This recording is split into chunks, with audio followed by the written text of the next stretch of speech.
Amidst the torrential downpour, a man carrying two heavy black bags trudged toward the Guangming Bank branch in Tamtai City, Vanhai Province. He stomped his feet hard, sending splashes flying everywhere in the pouring rain. A harsh, aggressive voice was blaring out from his phone. "So I heard you sold your house because you want to start a business, kid." He stepped inside the bank, but that voice just kept on yapping. "With your goldfish brain, starting his business is basically just charity to boost the GDP, right?" Soaking wet, he sat on a chair and whispered back, "Brother, I just want to succeed for once." This guy was Xu Zhengyang, and he was still taking a verbal beating from his phone. Succeed? From childhood to now, have you ever succeeded at anything? You've been a total loser from start to finish. Do yourself a favor and drop that delusional dream while you still can. You're a disgrace to this family. Don't ever call me brother again. We're done. Xu Zhengyang's face fell, looking absolutely crushed. He lowered the phone, not having the energy to even respond. Xu Zhengyang thought back to his tragic track record. Growing up, even his slingshots would somehow backfire and hit himself. Every time he skipped school to play games at an internet cafe, he got caught. His college entrance exam scores were so trash that even the worst school in the country wouldn't take him, and he couldn't close a single deal at work. Xu Zhengyang hung his head, dragging his heavy feet while thinking, "I'm just so desperate for success, even if it's just one time." The bank's service notification chime rang out. "Customer 1069, please proceed to window 3 for assistance."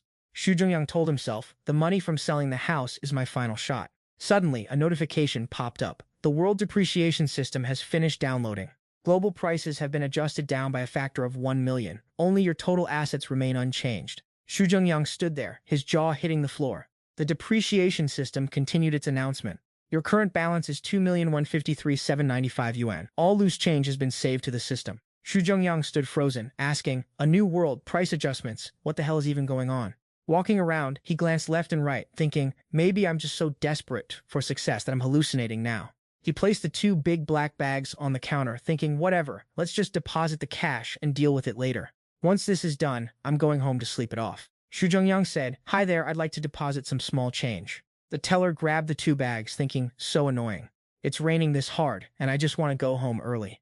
Judging by these plastic bags, he probably doesn't have much, and I'm going to be stuck counting pennies for half the day. She thought to herself while opening the bag, ugh, why do I always run into these broke? But then her jaw dropped in shock. Inside the bag she opened were stacks of cash, featuring the face of Xu Zhengyang. The teller stammered, "Sir, you handsome man, how much would you like to deposit?" Xu Zhengyang smiled and replied, 8,000 yuan. Hearing that, the teller panicked, grabbed the phone, and said, "Sir, our branch cannot handle this transaction. I am contacting headquarters immediately to assist you. Please wait a moment." A private luxury transport arrived on the scene instantly. She thought to herself, my God, are all rich people this casual? Using plastic bags to carry 8,000 yuan of small change. Xu Zhengyang frowned in annoyance and said, "Hey, your customer service skills are pretty lacking, aren't they? Careful, or I'll report you." Suddenly, a luxury convoy roared up, and a group of men in tactical gear marched toward him. A man raised his hand and bowed, "Honored guest, please, follow us to the vehicle." All while a wall of armored guards formed a perimeter around him. Xu Zhengyang stood there blankly, having no clue what was happening. Then he was ushered into the car, and a loud voice boomed, "Escort the honored guest into the vehicle. Get ready to depart." Xu Zhengyang sat in the car with the armored guys, thinking, I only complained once. Is it really that deep? What is going on? I only sent 8,000 bucks. Do you have to be this extra? He was lost in thought when he suddenly noticed something. A giant billboard read, "Premium Manhua milk on sale, 10 crates for a dime." A guy nearby was shouting, "Mom, my monthly bonus is at least 5 cents. He said happily, "I'll send you 4 cents when I get back." Suddenly he looked confused. 10 crates for a dime, a 5-cent bonus. Xu Zhengyang recalled the scene from earlier and started sweating bullets. World depreciation system fully loaded. Global prices have been adjusted down by 1,000,000 times. Only your total assets remain unchanged. He thought, wait, I didn't mishear that, did I? The man from before laughed and introduced himself. "Hello, I am the head of the Guangming Bank headquarters in Santai City." Chen Hao Hai. Xu Zhengyang frowned, thinking, why does this feel so surreal? He looked at the bank director and asked, "Nice suit, Director Chen. How much did it cost to tailor?" Xu Zhengyang flashed a calculated smile, deep in his thoughts. Chen Haohai, one of the biggest whales in Santai City. Seriously, how is this happening? Back in the day, I couldn't even look at a photo of this lobby without getting kicked out by security. But if I can get on his good side, he might just be useful. Chen Haohai smiled and held up 2 fingers. Haha, nothing fancy. It only cost me 2 cents. Xu Zhengyang panicked. 2 cents? Are you trolling me? He held his head in shock, realizing that except for his own 2 million plus, the entire world's prices had tanked. If it's really a millionfold decrease, then what is my current net worth? Xu Zhengyang pulled a bill from his pocket, wondering if the physical currency had changed too. He picked up the bill to inspect it. It feels thicker than before and the quality is way better, not easily ripped. He tore the bill in half, thinking, let's see what the inside looks like. Chen Haohai clutched his head in pure horror. Is this how the rich enjoy their hobbies? That's a limited edition banknote. You can only own it after hitting a certain net worth. You can't just rip it like that. The car came to a stop. Chen Haohai gestured and said, Mr. Xu, we have arrived. This is our headquarters. They both headed inside. A gorgeous girl named Lin Yudong spoke gently. Hello, Mr. Xu. I'm Lin Yudong. I'll be handling your deposit today. Xu Zhengyang replied awkwardly. Sorry for the trouble. I'm just here to make a deposit. Lin Yudong smiled and reached out. No problem at all. I'll get it processed right away. Xu Zhengyang smirked internally. She's stunning, that body, that face, absolute top-tier waifu material. Lin Yudong put the money into the counter, recording the numbers with focus. Xu Zhengyang sat there, looking around, feeling suspicious. First they sent a private car, now a gorgeous girl to handle my business. Shouldn't they be pressuring me to lock in a long-term deposit like usual? Why is it so quiet? He glanced at Chen Haohai sitting next to him, frowning. Something's fishy. Why is this old fox so quiet? Is he waiting until the transaction is done to show his true colors? Lin Yudong returned with a cup of tea, and Xu Zhengyang looked at his phone in surprise. Oh, the deposit is already finished? His phone chimed bank app notification. Your Guangming bank account has received 8,268 yuan. The automated voice continued. Your current total account balance is 664,188 yuan, 8 dimes and 5 cents.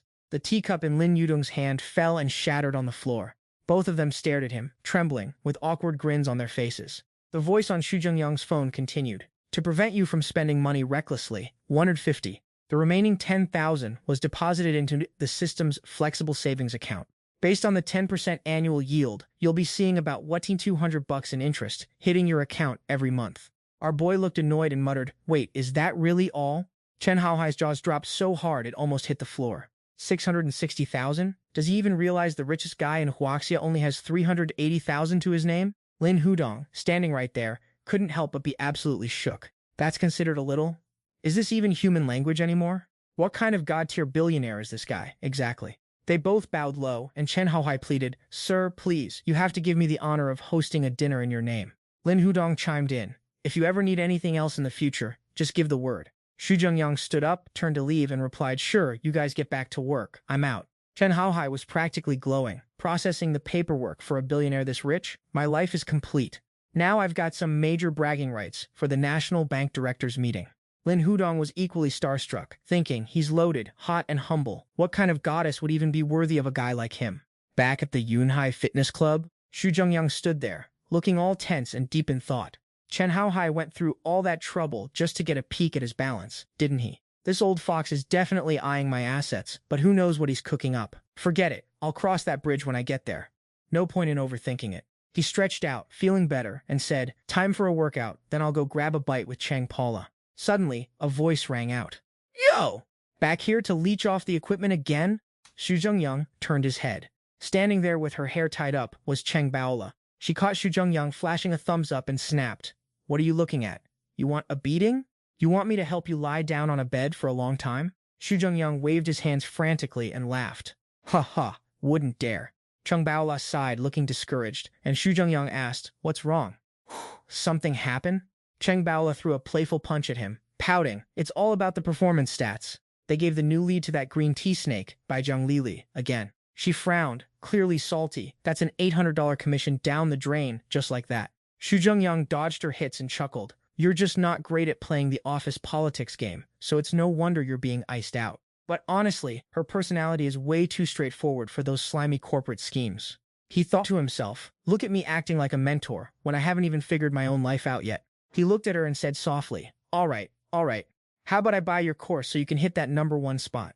Cheng Baola froze, while Xu Zhengyang thought, with my discount system, I can definitely make this work. Cheng Baola heard him, waved her hand dismissively, and started walking away. Haha, stop teasing me. You're even broker than I am. Save some cash for a haircut before you start talking big. Xu Zhengyang watched her walk away, remembering how his last business venture tanked. He recalled the time she hugged him to stop him from jumping off that bridge. She literally saved his life. He also remembered her helping him out and even letting him crash in her spare room. Thinking of her cute face and gentle smile, Xu Zhengyang told himself, now that I've got the power, I've absolutely got to pay her back. Standing in front of the Don Sa Hong clothing store, Xu Zhengyang asked, confused, "Aren't we heading home?" "Why bring me here?" Cheng Baola replied, "I've got a party in a few days. I need to rent a fit." The clerk beamed, "Miss, you have such a perfect figure. We have plenty of styles that would suit you. What are you looking for?" Xu Zhengyang checked out the gear around him and thought, damn, this stuff looks pricey. High-end luxury. She's willing to drop a whole rental fee just for this? She must be taking this party seriously. Suddenly, a voice rang out, causing both of them to jump and turn around. "Baola, isn't that Baola?" Song Jia hooked her arm around Sun Panzi as they walked up, flashing a mocking smile. "It really is you. What are you doing here?" Cheng Baola's expression darkened immediately. Song Jia. Song Jia gleefully gestured toward them to introduce them. "Babe, this was the school idol back in my university days. A total goddess, you know. She turned down more rich heirs back then than I can even count. Pretty impressive, right?" Sun Panzi looked at Cheng Baola and smirked with a predatory glint in his eyes. "Not bad. I guess you're next on the list then." Song Jia narrowed her eyes and sneered. "Right, Baola, I heard you came here to rent some clothes? Is it for Yaya's birthday party, isn't it? If you're broke, just stop pretending, okay? Normal clothes are fine, honestly, since you're born pretty anyway. But be careful or the price tag might show." Cheng Baola was furious, but Xu Zhengyang quickly stepped in front of her and faced them. "Actually, Baola is naturally way prettier than certain people who have basic looks but personality issues that are sour and bitter." Song Jia was absolutely livid, pointing at them and shouting, "You poor trash from the middle of nowhere. Didn't you have to go back to herding sheep today? What right do you even have to be talking here?" Cheng Baola, don't tell me this is your boyfriend. Cheng Baola, aren't you usually great at faking things? Are you really scraping the bottom of the barrel now? Or are you just as trashy as he is? Cheng Baola frowned, staying silent in her anger while glaring at them. Song Jia stood with her hands on her hips, acting smug. "I'm here to buy clothes. People who have to rent clothes should just go wait outside in line." "Get lost, fast." Sun Panzi immediately pushed her aside and laughed loudly. "Ha ha ha ha ha. Easy there, Song Jia." He reached out with a sinister grin and said, "Why talk like that, Song Jia? If I'm rich enough, why not just buy a set for Baola? See if there's anything you like, I'll buy it for you." Baola looked at him, completely confused. Sun Panzi continued, "Don't worry, I keep my word. You have to attend the banquet in 2 days anyway. It would be a shame to lose face, right?" Song Jia rushed over to hug him, acting fake. "No way, you said you were only buying things for me." "I don't agree, babe. She doesn't know your taste anyway. I already picked out 2 sets. Let's go." Sun Panzi replied. "Come on, you two are friends, former schoolmates even. If I buy you clothes, it's only natural to get some for her too." Song Jia whined, No, I don't want that." Xu Zhengyang and Baola stared at them, completely speechless. Cheng Baola grabbed Zhengyang's hand and pulled him away. "Forget it, let's go. This is actually disgusting." Xu Zhengyang grabbed her hand firmly and said loudly, "Wait." He turned to the clerk and asked, "Have those 2 bought their clothes yet?" The shop assistant replied, "Not yet, sir." Seeing this, Xu Zhengyang pointed at them and frowned. "All right then, I'm buying everything in this store, and I'm not selling a single piece to them." The 2 of them were stunned, staring blankly, and then Song Jia let out a scoffing laugh. She pointed at him smugly, cackling, Oh, is this some kind of CEO roleplay scene? Did you even think before you opened your mouth? Do you even know how much it costs to buy out this entire store?" Xu Zhengyang smiled, reaching into his pocket to pull out his wallet. "You're right, I actually have no idea how much money is even in here." He pulled out a stack of cash and continued, "But does that even matter?" Sun Panzi saw this and was literally frozen in shock. $5, $10, and wait, is that a 50? Is this guy carrying a whole bank in his pocket? You could frame a single bill like this and worship it daily, but he just keeps it crumpled in a beat-up, wrinkled wallet. Xu Zhengyang held up a $5 bill, smirked, and said, "Is this pocket change enough to buy out every single item in your shop?" The sales clerk started shaking and stammered, Yes, that's more than enough." The other 2 stood there stunned, thinking to themselves, it must be fake. How could a loser like Cheng Baola possibly have this much luck? He grabbed Baola's hand, gave a gentle smile, and said, "So, are you still that broke little girl from before? Baola, let's go grab some food. Don't waste time with these bottom feeders." The other 2 were so triggered they nearly coughed up blood, until a voice cut through the tension and made everyone jump. "Sir, please wait a moment." "Manager Tong." A woman walked out, smiling. "My name is Tong Ying, the owner here. I just came from Mr. Chen's place. Didn't expect to run into you, Mr. Xu." Xu Zhengyang furrowed his brows. "Mr. Chen? Chen Haohai," he thought. "This old fox barely left before sending his lackeys to follow me." Tong Ying raised her hand and continued, "Would you do me the honor of heading upstairs to chat for a bit?" Xu Zhengyang replied, "Sure, let's head up." He thought to himself, a little talk won't hurt. Let's see what kind of scheme she and Chen Haohai are cooking up. Tong Ying turned to the other 2 and asked, "Are you 2 friends of Mr. Xu as well?" Sunpanzi panicked, nodding frantically as he replied, "Absolutely, yes, we are definitely friends of Mr. Xu." Song Jiao looked at him, thinking, you don't hit someone when they're already in with the boss. Surely this guy won't call us out right here in front of everyone, right? If we can just get on Tang Ying's good side, we could snag half the clothing contracts in the entire city of Santai. With that in mind, she rushed over to Cheng Baola, faking a sweet voice. "That's right, Boss Tang. I'm besties with Mr. Shu's girl. We don't keep any secrets from each other." Song Jia gave them a sly, cunning look. "Nice try, Cheng Baola. You usually act so high and mighty, but look at you clinging on to this big shot. But you're still an amateur. If Sun Ponzi can partner up with Boss Tang, I'll still be living way above your level." Tang Ying spoke up. "Oh, so you're all school friends." Cheng Baola tried to push Song Jia away while replying. Actually, Song Jia hugged her tight and laughed. "Oh, come on, Baola. Why are you being so shy?" She shot an annoyed glance at Baola. "Cheng Baola, we're all girls here. Why are you acting so stuck up?" Tang Ying loudly commanded, "Prepare 5 of our supreme 30% discount cards and 2 of my personal business cards." She rested her chin on her hand, looking thoughtfully at the girl named Cheng Baola. It looks like their relationship isn't exactly what they claimed it to be. Best to buy some goodwill with Mr. Xu now. It'll make things much smoother down the road. Sun Pansy heard this and started laughing, feeling incredibly smug. Supreme 30% discount cards and personal business cards. Song Jia grinned deviously, thinking this meant she could approach Tang Ying for business deals. This is an instant ticket to the top. Suddenly, a voice cut through the air. "Wait." Xu Zhengyang looked annoyed as he spoke.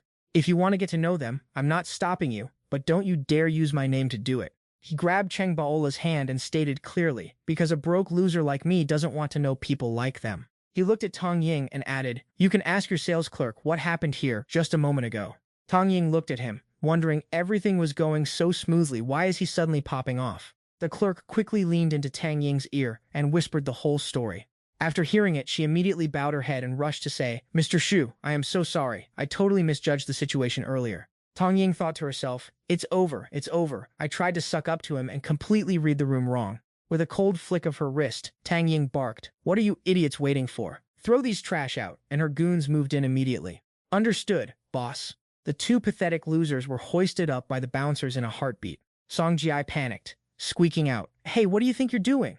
My boyfriend is your major business partner. His family owns the Shanshui textile empire. They're literally your biggest supplier."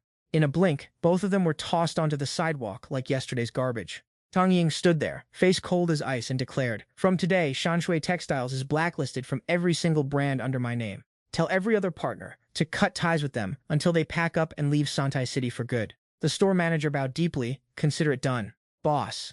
Tang Ying flashed a beaming smile toward Xu Zhengyang. "Mr. Xu, the pests are gone, the air is clean again. Please, let's head upstairs." Xu Zhengyang gave a casual nod. "Sure." Cheng Baola stared at him in total silence. They arrived at the second-floor boutique. Mr. Xu, Tang Ying started. She picked up a teacup, looking genuinely starstruck as she added, "Your girlfriend is an absolute masterpiece, both in looks and physique. I've been in the fashion business for years, seen countless top-tier models, but I've never seen anyone with the aura of Miss Cheng Baola." Baola blushed and looked down. "You're too kind." Xu Zhengyang cut in, "Just pick out some outfits that suit her." Tang Ying replied, "Consider it done." She clapped her hands with a playful smirk, ready to work her magic. We're the pros here, after all. As he sipped his tea, Xu Zhengyang thought, Tang Ying really knows how to play the game. Once she realized her mistake, she immediately tried to butter up Baola. She thinks Baola is my official girlfriend, so if she wins her over, she's banking on me forgetting how much she just messed up. He glanced at them and mused, Tang Ying is sharp, and honestly, she knows how to handle people pretty well. Chen Haohai must have told her about our plans, and she's already angling to get on our side. Xu Zhengyang chuckled internally. If she's this capable, I might as well put her talent to good use. Tang Ying chirped, Mr. Xu, thanks so much for gracing my shop today. The banquet Baola has to attend is in 2 days, right? I'll be there personally to make sure she's the talk of the town. She proudly whipped out a premium card, smiling. This is our super exclusive VVIP membership card. It's already loaded with 5 million in credit, valid for all Hana and Kagu male fashion outlets. Tang Ying puffed out her chest confidently. And of course, if you two ever need anything, just call me directly. Xu Zhengyang took the card with a nod. Got it, thanks. He led Baola toward the exit, waving his hand nonchalantly. See ya. The clerk bowed low. Have a great day, take care. Xu Zhengyang stopped in front of Baola and waved his hand. Yo, why are you spacing out? He tilted his head. We should probably get going. Cheng Baola stood there in a daze. Wait, was all of that real? Xu Zhengyang grinned. You tell me. Cheng Baola finally snapped, punching his arm while screaming. Guess my foot. You're such a good actor, pretending to be broke for 7 months while I paid the electricity and water bills for you. She kept hammering him, looking genuinely salty. You wouldn't even let me turn on the lights at night, and I had to save my foot washing water just to flush the toilet. How are you such a good faker? Cheng Baola stood there with her hands on her hips, fuming. Why did you have to hide it from me? Is playing the disguised crown prince really that fun for you? Xu Zhengyang scratched his head awkwardly. About that, I was actually broke back then. I only hit it big after some recent investments paid off. Cheng Baola grabbed him by the collar, yelling, Then what about Tong Ying? Just a few investments, and you already have bosses doing your dirty work for you? Do you take me for an idiot? Spending money like that and even eyeing my room. You absolute degenerate. You must be plotting something shady against me. Suddenly, a phone ringing tore through the heavy silence. It was a call from her nephew's sister. Cheng Baola turned around, looking awkward as she answered the call. Hello. What's up? She suddenly froze. A panicked voice rushed out from the other end of the line.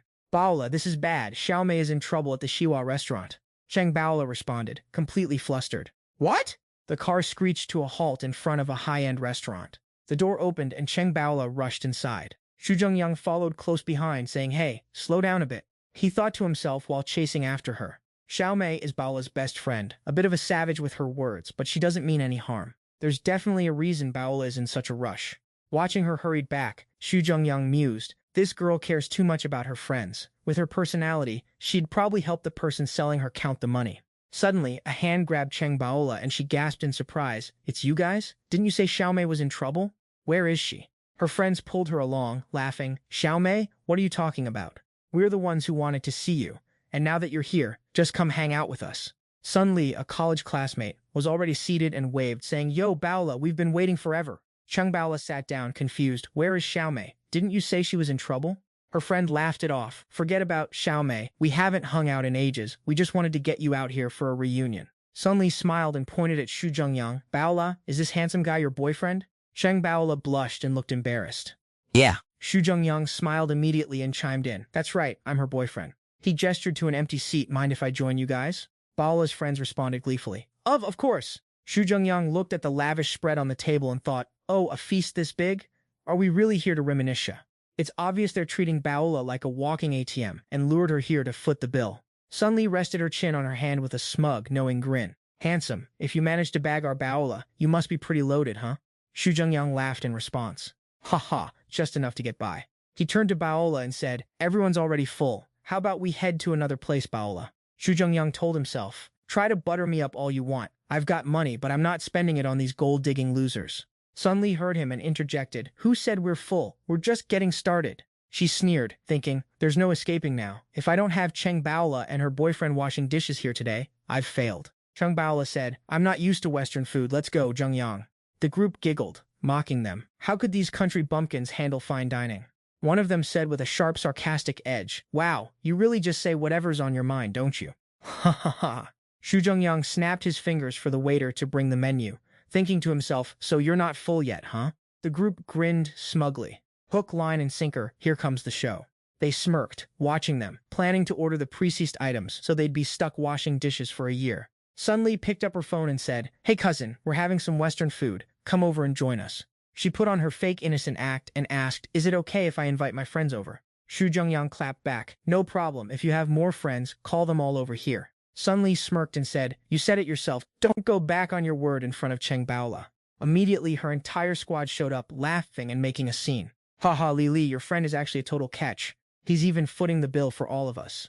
For real, the food at Xiwa restaurant is insanely pricey. I wouldn't even dare look at the menu normally. Suddenly, Xu Zhengyang stood up and said, Baola, I'm heading to the front desk to pay. You wait for me here. Sun Li smiled and told him to go ahead. She grabbed Baola by the shoulder and said, I'll keep her company while you're gone. Sun Li watched Xu Zhengyang walk away, thinking, As long as I keep a grip on Baola, he's not going anywhere, right? Probably just some mid-tier guy playing big. Just wait until he's stuck here washing dishes to pay off the bill. A waitress whispered to her colleague, Hey, did you hear? Those 3 tables are acting like high rollers, acting like they just hit the jackpot. The other worker checked the receipt and replied, That guy doesn't look like a whale to me. He probably has no clue what the bill will be.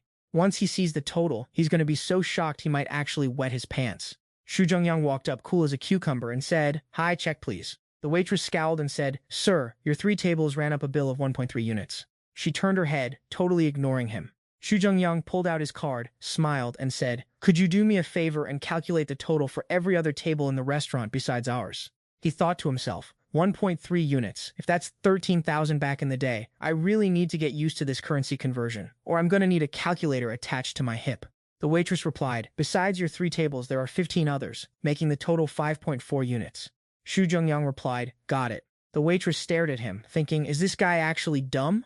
Why is he asking about the other tables? Xu Zhengyang swiped his card and said, "Put it all on me. I'm covering everyone's meal tonight." He added casually, "Take 5 units, the rest is a tip for you ladies." The 2 waitresses were stunned, and Xu Zhengyang added, "But you're gonna have to do me one little favor."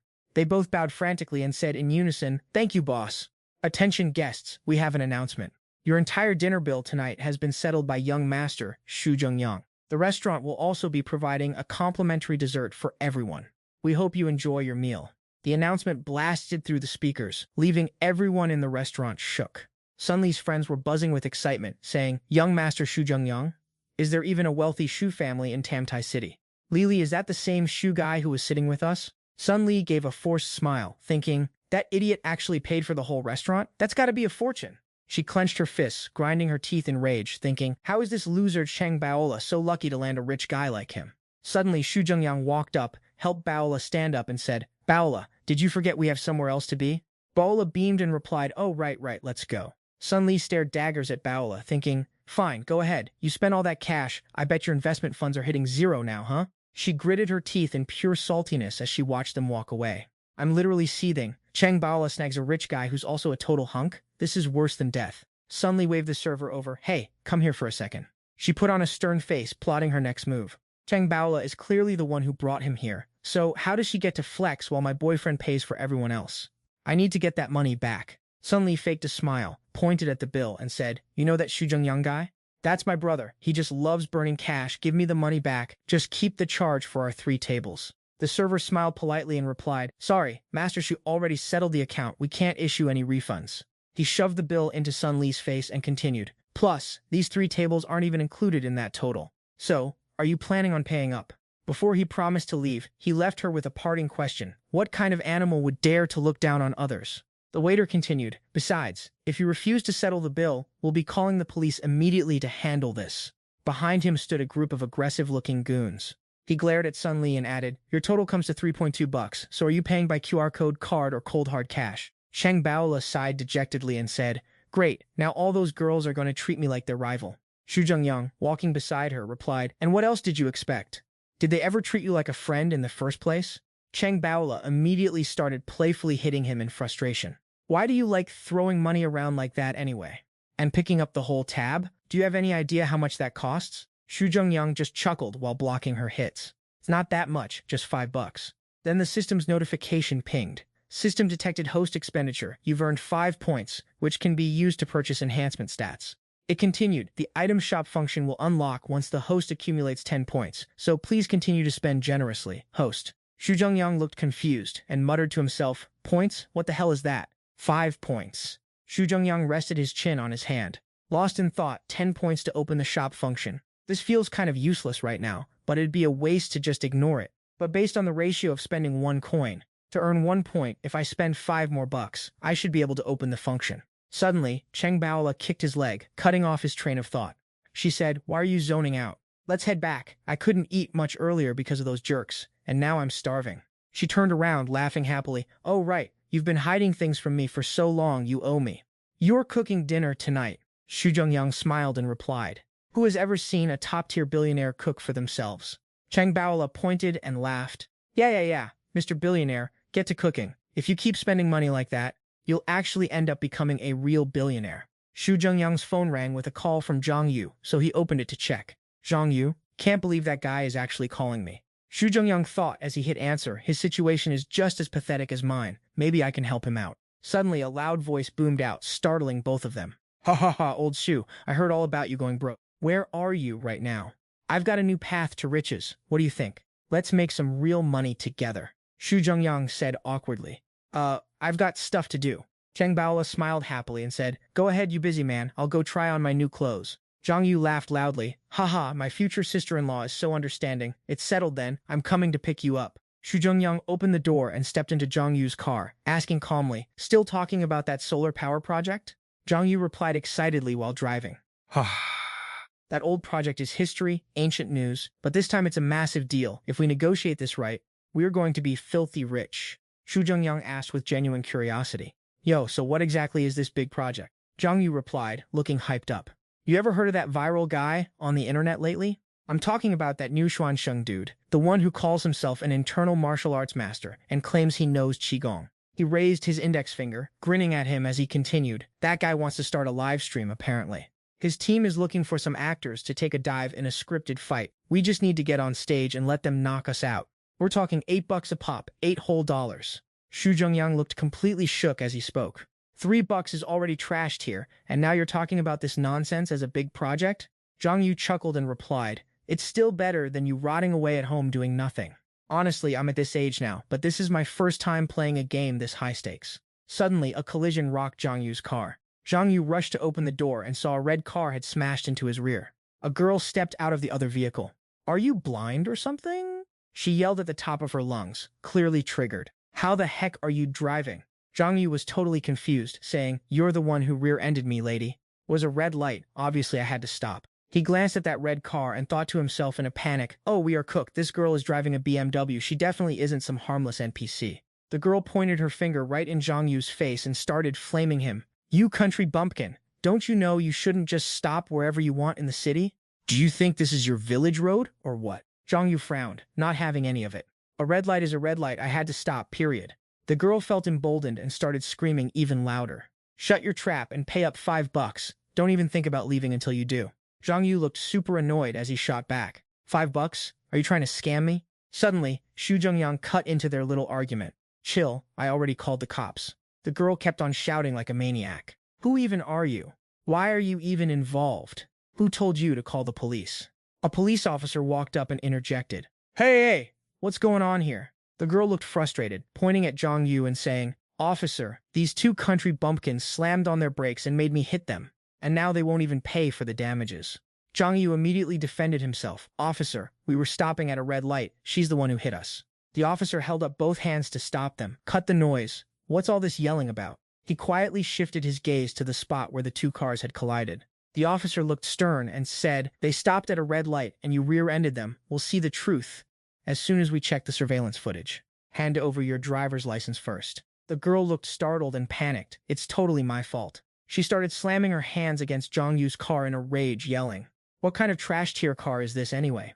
Just the paint on my car costs more than this whole heap of junk. I don't care whose fault it is, they absolutely have to pay me. The officer replied, stop spouting nonsense and give me your license right now. She hesitated and replied, I don't have that on me. The cop asked again, where's your ID card? She timidly answered, don't have that either.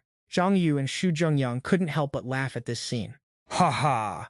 The cop looked at the girl's feet, thinking to himself, who actually drives in high heels? He turned to leave and said, everyone stay right here, don't go anywhere. I'm gonna grab my evidence collection tools. The girl panicked and shouted, hey, wait! She turned back in a rage at the two guys, you two bumpkins, just wait for it, just you wait. Xu Zhengyang and Zhang Yu ignored her, watching as she started making a phone call at the top of her lungs. Honey, two country bumpkins smashed into my car. The traffic cop is totally blaming me. Get over here now. Yeah. I'm sending you my location.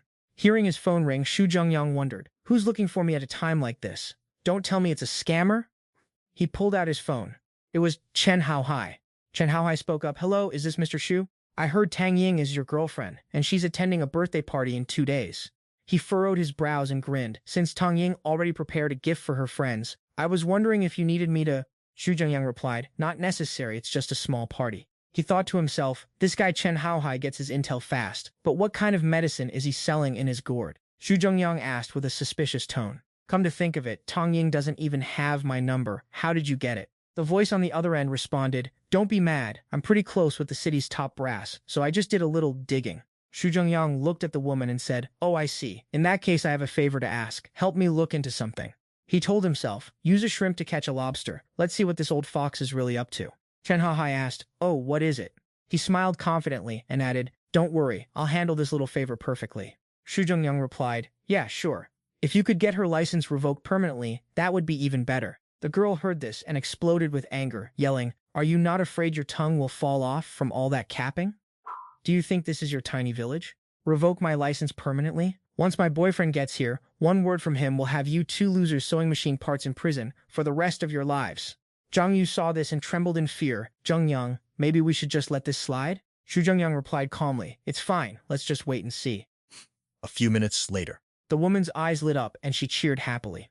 "Honey, you're here!" Sun Panzi sat in his car and asked with annoyance, "Where did these pests come from?" The girl acted pitiful and replied, "These two hillbillies are bullying me. If you didn't show up, they were about to attack me." Sun Panzi heard this and erupted in fury. "Who dares touch my woman?" He strutted forward, pointing his finger. "Bullying my people in Tamtai City? Are you tired of living?" Xu Zhengyang smirked. "Oh, someone with status." He chuckled confidently. "Look at that, a big shot." Sun Panzi saw him and his jaw literally dropped in shock. "Caught lacking."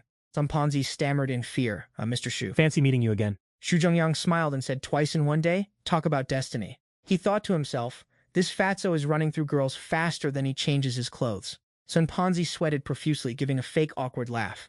Yeah, exactly. Must be fate. Totally fate." He thought to himself, "Talk about bad luck. Out of everyone in this city, I just had to pick a fight with this literal god-tier boss." That woman clung to him, acting all pathetic. "Babe, what are you even saying? Hurry up and arrest those losers." Sun Panzi lost it and shouted, "Arrest? Arrest who, you idiot? Explain what's going on right now." She pointed at the two guys and continued, "They stopped right in front of us. I didn't see them in time and hit them, because they slammed on the brakes." Sun Panzi frowned, thinking, "Oh man, don't drag me into your mess." He shoved her away with a flick of his wrist. The girl just kept going. "I couldn't react in time." Sun Panzi was fuming and roared, "Are you trying to scam these people? Shut your mouth. No crying aloud. You rear-ended them. You're 100% at fault. Get it?" The woman pouted, shaking her head while sobbing. "What do you mean 100% at fault? Babe, we never take responsibility for anything, remember?"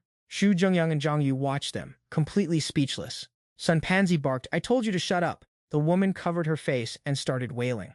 "Boo-hoo-hoo-hoo." Sun Panzi was sweating bullets, thinking, "This is so annoying. I wonder if Mr. Xu is still heated." He pulled a coin out of his wallet, thinking, taking a small hit to the wallet to keep this big boss happy is worth it. Sun Panzi put on a cringy, flattering smile, holding the coin out with both hands. "Mr. Xu, everything here is just one big misunderstanding, even though I don't know exactly what you do for a living." He bowed his head and continued, "But please, take this cash and get your car fixed up." Sun Panzi told himself, "If I can just become a lackey for a big shot like him, I can strut around this city like I own the place." Xu Zhengyang immediately turned around to leave. "Whatever, we've got stuff to do. We're out." Sun Panzi stood there frozen, thinking the big boss is still mad. I need to beg him for one word of help to get in with Tong Ying. He clasped his hands together and smiled at Xu Zhengyang. "Mr. Xu, can you put in a good word for me with Boss Tong? That contract is honestly super important for us." Meanwhile, at Chen Haohai's office, Chen Haohai was on the phone, looking into things. Suddenly, he fell backward out of his chair. "What?" He dared to mess with Xu Zhengyang. Chen Haohai started shouting, "I'm coming to find him right now." Sun Panzi smiled, "Boss Xu, you gotta help me out here." As he reached into his pocket, Xu Zhengyang replied, "You guys just sit tight and wait for the results." Sun Panzi picked up his phone, looking annoyed. "Hello? I'm in a terrible mood. If this isn't important, I'm gonna skin you alive." Chen Haohai screamed from the other end, "Listen up. It's me, Chen Haohai. Pay back every cent of your loan to me right now." The woman behind him clenched her fists, yelling, "You fat pig!" Xu Zhengyang and Zhang Yu watched in the rearview mirror as she screamed at Sun Panzi, "You were just acting all tough and powerful with me. Pay up for my mental distress, or we are breaking up." Zhang Yu asked curiously, "Dude, Lao Shu, what was that all about? Why is that fat guy so scared of you?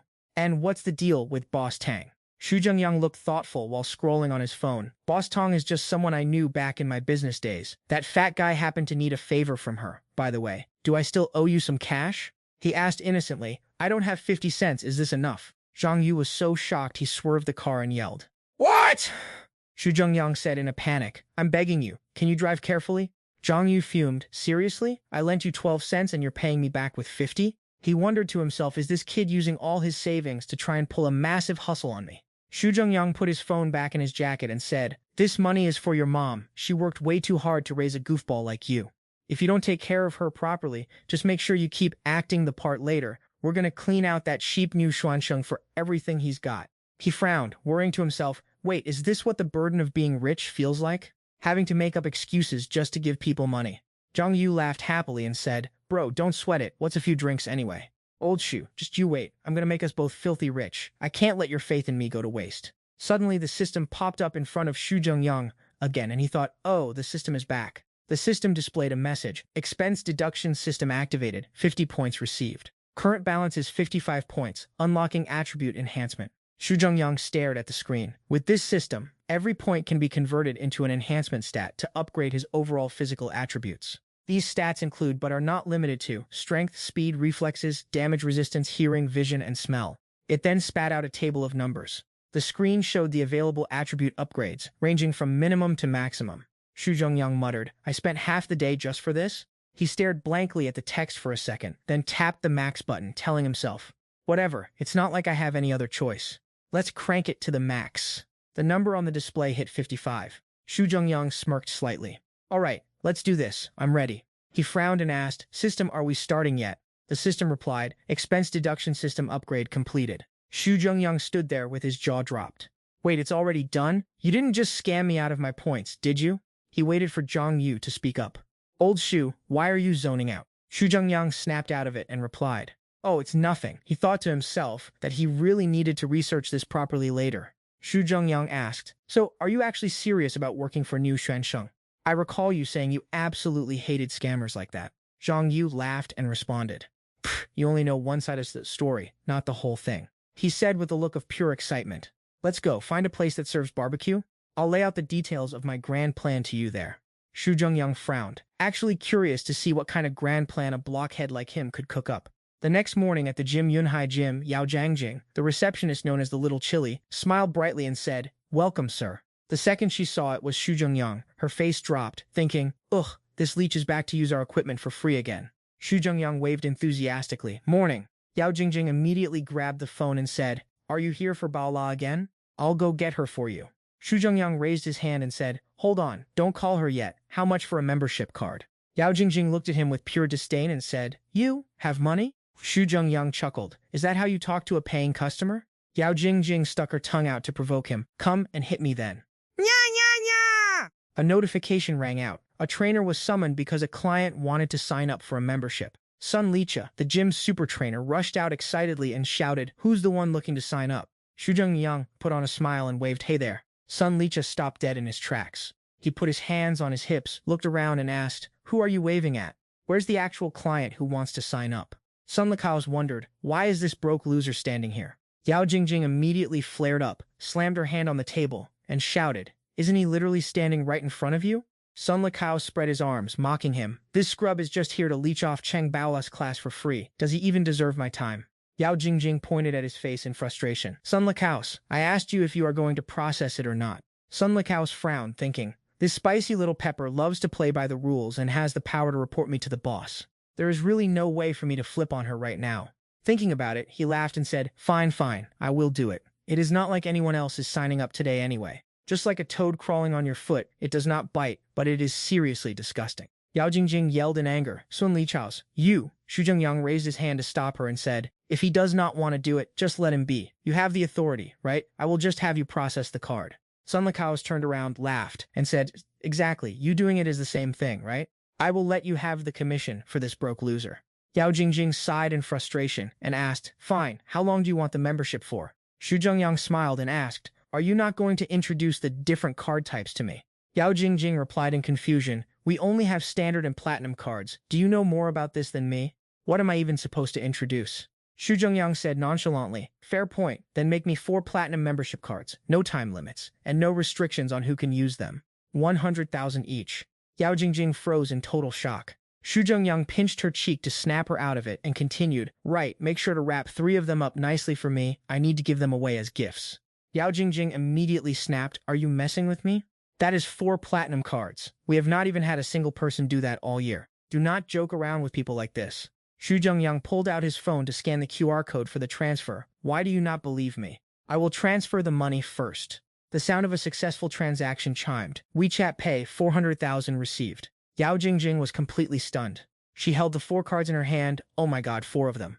Yao Jingjing handed the cards to Xu Zhengyang while thinking, I heard he sold his family home. Please do not tell me he is spending it all on an impulse buy like this. She bowed her head and said, welcome, valued guest. Have a safe trip, valued guest. Xu Zhengyang took the 4 cards and smirked. Yep, that is more like it. Men's locker room. While changing clothes, Xu Zhengyang thought, that little girl Baola is busy teaching someone else right now. I should probably not bother her just yet. The consumption system prompt appeared again. A message popped up before Xu Zhengyang. Spent 400,000, received 40 stat points to upgrade overall attributes. Overall attributes at 95 points. Xu Zhengyang walked into the gym, looked at the whiteboard, and was shocked. Oh my god! Xu Zhengyang could not help but be amazed. I can actually see the words on the blackboard clearly.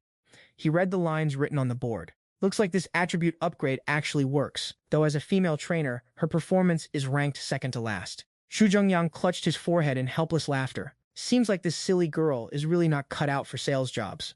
A voice called out from behind him. Hello, is there anything I can help you with? Xu Zhengyang looked at her and silently thought, she is so young. She smiled, extended her hand, and said, let me introduce myself. I am Lin Zuoxian, the owner of the Yunhai Gym. I heard from little Yao that you purchased 4 platinum memberships from us, so I wanted to come over and get to know you. Xu Zhengyang shook Lin Zuoxian's hand and said, I want to buy some private coaching sessions. He thought to himself, Lin Zuoxian, I've heard of her before. She started from scratch and is the pioneer of immersive smart fitness training. Lin Zuoxian replied, very well, please follow me. Xu Zhengyang thought, she's absolutely crushing it with the smart fitness tech at Yunhai Gym right now. She's definitely a big deal. Sister Sun, at the gym, Lin Zuoxian asked, what kind of training package are you looking to purchase? Xu Zhengyang replied confidently, let's keep it 100. I'm a friend of the coach Cheng Baola in your gym. I want to buy 500 sessions from her. Lin Zuoxian picked up her tea and said, 500? Mr. Xu, are you sure, or would you like to check out the other coach's classes? She took a sip of tea while thinking, our average course only costs a few bucks, buying 500 at once? He'll be training until he's ancient. She asked, do you have some kind of ulterior motive with Cheng Baola? Xu Zhengyang replied, no. Cheng Baola and I are besties. Xiao Yao can vouch for our relationship. Lin Zuoxian sighed, set down her tea, and said, my apologies. She thought nervously, dropping that much cash just to flex for a girl? What kind of top-tier rich heir is this guy? The monthly total sales for this branch are barely 500 or 600, for crying out loud. Xu Zhengyang picked up his tea and said, it's cool, but I don't want to reveal who paid for this yet. Just say it's for one of the female coaches. Everyone is calculating their monthly bonuses tomorrow. Just let her know then. Lin Zuoxian smiled and replied, sure, Mr. Xu, would you mind adding me on WeChat? Just transfer the money directly to me, and I'll handle the rest for you. Xu Zhengyang said, all right, thanks for the help. Changing room, Zhang Lei. The personal trainer hugged Chen Chao, the gym director, and said in a sugary, sycophantic voice, Mr. Chao, you're getting so strong, I can barely keep up with you. Chen Chao panted and replied, haha, that was just a warm-up. Otherwise, I'm afraid you wouldn't survive the night. Suddenly, his phone buzzed. Chen Chao opened his phone, and a voice message played. No way, some female coach just landed an order for 500 sessions. Damn! Who has that kind of money? Seriously, who pulled off such a massive sale? Didn't Mr. Chen say he wanted to get Lele a surprise the other day? Could it be this? He asked Zhang Lele, have you had any members like that lately? Lele shook her head and said, nope. Could it be that person? She thought of Cheng Baola and gritted her teeth in anger. It couldn't be that low-life Cheng Baola, could it? Didn't a few customers have their eyes on her before? She acted all high and mighty back then. Has she changed her mind now? Chen Chao, with a dirty smirk on his face, thought to himself that if this really was Cheng Baola's achievement, she must have finally sold out for the money. If that's the case, I can definitely manipulate this situation a bit. Ha ha. Zhang Lele acted pathetic and clung to him, saying, Mr. Chao, I want that commission no matter what. It can't go to Cheng Baola. Hearing this, Chen Chao left with confidence, not forgetting to reply, easy, this order is definitely ours. Stay here and wait for me, I'll be right back. Zhang Lele cheered him on excitedly. Go for it, Mr. Chao. Baola had just placed her hands on the weights on the rack. Hearing the call, she froze and turned around, saying, what's up? Chen Chao held up his phone and laughed. Did you see the group message? Some member just bought 500 lessons, and they specifically requested a female coach. He closed in on Baola, laughing loudly. Actually, I landed this deal for Zhang Lele, but giving the credit to someone else is just a word away from me. You just have to have a drink with me tonight, and I can split this commission with you. Thon Baola shoved his hand away in disgust. If it's Zhang Lele's order, then do your job with some integrity. I have a phobia of germs, and you're just gross. With that, she turned around and walked away. Chen Chao was triggered and yelled, Tan Baola, don't you dare act ungrateful. I'm not going to warn you about this again. Do you even want to keep your job or what? Thon Baola replied, do whatever you want. I'm not playing your games anymore. He sneered, fine, just wait until you come begging to me. In the accounting office, someone knocked on the door, and Sister Sun called out, "Come in." The two walked in, and Chen Chao grinned. "Sister Sun, I was just about to report something to you. Lele and I just landed a big 5 yuan deal, so we rushed over to share the good news." Sister Sun pushed up her glasses, looking surprised. "Another big 5 yuan deal?" Chen Chao smiled smugly, pointing his thumb at his chest. "You heard right. It's the one that was just announced." Zhang Lele smirked smugly and added, "Yeah, we're the ones who closed it." Lin Zuxian heard this and slammed her teacup onto the table. She curled her lip in contempt and said, "You guys closed it?" Chen Chao looked at Lin Zuxian, thinking nervously, "Crap. Why is CEO Lin here today? Her face looks terrible. Please don't tell me our little scheme got exposed." Zhang Lele spoke up excitedly. "It's like this, CEO Lin, about that 5 yuan order earlier." She placed a hand on her chest and lied confidently. "Actually, it took a lot of effort for me to negotiate that one." Chen Chao looked at Lele, thinking to himself, the truth is already out, yet she's still trying to hog the credit. I need to stay far away from this snake. Lin Zuxian stared at them with icy eyes and asked, Oh? "What is the name of the client who signed up?" Zhang Lele hesitated. "I forgot his name." She started improvising. "I just remember he was a middle-aged guy, thinning hair, a bit on the heavy side." Zhang Lele thought to herself, why is she asking so many questions today? What's wrong with that?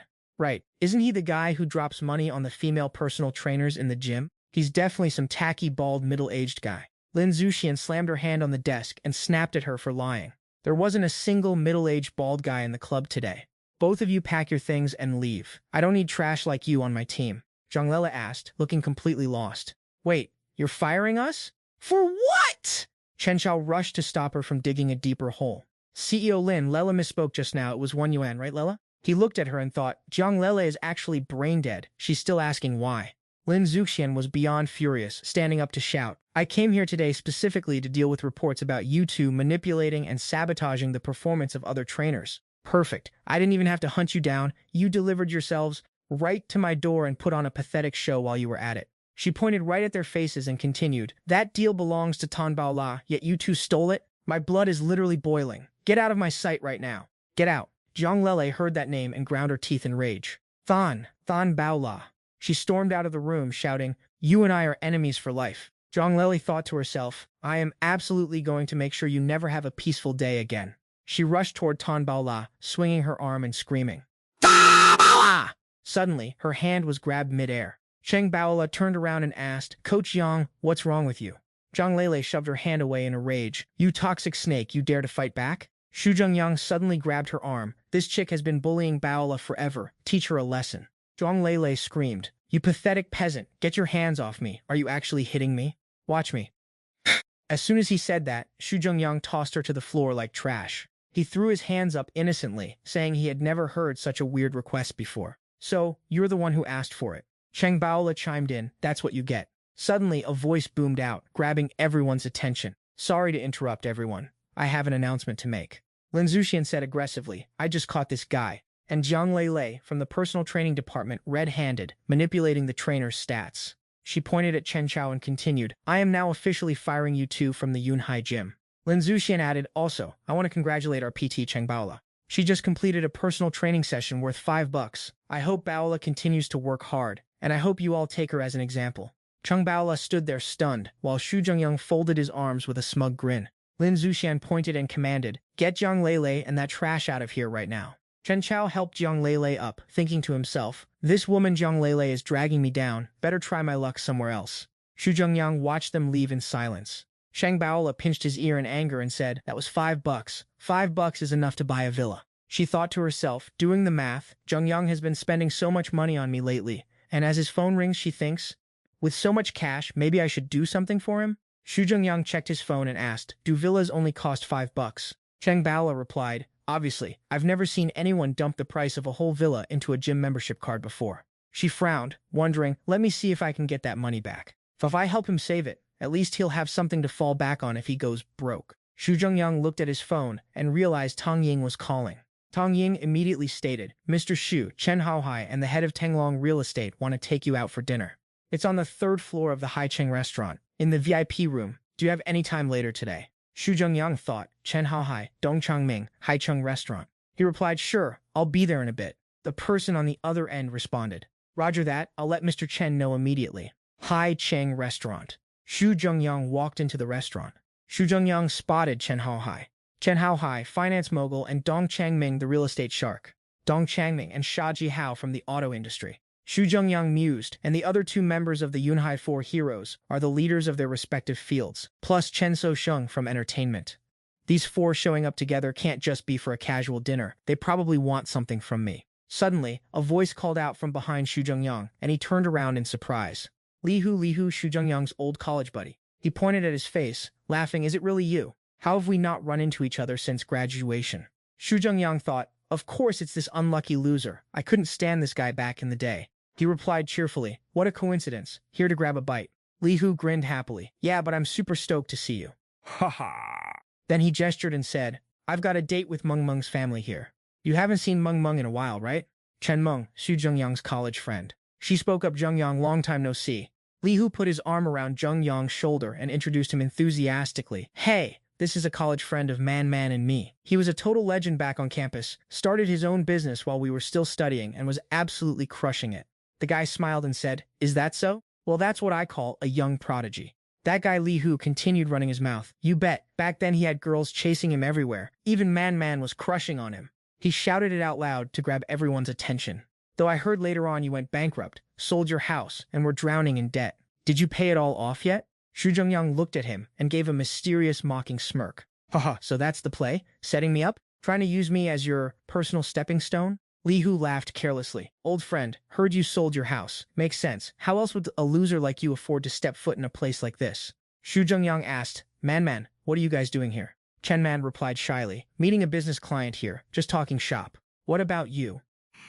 "Here for dinner?" She thought to herself, it's been so many years, but Xu Zhengyang is still just as handsome. But then she got grabbed by the arm. All right. Chen Man's mother gave her a sour look and pulled her away. "Stop chatting with nobodies. Let's get inside. It was hard enough to secure this VIP guest." Chen Man said awkwardly, "But Mom." Li Hu clutched his stomach and laughed sarcastically. "Old friend, don't tell me you're still dreaming about being with Chen Man." "Ah ha ha." He gestured arrogantly. "I bet you blew through all your house selling money, and now you're here to apply for a dishwasher job, right? Want me to put in a good word for you?" Xu Zhengyang replied, "No thanks, I'm just here to eat." Chen Man smiled upon hearing that. "Oh, are you eating on the second floor too? Do you want to come join us?" Xu Zhengyang said nonchalantly, "Actually, my table is on the third floor." Everyone around them was stunned. Li Hu burst out laughing.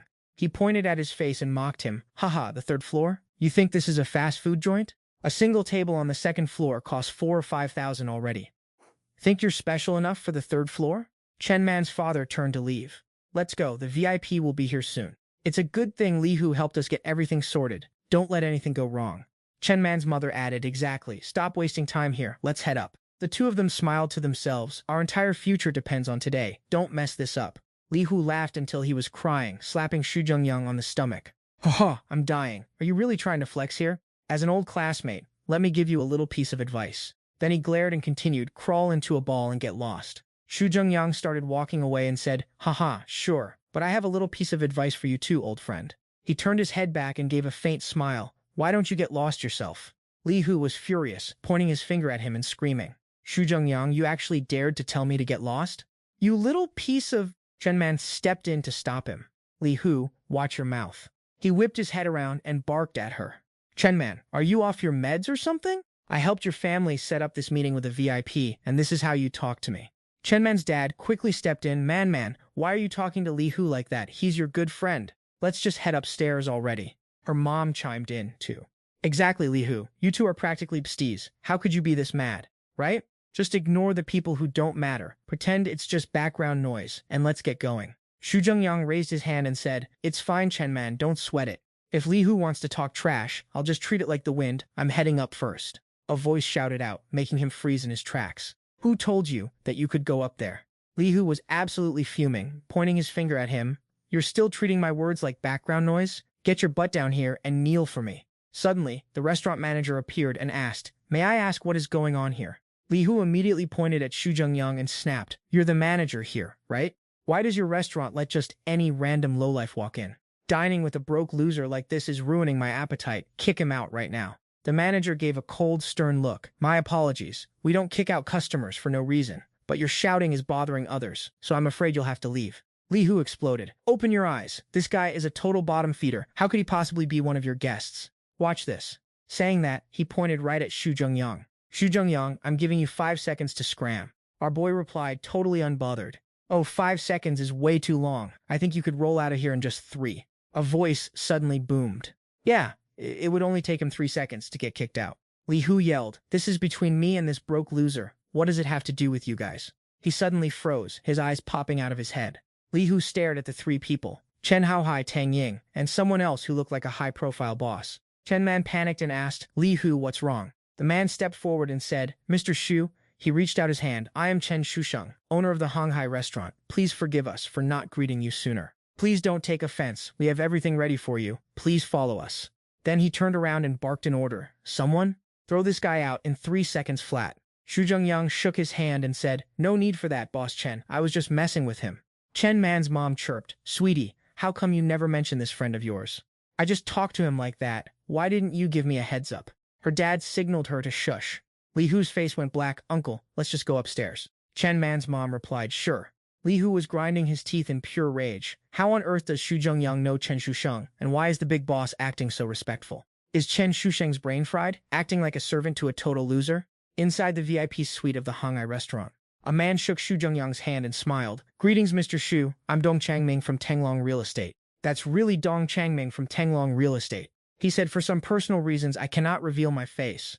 Please don't take it the wrong way. Chen Shusheng chimed in, Mr. Xu, please take a seat. Tang Ying pulled out a chair for him. Xu Zhengyang leaned back in his chair and chuckled. I've heard so much about the 4 heroes of Yunhai. Never thought I'd actually be sitting with 3 of them today. Truly an honor.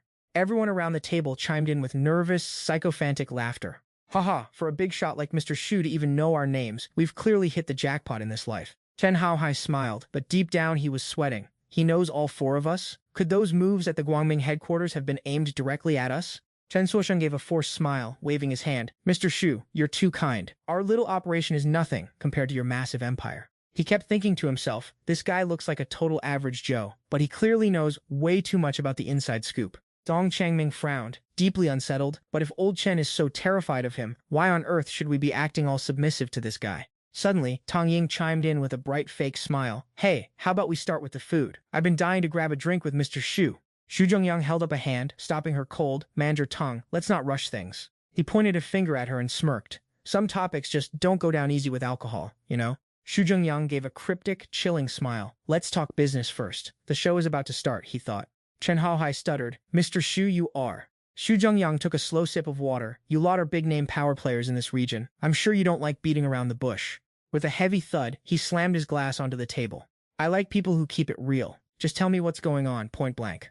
Tang Ying turned and whispered, Mr. Xu is certainly a man of his word. Brother Dong, go ahead and spill the beans. Dong Changming frowned.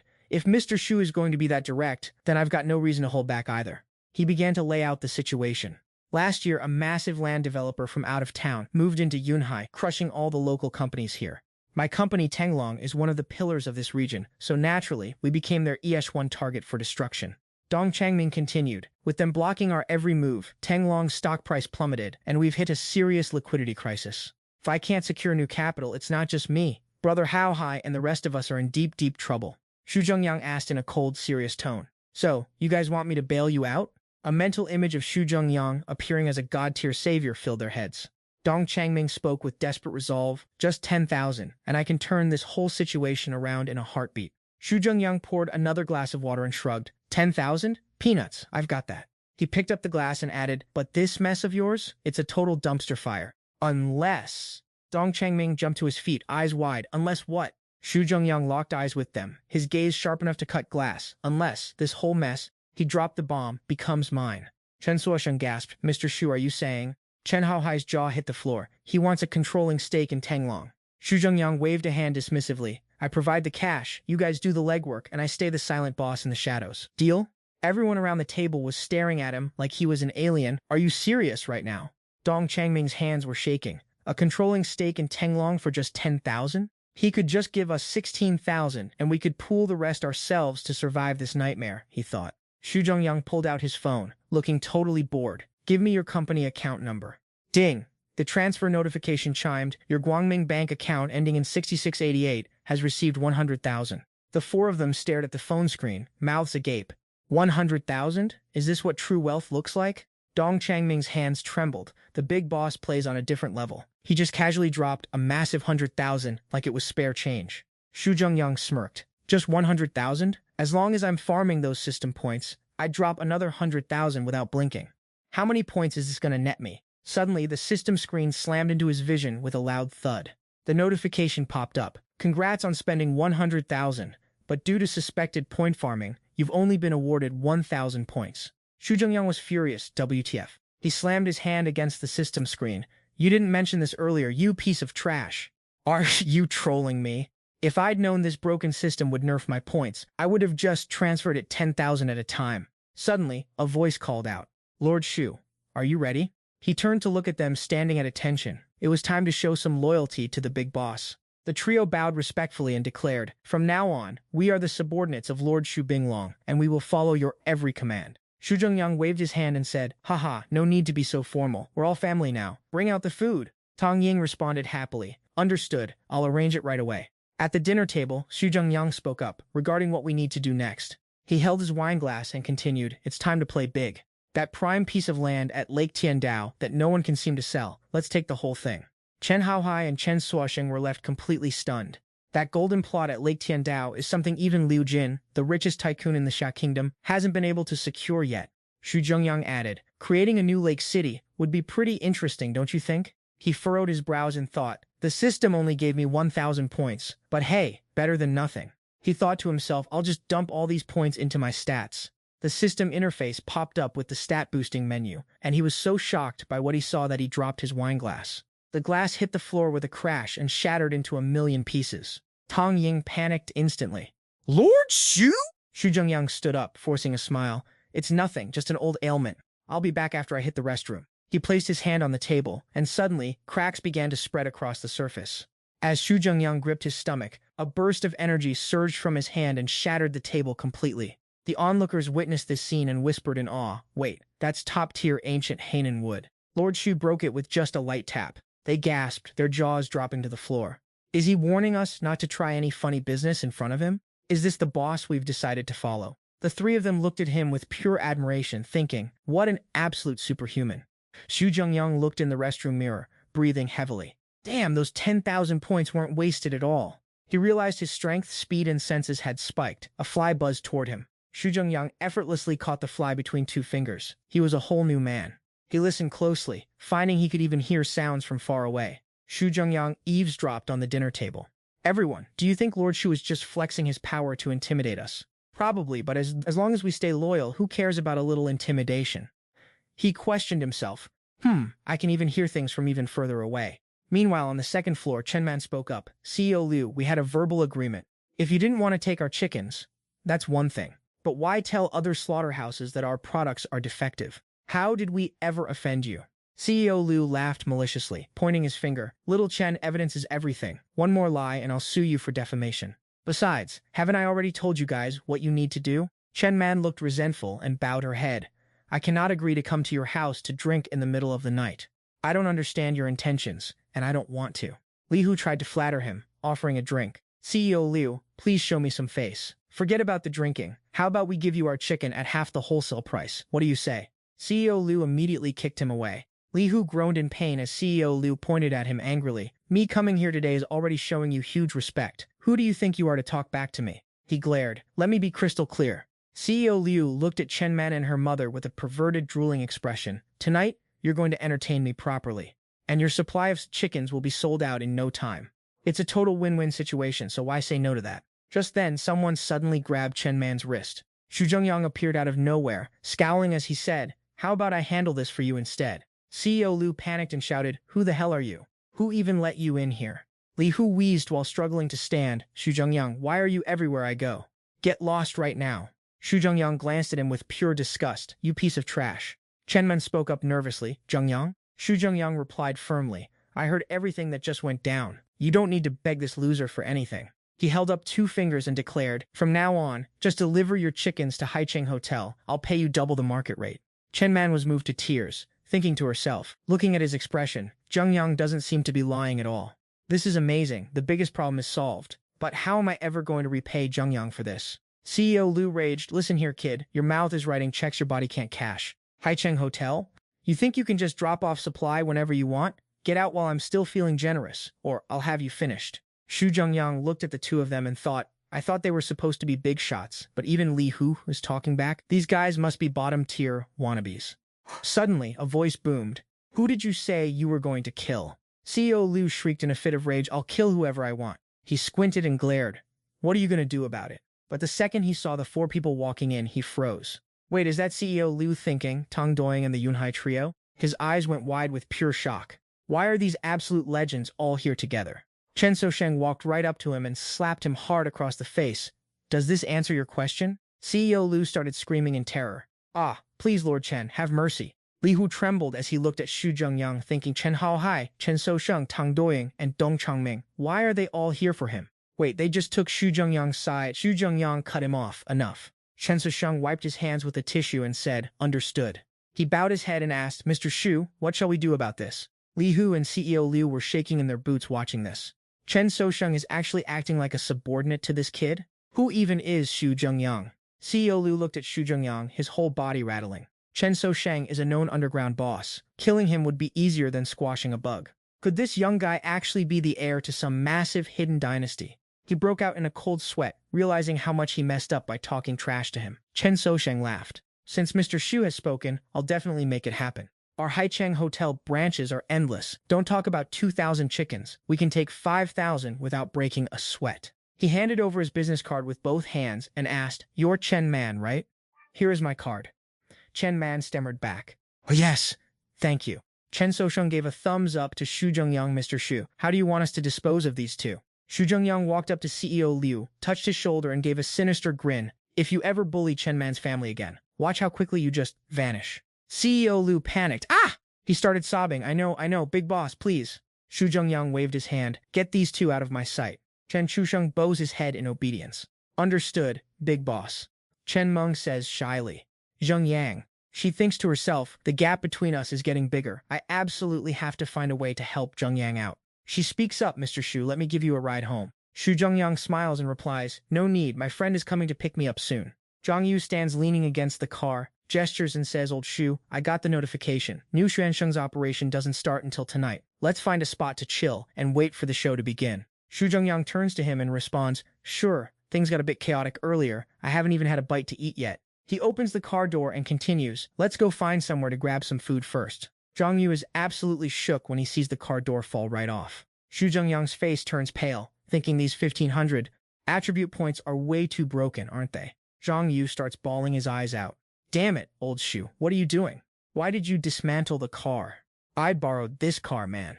I'm gonna have to pay for the repairs out of my own pocket. Xu Zhengyang helplessly replies, Fine, I'll buy you a new one then. Zhang Yu hears him say that and cries even louder. Buy my foot. You're still catching a ride with me right now. You think you can just buy a car? Xu Zhengyang shoves a stack of cash in his face and says, Is this enough? Zhang Yu instantly changes his attitude to a grin and says, Maybe one stack is a little short. Are you actually being serious about buying a car? Xu Zhengyang smiles and answers, Let's go. Let's have a look. Chen Haohai asks, Mr. Xu, is there anything I can help you with? Xu Zhengyang replies, I'm looking to buy a ride. Got any good recommendations? Chen Haohai chuckles. I'm not really a car guy. Let me call Chijihao over. He knows everything about cars. Xu Zhengyang smiles and says, Sounds good. I'll head in and look around first. A store clerk smiles and greets them. Good afternoon, gentlemen. Looking for any specific models today? Xu Zhengyang replies, Let's check out the Porsche lineup. Zhang Yu asks in a daze, Old Xu, are you actually going to buy a car for me? Xu Zhengyang pats him on the chest, laughing, What's the big deal? Back when you helped me out, I didn't act all shy and polite. Why are you hesitating now?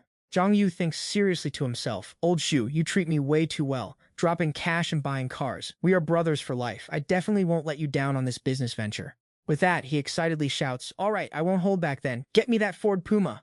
Ha ha ha ha. You really flip-flop fast, don't you?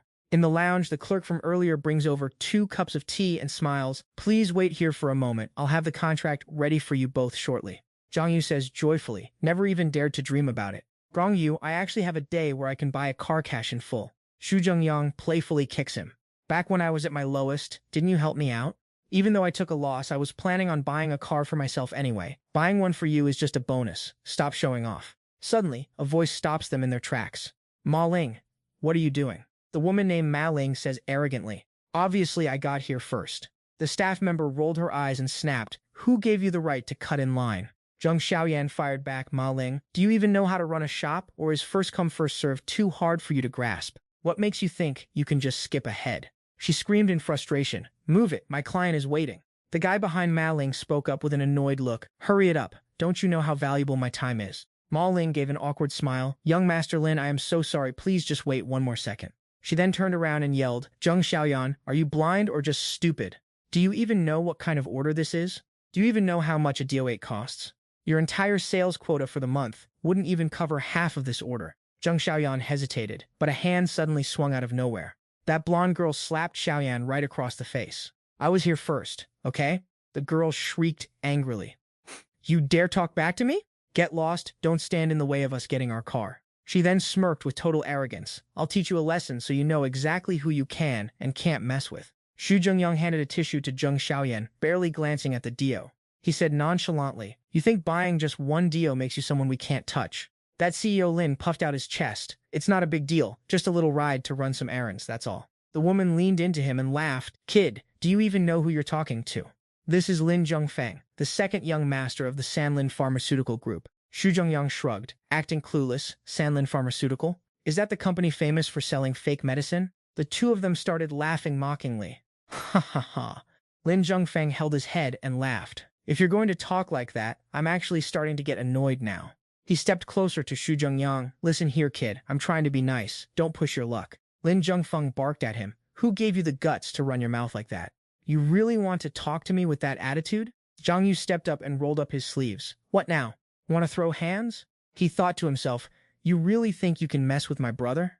I don't care who your daddy is. You're getting flattened." Lin Zhongfeng snapped his fingers to call the manager over. "What are you doing? Trying to start a fight? Go ahead. Call whoever you want." The manager came running over, completely flustered.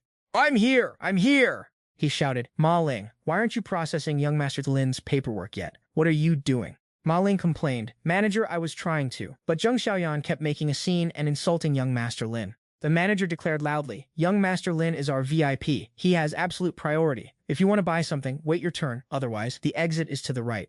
Xu Zhengyang stepped up, fuming. "Let's see who's going to skip in front of me today." The woman raised her hand again, ready to slap him. "You broke loser. I think you're just begging for a beating." He easily caught her hand in midair. She shrieked, clearly triggered. "Get your hands off me." Xu Zhengyang gave her a cold look. "You don't understand basic English, do you?" He kicked her, sending her flying across the room, where she landed, shivering and wailing in pain. "Wah!" Lin Zhongfeng shrieked in absolute rage. "You've got 5 seconds to kneel, or I'll make you regret being born into this world." Xu Zhengyang just waved him off casually. "Don't bother with the 5 seconds. Just do whatever you're going to do already. I've got stuff to attend to." He stood there stunned, thinking to himself, "Whoa, with over 1,500 strength points, I didn't realize I could punt someone that far." Lin Zhongfeng pulled out his phone and spat. "Fine, I suggest you start planning your own funeral right about now." Xu Zhengyang replied with a straight face, "Hold your horses. Once Qi Yunfei gets here, you won't have any time left to talk anyway." The blonde girl limped over, clutching her stomach and wheezing. "A Feng, call Uncle Qi already. I want this guy gone, right here, right now." Zhang Yu whispered into his ear, "Old Xu, the situation is looking pretty sketch. Maybe we should bounce before things go south." He looked over at Zhang Xiaoyan and said, "We could leave easily, but what about the poor shop assistant if they decide to take it out on her?" He started walking toward them, saying, "Relax, it's just Qi Yunfei. It's nothing to worry about." Xu Zhengyang pondered to himself. "Qi Yunfei! Isn't he supposed to be one of Chen Suosheng's lackeys? Let me just ping the guy and check." Ma Ling helped the girl up and sneered, "Finally realized you're in over your head. Looking at you losers, you don't even need a funeral plan. Like, was living a peaceful life as a bottom feeder not good enough for you? Why do you have to keep poking the hornet's nest?" She pointed a finger right in Zhang Xiaoyan's face. "And you too, Zhang Xiaoyan. I helped young Master Lin cut the line, and you had the nerve to run your mouth. You're the ringleader here. You aren't walking away from this one." Xu Zhengyang turned around and said, "See? I told you so. They're definitely going to bully the shop assistant." Zhang Yu replied, "Hey, Zhengyang, I was just getting fired up. I was ready to throw hands." Xu Zhengyang tapped his phone and muttered, "Shh, let me send a quick message." Lin Zhongfeng stood nearby, busy on his phone. "All right, Uncle Qi, I'll be waiting for you right here. Take your time, no rush." He glanced at the two of them, smirking. "Why don't you guys call in some backup? You two aren't even a warm-up for Uncle Qi. You aren't even a warm-up for Uncle Qi." Xu Zhengyang tucked his phone away and grinned. "Haha, no need. I'm actually looking forward to your Uncle Qi arriving." 5 minutes later, a fleet of cars screeched to a halt outside the store. The doors flew open, and a whole squad of thugs piled out. Qi Yunfei stepped forward and said, "Little Lin, I heard someone's giving you a hard time." Lin Zhengfeng beamed, "Uncle Qi, you're finally here." He pointed at Xu Zhengyang and continued, "Uncle Qi, it's these two right here. They don't respect you at all. Make them disappear." Qi Yunfei let out an "oh" upon hearing that. Qi Yunfei swung a massive kick into Lin Zhengfeng, sending him crumpling to the floor, clutching his stomach. He stammered, Wait. You hit the wrong person. It's the two guys standing right there." Qi Yunfei snapped his fingers to give the order. "Oh, almost forgot about you. Beat her up too. Make it count." The goons shouted in unison, "Understood, boss." Lin Zhengfeng started wailing. "Ah!" the girl screamed in pure desperation. "You've got the wrong people. You're beating the wrong people." Lin Zhengfeng shrieked, "Uncle Qi, stop, please stop." Xu Zhengyang stood there with his arms crossed, wearing a smug smile. Lin Zhengfeng called out, trembling, Uncle. He knelt on the floor with tears streaming down his face. "I don't get it. That jerk is the one causing trouble. Why are you hitting me?" Qi Yunfei kicked him right in the jaw. "You don't need to understand anything. Just stay down and take the beating." The woman yelled furiously, "Are you blind? We're the ones who called you." She roared in anger, "Why aren't you helping us? Why are you hitting us instead? Do you have a brain in that skull or what?" Qi Yunfei glared at her and spat, "That's way too much." He shouted to his goons, "Take them out and deal with them." The thugs gleefully chirped back, "Understood." He grabbed Lin Zhengfeng by the hair and growled, "I'm only going to say this once." Qi Yunfei shot him a death glare. "Listen up closely." He continued, "You messed with someone you shouldn't have. Consider this a light warm-up. As for your specific fate, that depends on how the man himself wants to play this." The woman started wailing like a banshee. "Ah, help me!" Lin Zhengfeng stammered. That guy, the two of them are already floored on the ground." Qi Yunfei walked over toward Xu Zhengyang. Zhang Yu nervously whispered, "Old Xu, Qi Yunfei is acting totally weird right now." Xu Zhengyang thought to himself, if he's even beating his own men this hard, what happens if he turns on me? He chuckled and replied, "Relax, he's not going to lay a finger on you." Seeing Qi Yunfei approaching, Zhang Yu started sweating bullets. Qi Yunfei and his crew bowed deeply to Xu Zhengyang. "Greetings, Mr. Xu." Our boy just gave a simple nod. He gestured toward Ma Ling and the manager, "Mr. Xu, how should we handle these two trash bags?" Xu Zhengyang replied, "That girl's got a foul mouth. Do whatever you think is appropriate." Qi Yunfei answered, "I got you." Ma Ling was dragged away, desperately trying to beg for mercy. No, please don't." Zhang Yu watched Qi Yunfei and whispered, "He's walking toward me. I think I'm literally seeing my ancestors coming to collect me." Xu Zhengyang replied, "Get used to it. More crazy stuff is coming. You ready?" Zhang Yu naively said, "Even crazier than this," and his eyes went wide in shock. "Oh," Zhang Yu stammered in disbelief. "It's Xia Jihao." Xia Jihao approached with a massive grin. Oh my, Mr. Xu." He beamed, "Finally I get to meet you in person." The manager was looking totally lost and panicked. Xia Jihao shook Xu Zhengyang's hand and said, "Mr. Xu, I'm Xia Jihao. Sorry for the delay." Xu Zhengyang replied, "You're right on time." Just like that, Zhang Yu's jaw hit the floor as he thought, "The great Xia Jihao is actually bowing to my bro?" Xia Jihao turned to Zheng Xiaoyan and snapped, "Come here and tell me what the hell happened." She replied anxiously, "These two came to buy a car." Zheng Xiaoyan spilled the entire story, blah blah and more blah blah. Xia Jihao excitedly turned to ask, "Mr. Xu, I feel like her version is a bit biased. What do you think?" Xu Zhengyang looked at the manager and said, "It's basically true, but she's sugarcoating it way too much." His exact words were that if I wanted to buy, I should wait, and if I didn't, I should just get out. The manager dropped to his knees in a cold sweat. "Boss, please, I'm sorry. I really didn't know who this gentleman was." Xia Jihao pointed at the exit. "Shut your mouth, get out, scram, get lost." He said with pure disgust, "Xiao Qi, get some men to clear out this trash and toss them into the street." Qi Yunfei obeyed instantly. "Yes, sir, Mr. Xu. I'm on it." With that, they were all tossed out onto the pavement like garbage.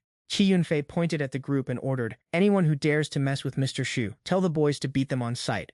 One of his lackeys whispered, "Brother Fei, what is Mr. Xu's actual deal? I saw even Brother Sha treat him like," and Qi Yunfei angrily kicked him in the leg. "Mr. Xu, is that actually how you address him, you absolute clown?" He barked out an order, "Go raid the fake drug factory behind that so-called young Master Lin right now. Scrub the whole thing, make sure there's no trace left, and Mr. Xu will be stoked." His goons scrambled to obey. "Understood, boss. We're on it." Xia Jihao turned to Zheng Xiaoyan and asked, "How would you like to be the manager of this shop?" She blinked, totally stunned. "Emmy, are you talking to me?" Xia Jihao crossed his arms and said, "Go get the paperwork sorted." Zheng Xiaoyan stammered, "Thank you, boss. Thank you, Mr. Xu." He cut her off. "Move it. I don't like repeating myself." Xia Jihao turned to Xu Zhengyang and said, "Mr. Xu, I'll have someone deliver your cars immediately." Our boy just smirked. "Appreciate it. That saves me the trouble." Long thought to himself, "This Xia Jihao guy flips his attitude faster than a pancake." Xu Zhengyang was escorted to the garage where the luxury whips were kept. He checked them out and nodded. Not bad, these guys actually have decent efficiency. Shah Jahan beamed. Mr. Xu, got any plans for tonight? I'd love to host a party in your honor. He worried internally. I hope a big shot like him actually honors me with his presence. Xu Zhengyang, already chilling in the driver's seat, replied, maybe another time. I've still got my day job to attend to. I'm taking one car now. I'll text you the address for my brother. Just send the other one over there.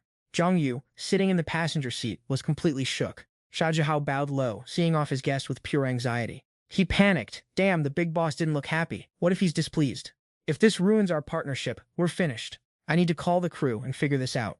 Once inside the car, Zhang Yu couldn't hold it back. Bro, what the hell? Since when did you become such a G? All these heavy hitters are basically lining up to be your subordinates. Xu Zhengyang just flashed a cocky grin while steering. Alright, no point in hiding it anymore. I'll just lay it out for you. I'm a feng shui master. I helped the 4 heroes of Yunhai fix their luck and rake in cash, so yeah, they treat me like royalty. Why wouldn't they? Zhang Yu laughed. Sure. Keep spinning your tall tales, but I'm impressed you're hustling these rich snobs. Just be careful. These people aren't toys. One wrong move and you'll lose your head. He thought with grim determination. No wonder he's spending like a maniac, so that's where the money comes from.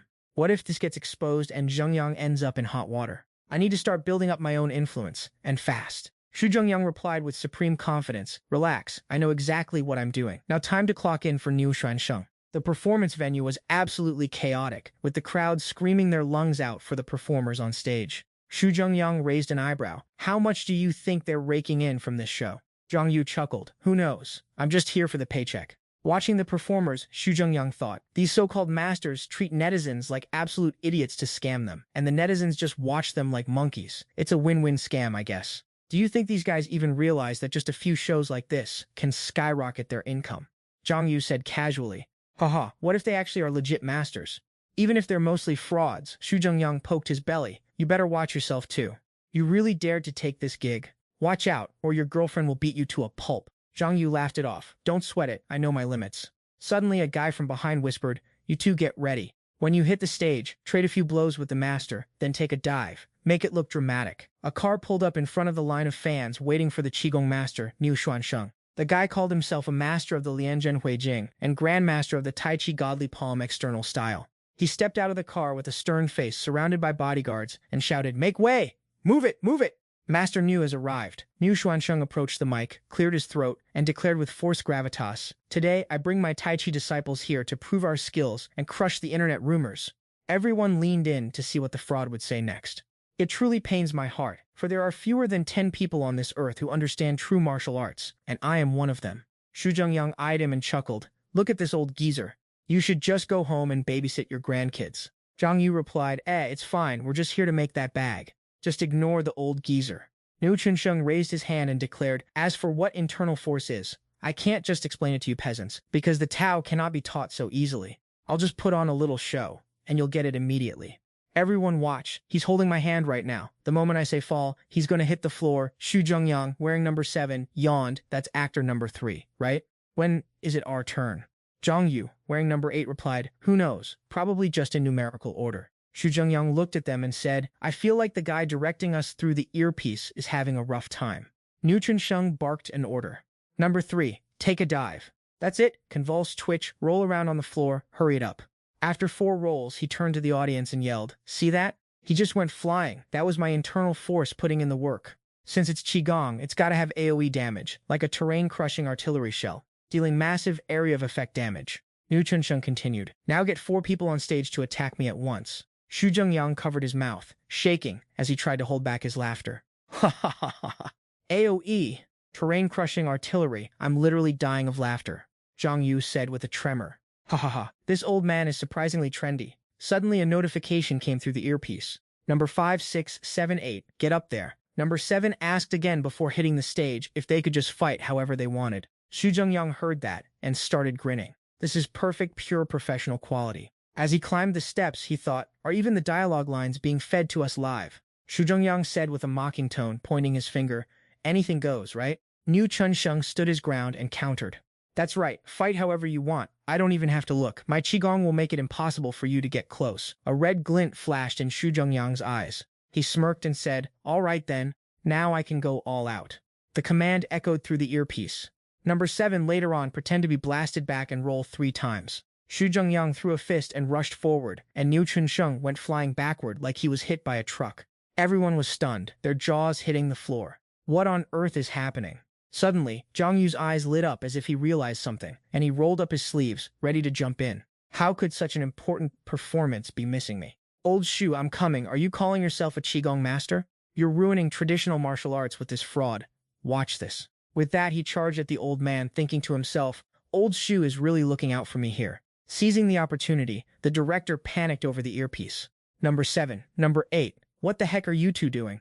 Xu Zhengyang shouted back. Zhang Yu. Master Niu just tripped and fell on his own. What are you doing? Zhang Yu continued to fiercely kick and punch the guy. This is a live stream. Chances to go viral don't come around often. A loud voice boomed out. Everyone stop, the live stream too. The guy who just spoke pointed at them, looking super annoyed. What's going on? Why are you guys actually fighting? Xu Zhengyang raised his hands to explain, I didn't even touch him, and he just fell over. Seriously. Isn't Old Man Niu supposed to be one of the top 10 traditional martial arts masters? You asked, feeling totally confused. Why is he such a weakling? I knew it was a scam, but this level of fraud is actually insane. The ringleader flashed a smug, provocative grin. Haha, I scammed you. What are you going to do about it? Let me be clear, that old man knows zero martial arts. The whole thing is just a setup we put together. He gestured grandly. You just fought 2 people. No telling how many views that's going to rack up. He pointed at Zhang Yula and laughed, not to mention how many more gullible students will bait into this. Do you have any clue how expensive our tuition fees are? Xu Zhengyang picked up his phone and said, Thanks a lot, man. The guy looked confused and shouted, What the heck are you doing? Xu Zhengyang replied, Nothing much, and showed his phone with a smug grin, just recorded the whole confession before we even hit the stage. The image of the guy from earlier appeared, and the audio started playing loud and clear. Let me be clear, that old man knows zero martial arts. The whole thing is just a setup we put together. You just fought 2 people, no telling how many views that's going to rack up, or how many more gullible students we'll bait. And the guy started sweating bullets, looking absolutely triggered. You trash, how dare you record us? Xu Zhengyang stood up, facing the crowd, and said, Making money is one thing, but setting up a fake old master to scam people? That's just pathetic. The guy went into a total rage, snapping his fingers. You pieces of garbage actually tried to play me? He acted all arrogant, calling his goons over. You think recording a video gives you leverage over us? Looks like you guys aren't leaving here in one piece today. The ringleader crossed his arms and scoffed. Honestly, I wasn't even planning on touching you. Just wanted to collect some compensation. But looking at this situation, I guess you guys don't have the cash, and the stream getting cut off early really pisses me off. So, what should we do now? He barked an order, grab his phone and smash it to pieces right now. Zhang Yu and Xu Zhengyang gritted their teeth, and Xu Zhengyang thought to himself, It's over, we're finished, they've lost it, what do I do now? Zhang Yu suddenly lunged forward, shouting as he punched one of the goons, Get lost, you absolute fodder. Take this punch, Zhang Yu thought to himself. He's been so good to me, I won't let him get touched. Only the strongest man in the district can handle this situation. That guy sneered at him. You think that's gonna end it? 2 goons closed in on Xu Zhengyang. Check out my ultimate move. Flying through the air? No sooner had he said it than his 2 goons went flying, leaving everyone in total shock. Xu Zhengyang narrowed his eyes and kicked the last guy, sending him crashing into the rafters. Why did I hear someone calling themselves the strongest man in the district? Zhang Yu stared at Zhengyang with wide eyes. Dude, you must have misheard that.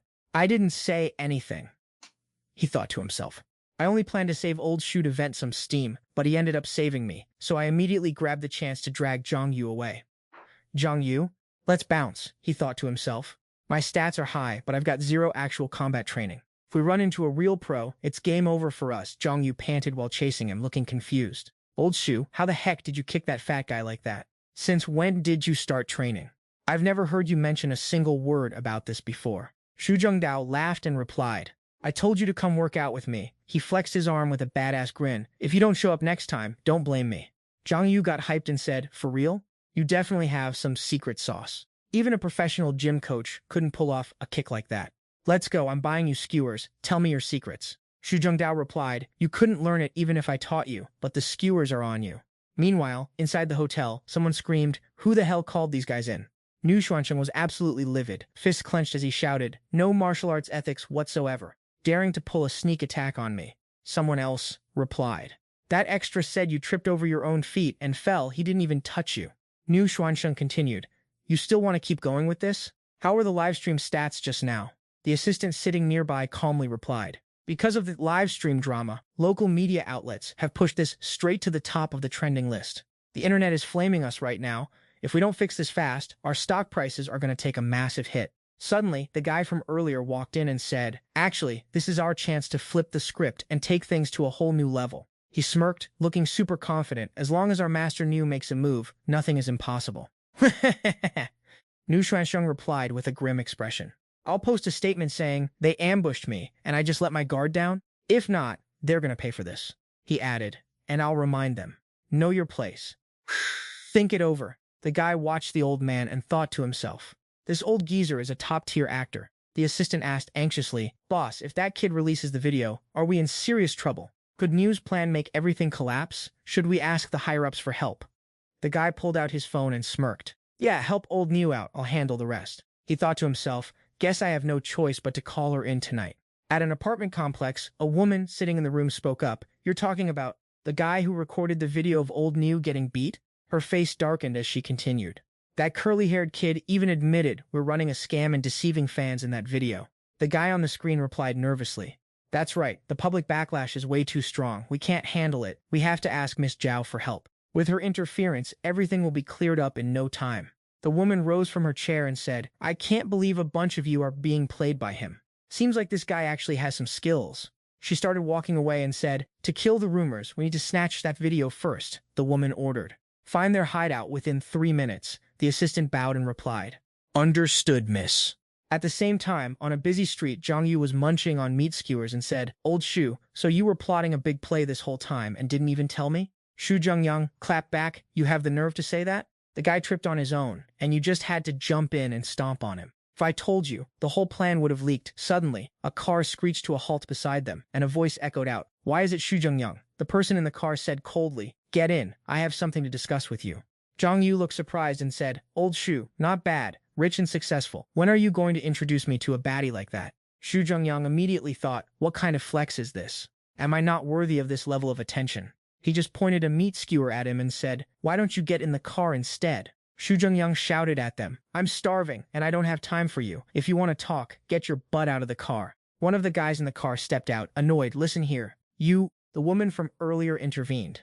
Cool it. What he's saying makes sense. She opened the car door. The person was none other than Zhao Xiaoman, the big miss of the Zhao family. She crossed her arms and said, facing things head-on is the only way to solve them. Zhao Xiaoman got straight to the point. Frankly speaking, I'm here to buy that video. Name your price. Xu Zhengyang looked surprised and replied, I didn't expect a rising star of the Zhao family to show up in person. Looks like the Zhao family is also mixed up in the new Xuansheng business. He thought to himself, the Zhao family is a top-tier clan in Santai City. Their second young master, Zhao Huashan, is a big shot in the entertainment industry. Now the eldest daughter, Zhao Xiaoman, has shown her face. It proves that the new Xuansheng case is a huge deal to them. Zhao Xiaoman smiled faintly and said, Since you know who I am, this will be easy. She slid a piece of paper over and said, This is a blank check. You fill in the amount. Xu Zhengyang looked at the check and asked, Any amount is really okay. Zhao Xiaoman snapped her fingers and laughed. Exactly, but if you refuse, I could use more direct and violent methods, but business should be kept civil. I believe you understand how this works. Xu Zhengyang heard this and happily pulled out a pen, saying, If that's the case, I won't be polite then. Zhao Xiaoman watched him write on the check, thinking to herself, It's just a trivial matter. Why did my father make me come here in person? It's ridiculous. For trash with no power or influence, spending money on them is just a waste. Xu Zhengyang handed the paper back to her with both hands. Zhao Xiaoman thought to herself, if we weren't in public, I'd have 9 different ways to end this guy. Don't test me. Zhao Xiaoman swung a check, giving a scheming smile. Pleasure doing business with you. She looked at Xu Zhengyang sitting right there, thinking with disdain, bottom feeders like you, even if I gave you 100 chances, the price you'd fill in wouldn't even cover the cost of my handbag. Zhao Xiaoman frowned as she looked down at the check in her hand. She gasped when she saw the number, 990,000. She flicked the check and said, This joke isn't funny at all. Zhengyang calmly continued eating his food. What's wrong? Suddenly, the check in Xiaoman's hand was snatched away by a pair of chopsticks. Can't this money be cashed out? Zhengyang mocked her, using his chopsticks to grab the check back from her hand. I already warned you, it didn't meet my expectations. How about I take off 2 zeros instead? Xiaoman jumped to her feet and screamed. Xu Zhengyang! The bodyguard behind her stepped forward. Listen here, you! He reached out to grab our boy. Does he want to get clapped? Xu Zhengyang caught his hand with ease, thinking, looks like this NPC wants to do it the hard way. He slammed the bodyguard's hand onto the table and grabbed a pair of chopsticks. The chopsticks pierced right through the bodyguard's hand, straight through the table, and Zhao Xiaoman's bodyguard started screaming his lungs out. Xiaoman looked at Zhengyang in panic. With this kind of raw power, looks like her average tier fodder isn't going to cut it. Xu Zhengyang pulled the chopsticks out and said, your Zhao family loves stealing from people. Are you guys broke or something, since you can't even hire decent muscle? Zhao Xiaoman glared at him. Fine, I don't care who you are. You've officially pissed me off. I'm bringing the whole house down on you. She stared at him, plotting how to crush our boy. Meanwhile, Zhengyang put his arm around Zhao Yiming and said, Old Zhang, let's go. Let's find a different spot to eat. Zhang Yu replied, let's go. Honestly, I'm not even hungry anymore. The drama was filling enough. Xu Zhengyang, I don't care if your strength is just a rumor, but you've triggered the Zhao family. Your good days are numbered. Zhengyang and Zhang Yu were just vibing and laughing. Zhengyang suggested, let's go. Back when you first helped me, we grabbed hot pot together. Let's head out and reminisce about the good old days. Zhang Yu laughed along. Haha, that hot pot place was actually fire. Old Xu, you're buying today. An account that looks like a total scammer master is live streaming. He narrated, those two young punks came at me with a punch right out of the gate. I wasn't paying attention, so I accidentally took a hit. I told those young kids to stop with the cheap shots. A man's hand shook as he watched Master Nu's live stream. On the screen, Master Nu shouted, you come to scam me. You come to sneak attack a 70-year-old man like me. Zhao Yiming angrily threw his phone and yelled, that trash Xu dares to smear our Zhao family's name? I'm going to ruin his life. And this new Chuansheng guy is out here capping like that? What a joke. Weiming pointed at Xiaoman, who was chilling and sipping tea. Zhao Xiaoman, is this how you handle things for the family? How did you let such a simple task turn into such a dumpster fire? Zhao Huashan folded his hands under his chin and said, if you hadn't been drunk that day, your sister wouldn't have had to step into this mess. Besides, if you had handled it, are you sure you wouldn't have messed it up even worse? He glared at his good-for-nothing son. Anger is for losers. He reminded him, if you keep acting like this, don't ever expect to earn your grandfather's respect. Xiaoman bowed her head. Dad, I know I messed up. I'll clean this mess up properly. Zhao Huashan stood up. Good, I'm leaving this to you too. Use your heads. Handle this smoothly. At least make your grandfather proud for once. Zhao Yiming bowed respectfully. Dad, you can count on us. Xiaoman thought to herself, even if this hasn't publicly shamed the Zhao family yet, our reputation is already taking a hit. Zhao Yiming's phone chimed with Niu Chuansheng's voice. Is this going well? It's not going well. I suggest that young man should know when to quit. Think about it again. Xiaoman stomped her phone into pieces. She couldn't take this frustration anymore. The phone kept blaring. Martial arts is about harmony. We must hold on to our morals. From Zhengyang's car, the live stream audio kept playing. Stop this internal fighting. Qingbaola laughed loudly. She showed her phone to Zhengyang and joked, this old geezer Niu Chuansheng is honestly killing me. Oh, and you and Zhang Yu cooked up a massive story. You two planned this from the start, didn't you? He grumbled. Quit messing around. I'm trying to drive here. Xu Zhengyang thought, Niu Chuansheng's team reacts pretty fast. And with the mess from the livestream that day, this video is going viral. But compared to the secret footage I took, besides a few brain-dead trolls and paid bots, everyone is basically dogpiling on them. You remembered Chen Shengxu's words. Thanks to your video, our new short-form video app has hit the top 10 trending apps. Who would have thought that video would launch Chen Sheng's app to fame, crushing the scammers and making a bag in the process? Gotta say, I'm kind of a genius. Even though the higher-ups finally stepped in to stabilize the situation, and Niu Chuansheng and his squad of scammers got thrown in the slammer, the real mastermind, the Zhao family, didn't even show their faces once. Did they just see the ship was sinking and decide to dump Niu Chuansheng's company to save their own skin? Cheng Baola spoke up, saying, look, I'm just going to a class reunion. You don't need to tag along.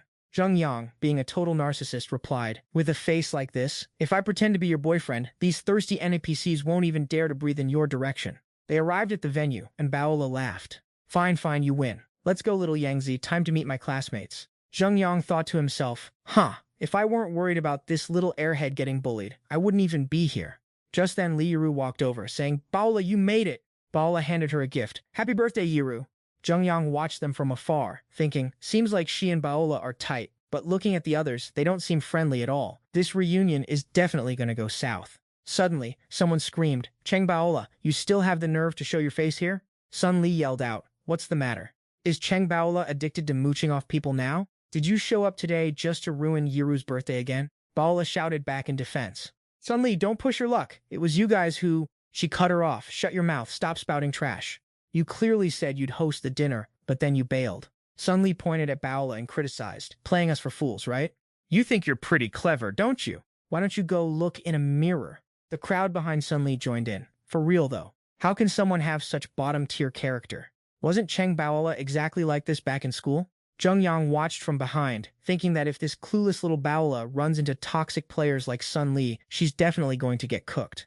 At that moment, Cheng Baola clapped back. Sun Li, you said I wanted to host. That's true. But do you dare explain how you tricked me into coming to that restaurant? Sun Li was left speechless. Baola shouted. You guys already ordered the food but didn't want to pay, so you called me to the restaurant to foot the bill. Am I wrong? Exactly. You saw my boyfriend had some money and brought your whole pack of mangy dogs to feast on us. Isn't that right? You're allowed to scam me, but I can't hit back. And now you have the audacity to come after me? How is your face thick enough to be that shameless? Zhengyang smiled from the back. This girl actually learned how to roast people. Not bad at all. Even though it still felt a bit amateur, it was her first time. A few more rounds, and she'll be a pro. Yiru grabbed Baola's hand and said, All right, Baola, don't be so angry. Besides, you really should fix your attitude. You know I invited you here today because I wanted you to have a chance to fix your reputation with everyone. She leaned into Baola's ear and whispered, Remember Chu Man? Her husband is the young master of the Sun family. He's got major status. She told me to tell you that if you just bow your head to her today, no one will ever mess with your job hunt again. Baola's face twisted in disgust. You mean you invited me here today just to make me bow down to Chu Man? And my career being in the gutter for the last few years. That was all Chu Man's doing? Yiru sighed. Baola, people in this world need to know their place. You can't just keep acting so high and mighty. Our family's textile factory actually got some help from Chu Man's husband, too. If you help yourself today, it's basically like helping me out, too. Suddenly someone shouted, Chu Man is here. Chu Man walked in arm in arm with Sun Feng. Hello, Yiru, we've arrived. The crowd swarmed them like flies on a dumpster fire. Xiao Man, young Master Feng, you guys are finally here. Yeah, we've been waiting for you. Xiao Man. Xu Zhengyang walked up from behind, tapped Baola and asked, Is that girl Chu Man your sworn enemy? Baola frowned. Yeah, and she's extra petty too. I heard she's been plotting against me for years. Suddenly Chu Man spotted Baola, and she and Sun Feng strutted over. Baola, long time no see. Baola responded politely, long time no see. Chu Man bragged arrogantly, Let me introduce you all to my husband, Sun Feng, the heir to the Sun family. You guys know the Sun family, right? They're the ones who practically run the entire textile industry in Tai City. The crowd immediately started brown-nosing. Xiao Man, young Master Feng, what a perfect power couple. Truly, being able to meet young Master Sun today is the blessing of a lifetime. Zhengyang burst out laughing. Yiru asked confused, What are you laughing at? Xu Zhengyang held his stomach and wheezed, My bad, I just couldn't help myself after hearing that run the city line. That's so cringe. He scanned the crowd and asked, So is everyone here yet? Since everyone's here, I have a question. Xu Zhengyang suddenly dropped the smile and got serious. Which spineless loser has been hiding in the shadows trying to block my girlfriend from getting a job? You guys tired of living, or what? Sun Le was caught off guard. Sun Feng looked stunned.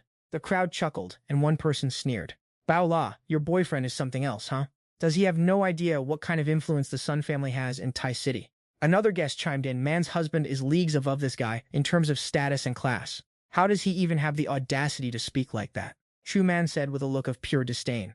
Baola, what kind of guy did you pick up? I won't even mention the bragging. Looking at his lazy, good-for-nothing vibe, you're definitely in for a rough life. Baola stepped in front of Zhengyang to shield him. My boyfriend is my business. You guys don't need to worry about it.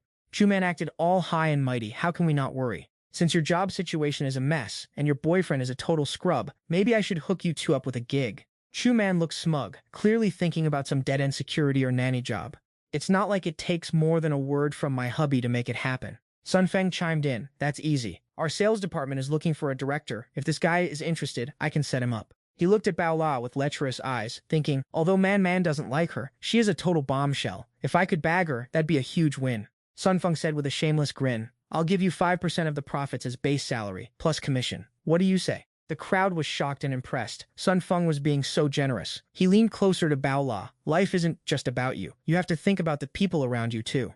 A measly 5% of the profits should be enough to feed you two. Maybe even have some pocket change left over if you're lucky. He reached out to touch Baola, saying, If you want to make some real money, I need to see what you two are actually capable of. But Sun Feng's hand grabbed nothing but air, as Zhengyang had already snatched Baola and pulled her close. Xu Zhengyang stepped forward and said, You're making a measly $100 a month.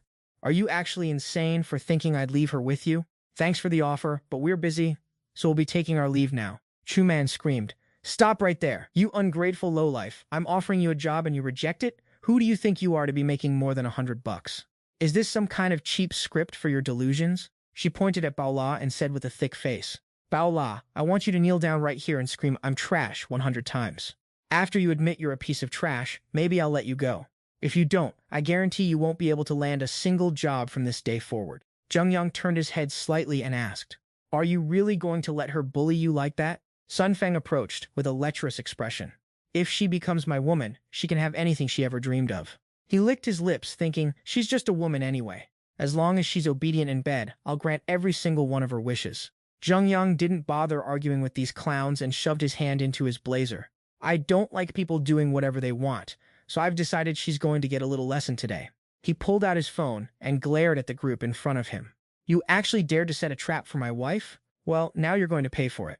Meanwhile, Chen Haohai looked at his staff and yelled, Did you hear me clearly? Mr. Xu wants to find a woman named Chu Man. I want her entire life's history on my desk in 5 minutes. Who is it? Who dares to cause trouble for Mr. Xu? That's even more insulting than slapping me across the face. Back at the scene, Chu Man shrieked, What now? Trying to act cool with a budget phone? Zhengyang's phone suddenly dinged. Chu Man continued to flap her mouth. You've watched too many CEO dramas. You're really trying to pull off the you'll regret this act, huh? Zhengyang looked at her with a smirk only a true boss could pull off. Interesting. The real show is just getting started. A loud voice boomed from the other end of Zhengyang's phone. Chu Man, 25 years old, ID number 412. Since her sophomore year of college, she has a history of 1,028 hotel room bookings. The guests accompanying her were 52 different men, aged 28 to 64. Chu Man turned pale, and Sun Feng looked stunned as the report added, 34 of those times, she was with more than 2 men at once. Sun Li and Yiro were frozen in shock. Zhengyang's eyes narrowed, and he grinned. Impressive. Truly a heavy-duty model. No amount of usage could break that. Chu Man snapped. You're lying. You're slandering me. I'm gonna sue you. Xu Zhengyang said calmly. Don't be so impatient. I'm not done yet. The phone continued. 3 years ago, she was diagnosed with syphilis. She was treated in May but was infected again by September. In 3 years, she's had 6 miscarriages. As for last year, she checked into hotels 86 times, most recently yesterday at a room with an ocean-themed waterbed. From 1 p.m. to 9 p.m., how many people went in there? Every word hit Sun Feng like a truck. Zhengyang added, also, there's a guy named Sun Jian mentioned in there. Do you guys happen to know him? Sun Feng gritted his teeth and whispered, That's my father. The women nearby collapsed in disbelief. Chu Man lunged forward, screaming, Shut up, stop talking, just stop. Zhengyang just raised his hand to dodge, and she tripped over her own feet and wiped out. Chu Man looked at Sun Feng, who was fuming with rage, and started sweating bullets. Her husband was panicking, his forehead glistening with cold sweat. It's not what you think, just let me explain. Sun Feng shot her a look of pure unadulterated disgust. Explain what? He swung his hand, delivering a brutal slap to Chu Man's cheek. Explain how you've been playing around with dozens of different guys. You snake? Sun Feng's roar echoed through the massive hall.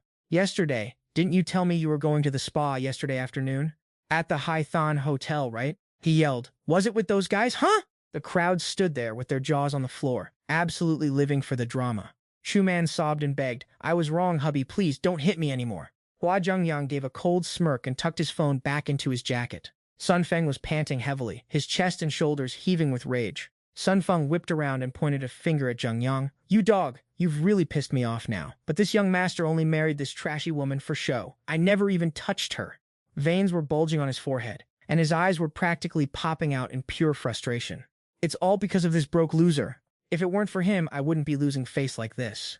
He glanced at Chu Man, who was sprawled on the floor, and muttered, This filth will be dealt with tomorrow, then I'll just find a new mistress for the Sun family. Sun Feng looked over at Bao La with greedy eyes. He thought to himself, today he definitely had to crush this broke loser so he could snatch the girl standing next to him.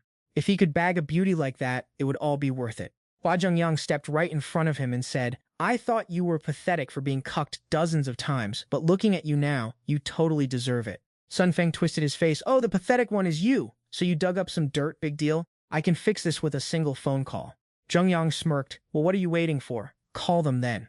Sun Feng felt smug, thinking he had the upper hand. Heh, wait until you realize that the 4 big bosses of Yunhai are my personal underlings. What are you gonna do then? Sun Feng grabbed his phone and screamed into it. Hello? Dig up every single file on this guy for me. His name is Hua Zhengyang. The guy on the other end stuttered. Young master, There are so many people named Xu Zhengyang. Which one do you want me to check? Sun Feng shouted, check all of them. Don't leave a single one out. He stared at his phone, thinking, this kid managed to expose the secrets of that trashy woman just by knowing her name. If I ask for more info, doesn't that mean I'm losing to this little brat? Xu Zhengyang handed his ID card to Sun Feng and laughed. Let me lower the difficulty setting for you. Here is my ID number. Searching by this will be way faster. He snatched the card and boasted, oh, then don't blame me for what happens next. A few minutes later, Sun Feng pointed at his phone and roared, how about that? Where speed is the name of the game, right? Let me broadcast your dirty secrets to the world. Zhengyang couldn't care less and said nothing. Yeah. Hurry up and press accept, or they're gonna hang up on you. Sun Feng tapped the button to pick up and grumbled. Today, I'm gonna make sure you have nowhere left to hide. The voice on the other end said, young master, is that you? Sun Feng replied. Yeah, go ahead. The voice on the other end of the line was shaking. Young master, the higher-up said. The person on the other end hesitated, clearly terrified. We aren't allowed to reveal this person's info, and they told us to know our place and stop sniffing around the high-level departments. Xu Zhengyang smirked. So, wasn't it supposed to take a few minutes to track? Bao La stood behind him, smirking. Zhengding thought about Chen Haohai, wondering if the top brass refused to leak his background. Wait, based on the status of guys like Chen Haohai, surely they wouldn't go this far, right? Is it possible someone has their eyes on me? Sun Feng suddenly clutched his chest. Damn it, how annoying. Li Yiru rushed over in a panic. Young Master Sun, are you okay? Let me help you over there to rest. She glanced at Sun Lei, who was propping up Chu Man, plotting in her head. Chu Man is getting kicked out soon, which means the position of Sun family's young mistress will be up for grabs. If I can use this opportunity to fill that spot, that would be perfect. She helped Sun Feng to a seat, thinking it was time to show off her skills and become the top candidate for the young mistress role. Yuru looked at Bao La and frowned. Bao La, I was kind enough to invite you to my birthday party, but you let your boyfriend humiliate young Master Sun. I'm so disappointed. We don't welcome your kind here. I never want to see your face again. A flash of disappointment crossed Bao La's eyes. Yuru, you really want both of us to leave? Yuru screamed, if it's not you two, then who else? Offending young Master Sun means offending our Li family. From today on, the Li family and everyone standing here will be at total war with you. Bao La fired back. Don't worry. If we weren't close friends back in the day, I wouldn't have even shown up. After today, we're done. Let's just go our separate ways and never cross paths again. Suddenly a voice cut in, oh my, Manager Tong. Sun Feng and Yiru looked up, while Bao La was stunned. Why are you here? Tong Ying smiled. I accepted an invite to a friend's birthday party. I hope I'm not late. Tong Ying walked over to the crowd. Tong Ying, am I seeing things? Why is she here? The crowd whispered, that's the real boss lady of the city's fashion industry. In front of her, the Sun family wouldn't even dare to let out a fart. Did she come to wish Li Yiru a happy birthday? Tong Ying thought, even though Bao La asked me to gift this on her behalf, I should keep it low-key for now. I'll present the gift first, then reveal who it's actually from. That'll definitely help her save face. Zhengding quietly whispered to Bao La, keep a smile on your face. Don't let Tong Ying notice anything. Let her give the gift first. He whispered, you don't want to mess with these people because you're too kind, but I'm not one to be trifled with. After whispering that, he narrowed his eyes. Soon, I'll show them exactly what regret feels like. Tong Ying stepped forward. Li Yiru smiled. Greetings, Miss Li. I am here on behalf of a mysterious guest to present your birthday gift. Tong Ying opened the gift box and said, happy birthday to you.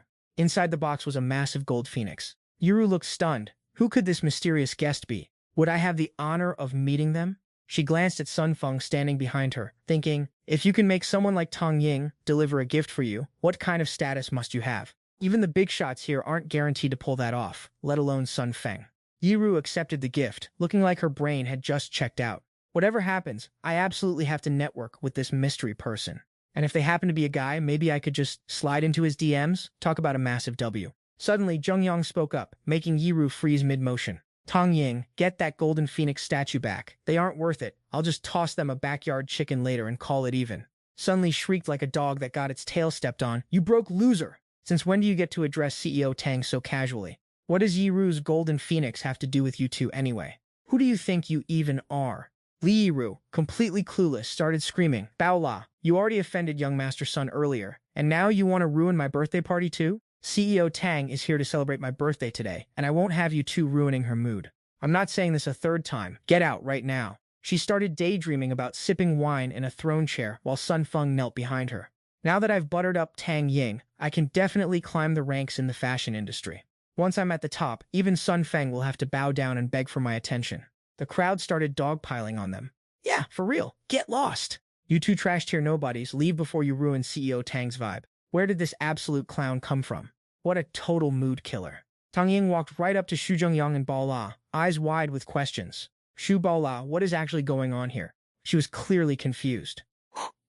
Could it be? Did I do something wrong? The crowd of onlookers stood there, completely shook. Li Yiro and Sun Li rushed over to Tang Ying, acting all frantic. Is CEO Tang actually talking to those two losers? Tang Ying shot back, I'm not talking to you guys. Could it be Miss Zhuo? Sun Li wailed, CEO Tang, what do you mean by that? You actually know these bottom feeders? That's literally impossible. They're obviously just low-life trash from the bottom of the food chain. Tang Ying looked at them with pure disgust. I gave this golden phoenix as a gift on behalf of Bao La. So, in your opinion, do I know them or not? Yuru's face went pale, looking completely lost. How could this even be possible? She started spiraling, refusing to process the L she was taking. CEO Tang, you're definitely just trolling us, right? Xu Zhengyang turned around and headed straight for the exit. Stop wasting your breath on these NPCs. Didn't you hear the host? She told us to get lost. Tang Ying immediately replied. Got it. Xu, wait. He shot a quick glance at Tang Ying, then glared daggers at Li Yiru's crew. She turned around and looped her arm around Bao La with a bright smile. Let's bounce. Bao La. Bao La replied softly. Yes. Okay, I'm coming. Li Yiru snapped back to reality. Are Tang Ying and Bao La really that close? Who? She was absolutely shook. Tang Ying was actually called here by Cheng Bao La, and she even brought the golden phoenix to wish her a happy birthday. Li Yiru ran toward the trio. No. She scrambled after them, reaching out with her hands. Don't leave. Bao La. Just as she hit the door, she was blocked by two massive bodyguards, separating her from Bao La.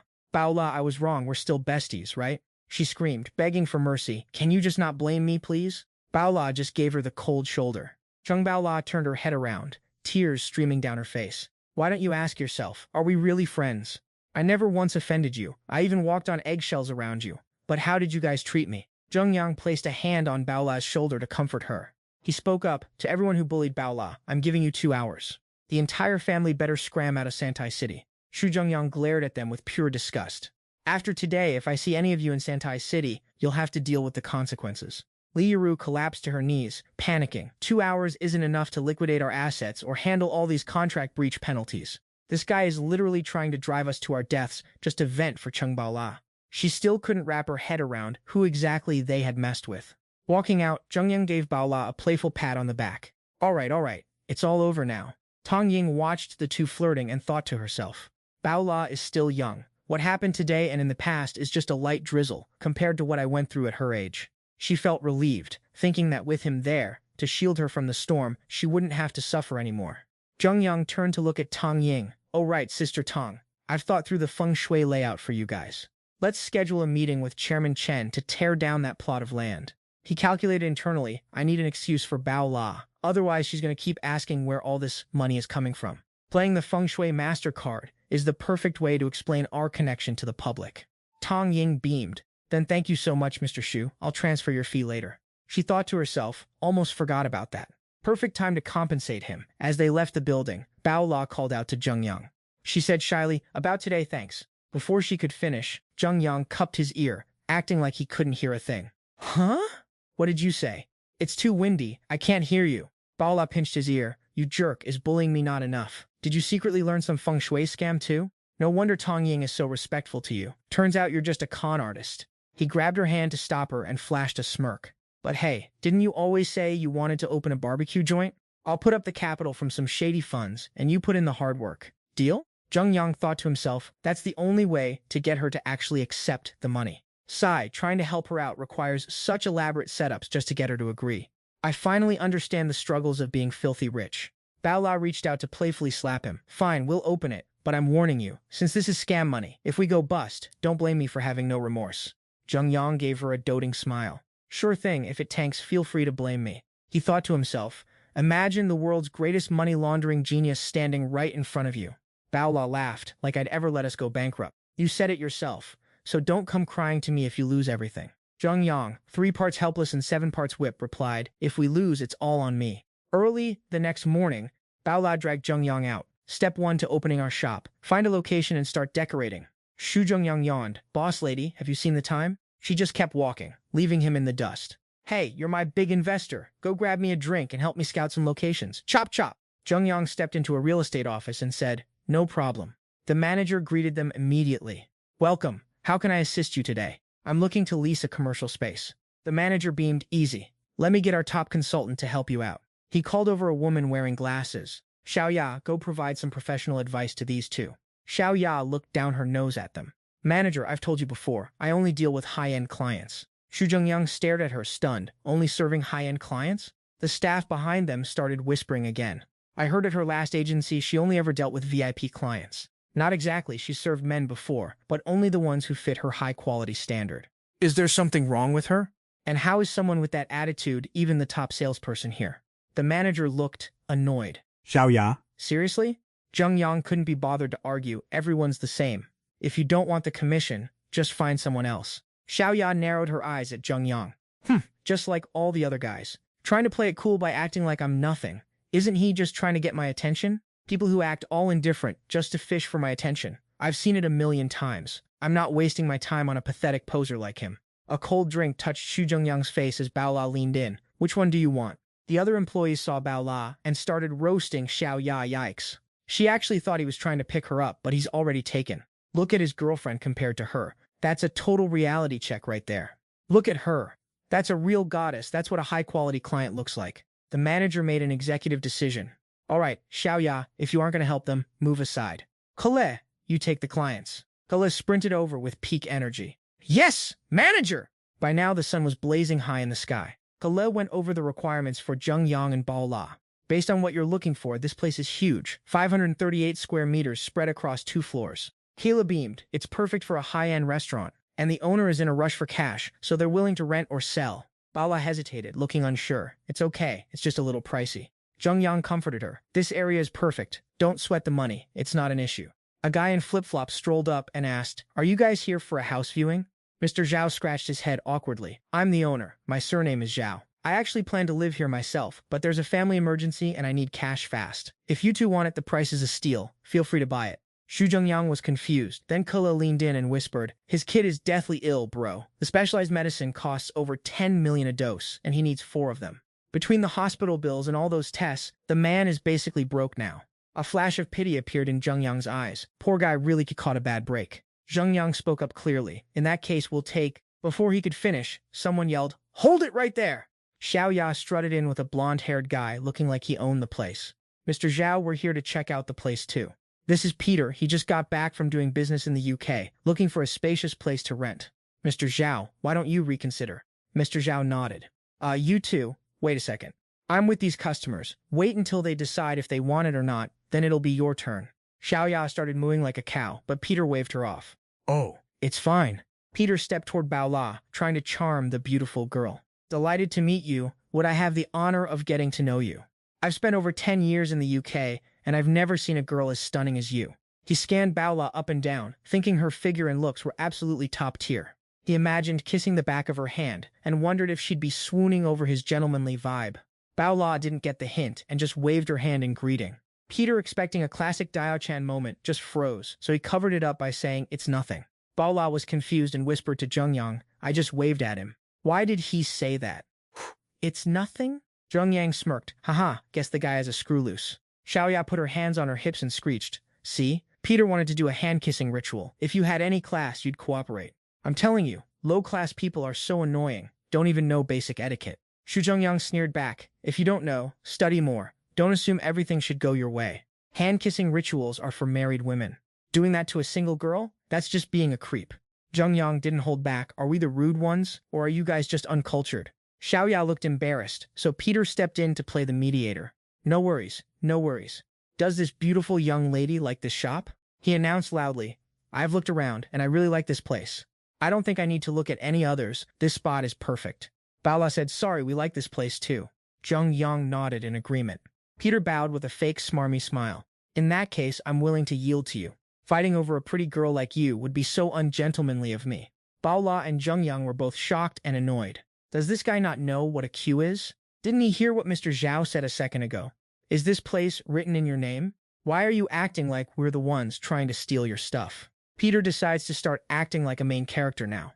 He asks if everyone has managed to negotiate the rent yet. He acts all high and mighty, saying if the rent is too expensive, he has a genius plan. Zhengyang and Baola look at him like he's a total eyesore. Peter starts scrambling to explain himself. He says, what I mean is, I'll just buy this place and then rent it to you, babe.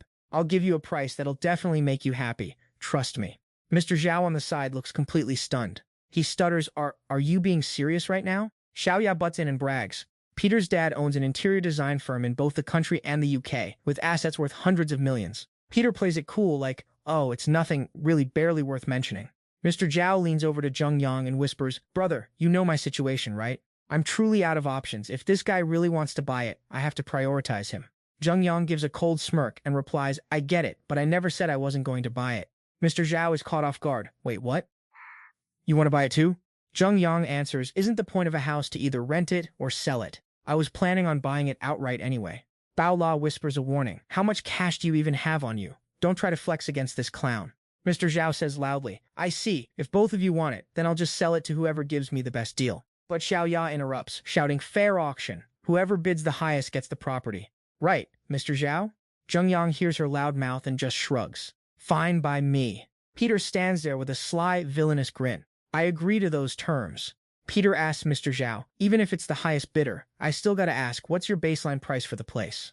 Mr. Zhao honestly replies, if you're serious, the price is 15 million. If I wasn't in such a rush for cash, I would sold it for 17. Peter nods. Deal. Peter thinks to himself, even though his dad only gave him money to rent a shop, he looks at the frontage and plots. If he nags his old man enough, he'll agree. Plus, this place is worth 18 million. I have to have it. Peter rubs his chin and says, your price is reasonable, I'll pay it. He holds up one finger and says 15.5 million, half up front and the rest on a mortgage. He imagines Baola in a bikini, plotting to buy the shop and force her into a cheap rental contract. He thinks as long as she agrees, he'll finally get close to her and conquer her heart. After his delusional daydream, Peter points at Zhengyang and taunts, hey kid, your turn. Zhengyang replies, all right, I'll pay. Before he can finish, Baola grabs his shoulder and cuts him off. She smiles awkwardly and says, sorry, we have something to discuss. Give us a second. Baola thinks to herself, he's getting way too carried away. I have to talk some sense into him. Standing out on the street, she snaps at Zhengyang, did you drink some stupid juice or something? Baola points at his face and demands, why did you agree to get into a bidding war with that guy? Just to open a shop for me? She puts her hands on her hips and yells, you actually want to buy this place? That is not how you spend money, you absolute moron. Xu Zhengyang laughs and reaches out to pinch her cheek. He says affectionately, as long as I own this building, you'll be my personal tenant. Baola yelps in pain from the pinch. Ow, ow, let go. She says, you realize that fake foreigner is probably planning the exact same thing, right? Baola looks at him, totally confused. Zhengyang stepped closer, patted Baola on the shoulder to calm her down, and said, relax, I know what I'm doing. Besides, I'm not just buying this place for you. He planned to lowball them so hard it would send them running for the hills. He draped an arm around her, thinking, time to lowball this arrogant fraud and watch him scramble. Zhengyang walked in and said, my bad for the wait, everyone. We've decided to resume the bidding. The crowd stared in shock. Peter was visibly seething, veins popping on his forehead as he forced a fake smile and asked, whatever, kid, but how much are you actually bidding? Xu Zhengyang said coldly, I bid 100 yuan. Brother Zhao and Keilei were absolutely stunned. Xiaoya stood there with her mouth agape. Peter let out a long sigh. Ha, nice try, kid. He laughed mockingly. If you're too broke to play, stop turning me into a joke. No need to put on a performance just to impress your girlfriend. Peter looked like he had it all figured out. Right. Isn't there that saying you people have? He adjusted his glasses, shooting a conniving look at Zhengyang. Oh right, isn't it trying too hard just kills you? Xiaoya chimed in, seriously, can you not embarrass us locals, please? Opening your mouth to bid 100 yuan. Do you think that's toilet paper in your pocket or something? Xu Zhengyang chuckled lightly. Haha, look at you, bending over backwards just to kiss some foreigner's feet. He pulled a bill from his wallet and asked, who exactly is embarrassing our people now? Xu Zhengyang recalled that while cleaning the house a few days ago, he'd found a few hundred yuan he'd stashed away. He realized how smart he was for keeping it. Otherwise, he wouldn't be able to slap this fake foreigner in the face right now. He held up the 100 yuan note with a smirk and asked, so is this enough to seal the deal on this property?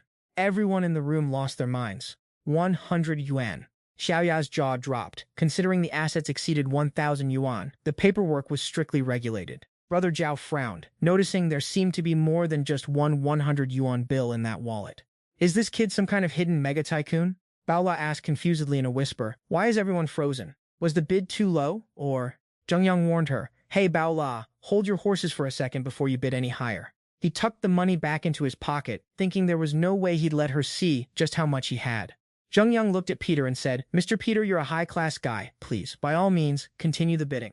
Peter looked panicked, sweat dripping down his face. My turn? Even if I combined all my family's companies, I wouldn't have half the cash in his wallet. How am I supposed to compete with that? His sweat hit the floor, forming a small puddle. The guy drops 100 yuan like it's nothing.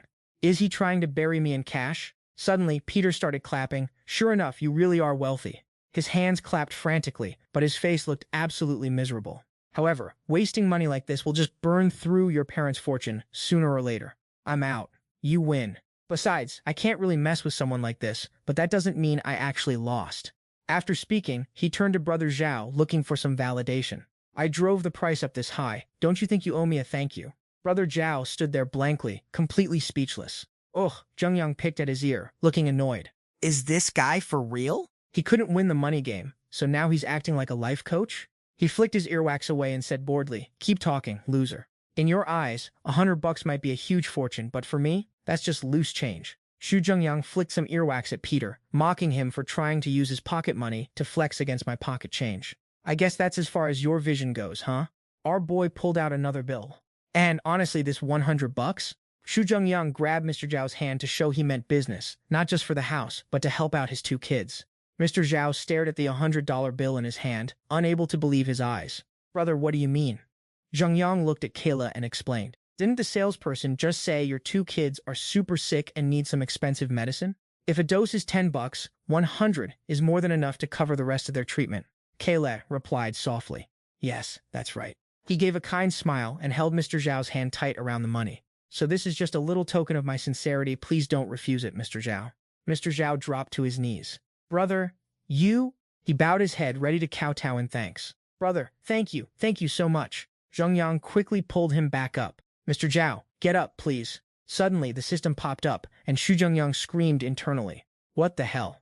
You're scamming me out of points for doing a good deed? I'm literally being a philanthropist here. Besides, I've got 10 million in profit coming in every month. If I don't find ways to blow it, how am I ever going to spend it all? Over on the side, Peter had the audacity to say, haha, I hope the homeowner can thank me a little bit too. He thought to himself, this is so annoying. I didn't expect the homeowner to actually be in this kind of bind.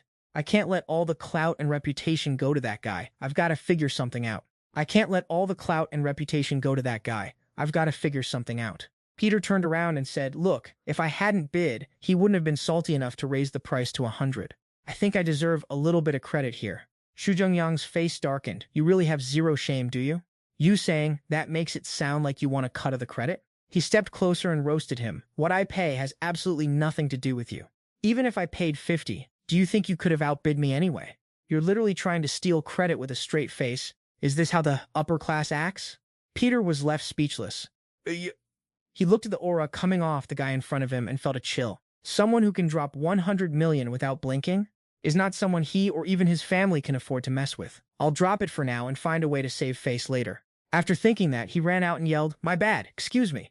Xiaoya chased after him. Peter, wait for me. Zhengyang turned to look at Xiaoya and asked, all right, let's talk about the house purchase. Salesperson, you're in charge of this, right? I'll cover the brokerage fees for Mr. Zhao.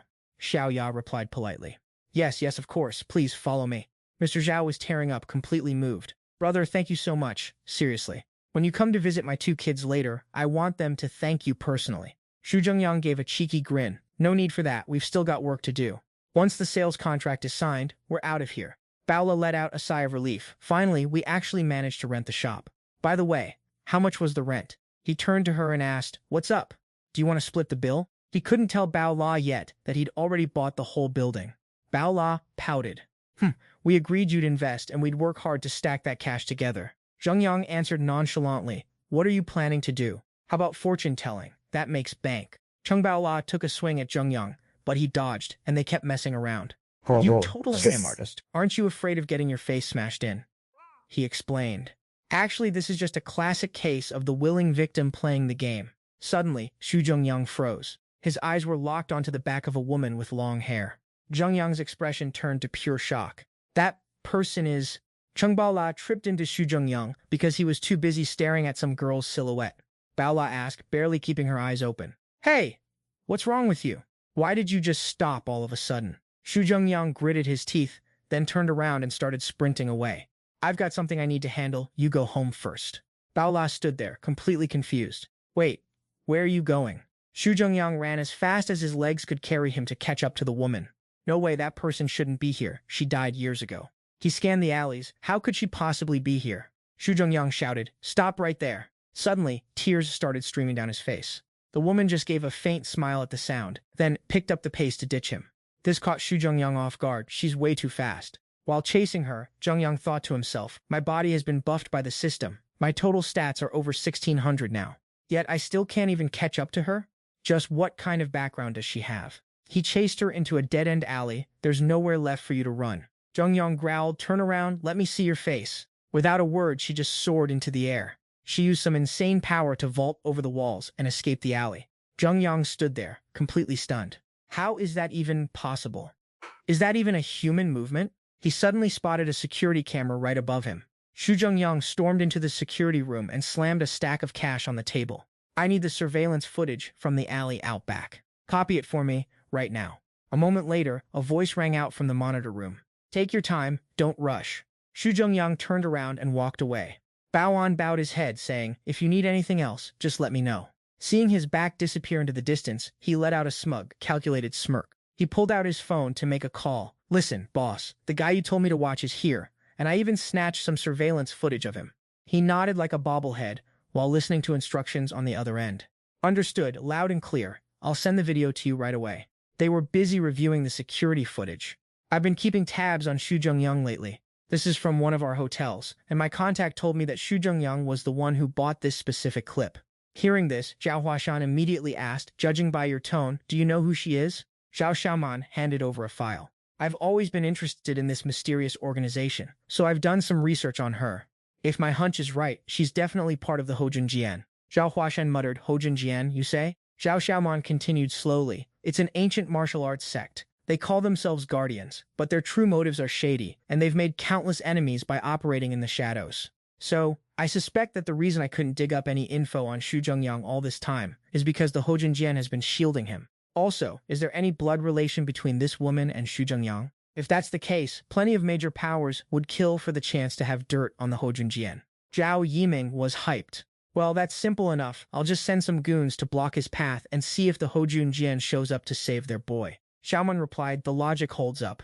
Zhao Huashan spoke in a deep warning tone. The plan is fine, but we need to be careful. If we want to kill with a borrowed knife, we have to avoid a direct confrontation between the Zhengyang and us, so it's best if we let Xu Zhengyang clash with someone else. We collect the evidence in silence. This cannot leak, or we'll be the ones facing the wrath of the Zhengyang. If Xu Zhengyang is really tied to the Zhengyang, I bet other factions will be tripping over themselves to pay us for this intel. They started seeing the dollar signs, thinking this might be the golden ticket to launch the Zhao family to the next level. Meanwhile, Xu Zhengyang was in the car calling Qingbaola. I'm heading back to my hometown for a bit. I'll be back in a few days to handle the hiring and the shop decor. You hold down the fort. Baola snapped, are you sure you're going back for business? Or are you going off to mess around with some little vixen? Xu Zhengyang replied, no way. Where would I even find a little vixen? I just told Chen Haohai to hook me up with an assistant, that's all. Qingbaola huffed with a pout. Whatever, I'm busy decorating the store. Don't hit me up unless it's important. Xu Zhengyang smiled to himself. This girl was suppressed for years. She must have been holding back a lot of frustration. Now she can finally let loose and be herself. Hearing this, Yurong chuckled lightly. She's finally doing what she wants. Her whole vibe and energy are totally different now. Just as she finished speaking, she suddenly remembered something. Oh, right, Xu, where exactly are we going this time? Xu Zhengyang looked out the car window. To my hometown. Your hometown? I haven't been back since I left for college in another province all those years ago. I heard it's booming now. I wonder what it looks like these days. But this trip is just to investigate matters regarding my mother, so I shouldn't stay too long. My hometown's growth has nothing to do with me, but why the heck is some group blocking the road all of a sudden? Zhizhang handed over the toll money, though he was still confused. Wait, I'm pretty sure there isn't supposed to be a toll booth here. After scoring the cash, the lady looked all smug, demanding a 5-note toll fee. She thought to herself, easy money, let them pass. This kid is a total wallet on legs, plotting to signal the goons up ahead to not hold back. Lin Yudong turned to him and whispered, Officer Xu, these guys look totally sketch, like they're not running a legit operation. Zheng Yang looked at her with a smirk. Get some confidence. Toss the word sketch. They're straight up thugs. These local scumbags literally make a living by running scams in this tourist zone. Suddenly his eyes narrowed. Something felt off. A whole pack of losers had already blocked their path. Lin Yudong panicked. Officer Xu, what do we do now? Zhengyang just laughed. Ha! Do they really take me for some fat lamb ready for the slaughter? He ordered the car to stop, adding, I want to see what kind of trashy show they're trying to put on. At that moment, another lady stepped up and barked, Yo kid, here for the sightseeing? This one was even greedier, demanding an 8-note toll fee. Hearing that, the pair looked visibly annoyed. 8 notes? You guys are even more crooked than the last bunch. Did I ever say I was here for a vacation? Seeing his attitude, the lady started screaming. You think just because you say you aren't, you aren't. This is a tourist spot, you pay the toll, now move it. Hand over the cash, or you're not going anywhere. Xu Zhengyang stepped out, goading them. Seems like a whole gang of you assembled here, but what if I told you I'm leaving right now anyway? The old woman pointed at a bloodstain on the ground. See that? You're not the first to play hero, but you're definitely leaving something behind today. We can summon a dozen guys in seconds, and if we scream loud enough, half the village will be here. Want to test that theory? A thug with a bat stepped up. Why talk so much? He swung for Zhengyang's skull, thinking one hit would silence the problem.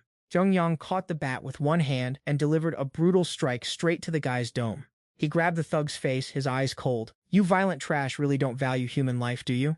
Zhengyang hadn't even started fighting yet, and the guy was already shaking like a leaf. If that's how you want to play, I won't hold back. With a swift kick, he shattered the guy's leg, snapping the bone like a twig. The goon collapsed in agony, and the lady started shrieking, Murder! Someone help! He's killing us! 2 others rushed in, cursing. The hell? You actually dared to hit him? Damn it, you messed with our brother. This isn't just about 8 notes anymore. Xu Zhengyang didn't flinch, charging in to wreck them one by one. He sent them flying into the dirt with a single flurry of attacks. Just then, another wave of goons showed up, looking for a piece of the action. They started hollering, Boys, get him! Kill the brat, take his money, sell the car, and dump his body in the ravine. Xu Zhengyang cracked his knuckles and looked at them with a lethal glare. Tired of living, are we? The sheer intensity of his aura made the birds scatter in panic. Lin Yudong sat in the car, sweating. This is getting out of hand. Officer Xu is going to get in trouble. I have to call Boss Chen. Just then, Xu Zhengyang opened the door and hopped back in. All right, let's roll. Yudong jumped in surprise. Are you, Officer Xu, are you actually okay? Xu Zhengyang replied casually, What's the big deal? Even if you doubled their numbers, they wouldn't stand a chance against me. Relax, they're just going to end up with some broken bones. They'll be back on their feet in a few months, maybe. This old hag blocked our path, refused to pay the toll, and even tried to hit people. Yet you're worried about us leaving? The old woman challenged them. If you've got the guts, run me over. If not, you're not going anywhere today. Lin Yurong looked at him hesitantly, and Xu Zhengyang reassured her. Just drive, I've got your back no matter what happens. Yurong thought to herself, seeing how calm he is, it's a good thing I'm the one driving. If he were the one behind the wheel, there might actually be a murder case today. The old woman felt the tire roll over her toes and started wailing. This monster is trying to kill me. However, the 2 of them couldn't care less and just drove off. Suddenly, a loud shout echoed, Stop right there! A whole new mob of people appeared out of nowhere. They started screaming, Not only are you hitting people, but you're trying to run them over too. Do you have any respect for the law? Where are the rest of you? Surround the car. Don't even think about leaving until you give us an explanation. Xu Zhengyang stepped out of the car and replied, What kind of explanation do you want? The mob shouted, This is a tourist spot. You entered without paying, and on top of that, you injured our people. They laid down their demands to Zhengyang. Pay us 1 dime. Pay up and you can leave. Otherwise, we're calling the cops. He thought to himself, one look and I can tell this guy knows martial arts. He won't be easy. Let's see if I can scare him off. Xu Zhengyang sighed. 1 dime.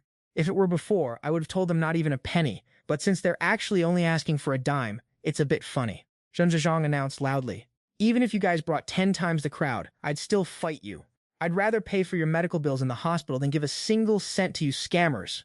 Not only am I going to beat you to a pulp, but I'm also going to report you for threatening public safety. I'll play this game until you're done for. Now, whoever isn't convinced, take 1 step forward. The crowd raged, Damn, I've never seen someone so arrogant. Beat him to death. If we all swarm him, the law can't punish us all.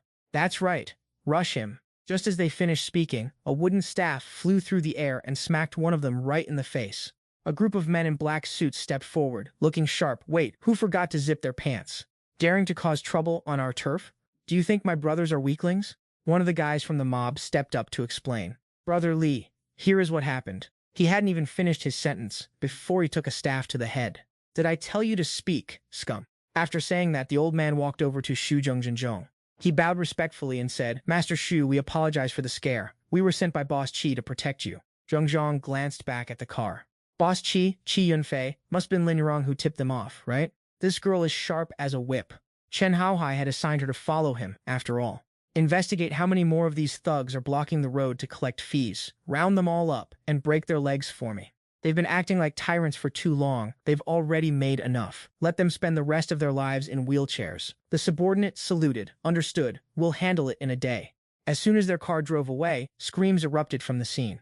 Help! I was wrong. Please spare me. The area finally seemed to return to peace. Lin Yurong let out a sigh of relief. That scared the life out of me. It's a good thing those guys in suits arrived in time.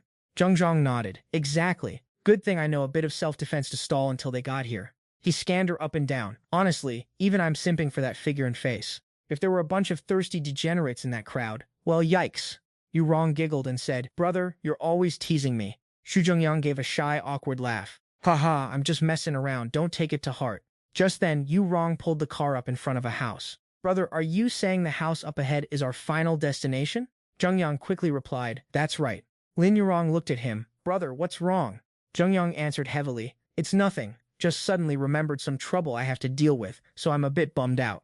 Yurong was curious. Even someone as capable as Brother Xu finds it tricky? Could that person be some kind of big-shot heavyweight?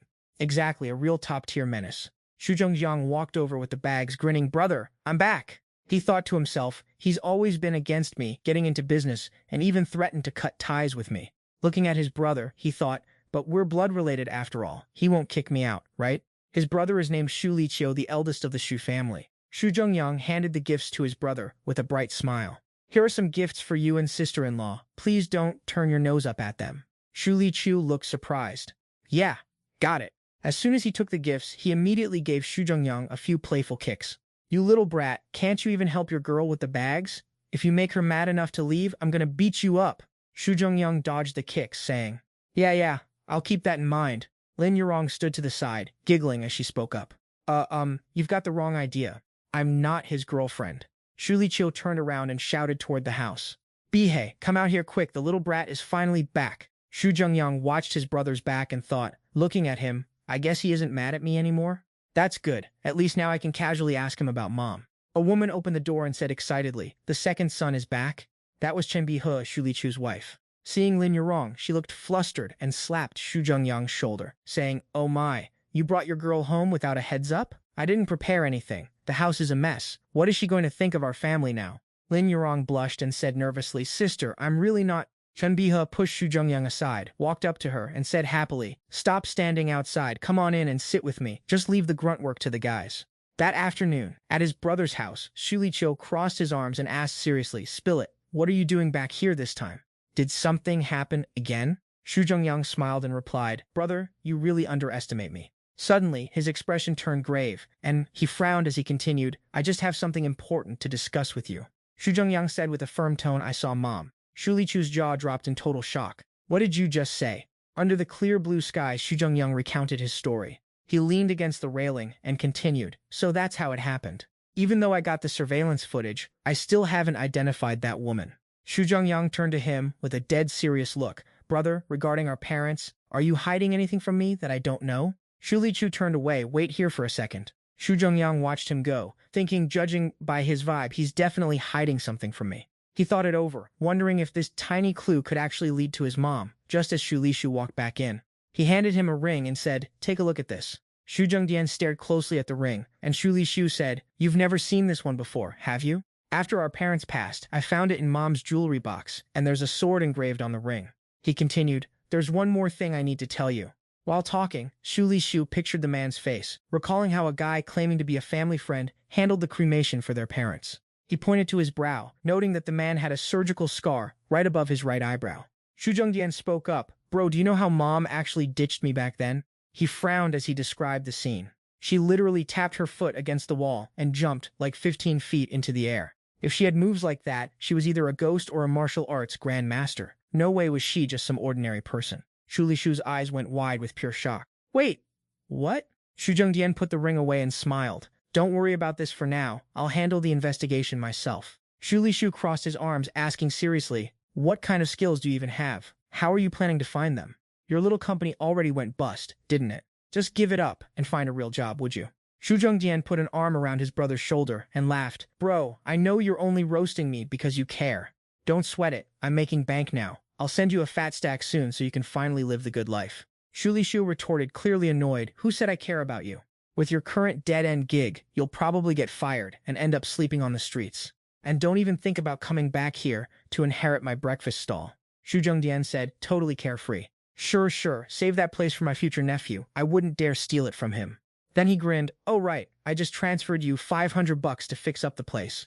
And tomorrow I'm buying you a car to drive around in. Shu didn't buy it for a second and snapped back. Keep dreaming, keep the cap coming. You barely have $5 to your name, and you're out here talking about 500. Suddenly his phone pinged with a notification, making him freeze. Alipay, you have received a transfer of 500 yuan. The next day, Xu Zhengyang looked at the luxurious new car and said, bro, this ride is sweet. Whenever you go shopping, use this. Stop riding that tricycle. It's not just exhausting, it's way safer. Xu and Xu Zhengyang walked up, arms full of bags, and called out, bitch ha, we're home. Tran Beach Ha smiled politely and said, thanks for your hard work, Zhengyang. You could let your brother handle these small things. You're finally home for a break. Go have some fun. Don't just stay cooped up inside. Xu Zhengyang stood silently, watching his brother and sister-in-law head inside. He looked confused and turned to ask, what's going on? Why does my sister-in-law look so stressed? Lin Yorong raised her hand to answer. Bitch Ha just got a call saying her relatives are coming over to settle some business. Suddenly a voice rang out, Bitch Ha, you home? An auntie walked in with a cringy smile. Oh, isn't this Zhengyang? When did you get back? I heard you opened a company in the city. Did you come back to take your brother to live the high life? Hearing that, Xu Zhengyang turned to ask. Auntie, the woman just brushed past him and waved him off. It's good you're back. Let me go greet Bitch Ha first. You hurry up and get inside too. I've got some things I need to discuss with you boys.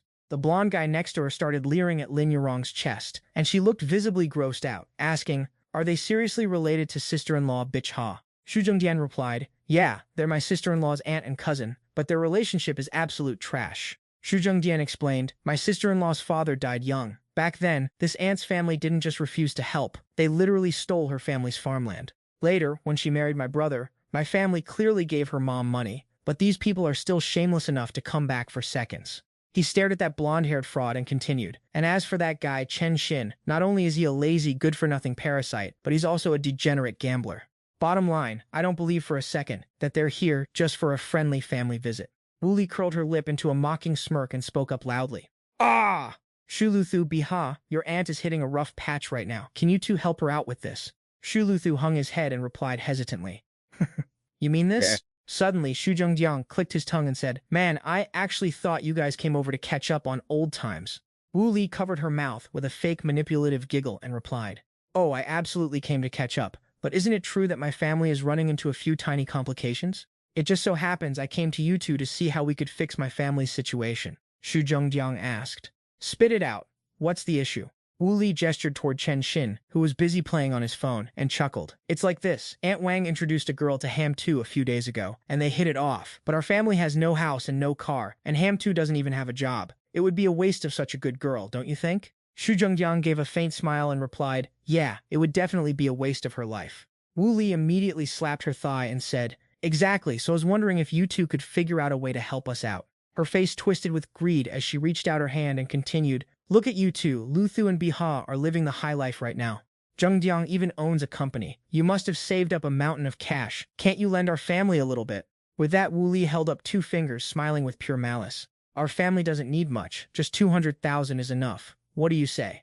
Tran shouted in frustration, Auntie, why are you like this? She furrowed her brows in annoyance, thinking to herself, the money you borrowed last time hasn't even been paid back yet, and with Chen Xin still gambling his life away. Even if Zhengyang is making bank, how could I possibly ask Lu Thu to lend them more cash? Seeing this, Wu Li raised a finger and started her lecture. Biha, we're family. I never once deprived you of food when you were little. Ham too just wants to get married and start a business. What's wrong with borrowing a little change from you? Xu Luthu held Biha back. Xu Zhengyang laughed and said, Auntie, you make a fair point. Building a house and getting married costs 250,000. The party is another 100,000, plus some miscellaneous costs. Let's round it to 200,000. Then he held up 4 fingers and said clearly, I'll lend your family 450,000. No interest. Pay it back in 5 years. How does that sound? Hearing that, the 2 eyes of those parasites lit up with greed. Really? Wu Li cleared her throat and smirked. She spoke with a tone dripping with ulterior motives. Listen here, Zhengyang, you run a massive company. You're practically swimming in money, right? Why are you being so stingy? It makes us seem so distant. Wu Li thought to herself. If Xu Zhengyang can offer this up so easily, he definitely has way more cash hidden away. I need to scam him for a bigger cut. Xu Zhengyang pulled out a chair and replied, whether I'm swimming in money or not, it's still my money. He sat down nonchalantly and smirked. Don't you worry your head about it, auntie. Xu Zhengyang thought to himself, so you want to play games? Then let's play. Let's see what kind of scheme you've got cooking. Wu Li pointed a finger and retorted, we've got the money, but Ham2 still doesn't have a job. A man has to build his career after settling down. She pointed at Chen Xin and chuckled. Why don't you arrange for the boy to work as the financial officer at your company? This position requires someone from the family to be truly trustworthy, you know? Chen Xin jumped on the opportunity and added, that's right, brother Zhengyang. I can totally do it. Xu Zhengyang waved his hand calmly and laughed. Chen Xin, you can't even count to 100 without tripping over your own feet. Are you trolling me? Chen Xin replied with a sly, pathetic grin. If I don't know it, I can just learn it. Did you know everything the second you started your business? Who doesn't have to climb the ladder one step at a time? He thought to himself, since Xu Zhengyang is so loaded, wouldn't I be set for life if I just snagged a finance job at his company? He stood up, pointed a finger at Lin Yudong and said, plus, it's a family business, so you can learn the ropes. Just have the sister standing next to you teach you. Easy, right? Chen Xin let out a manic grin, and check out this girl too. I can tell just by looking that she's Xu Zhengyang's personal secretary. If I can riz her up, that would be a total win. That mongrel Xu Zhengyang really is living the life, but in the end, everything will belong to me. Suddenly, Xu Zhengyang grabbed him by the hand. He squeezed tight, his voice icy, and said, my name is Xu, your name is Chen. Since when were we family? Xu Zhengyang shoved Chen Xin away and continued, my company handles millions in transactions every month. Is that tiny brain of yours even capable of counting that high?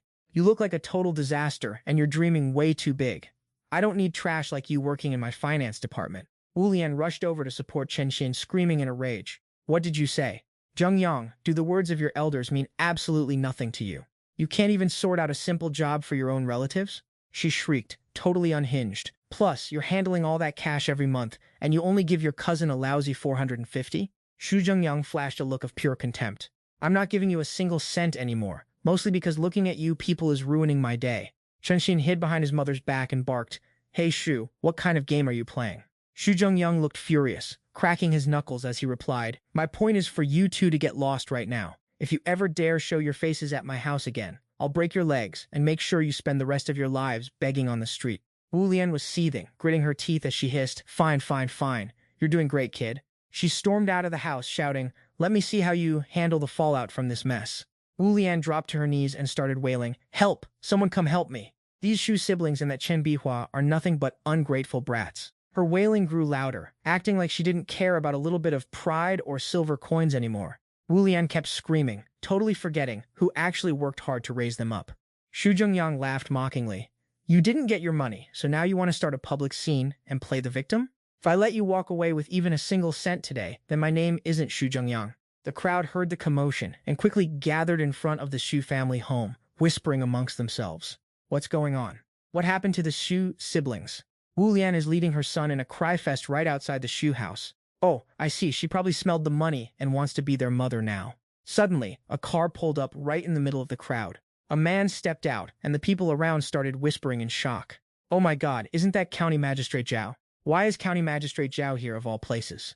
It looks like he's here to see the Xu siblings, right? Could it be they got themselves into some major trouble? The man known as County Magistrate Zhao walked up and excitedly shook Xu Zhengyang's hand, saying, welcome to Hihua County, Boss Xu. Hihua County is truly proud to have a young entrepreneur like you. Xu Zhengyang smiled back. You're being too kind, Magistrate Zhao. Wu Lian immediately charged over, pointing a finger at him and shouting, young entrepreneur, my foot.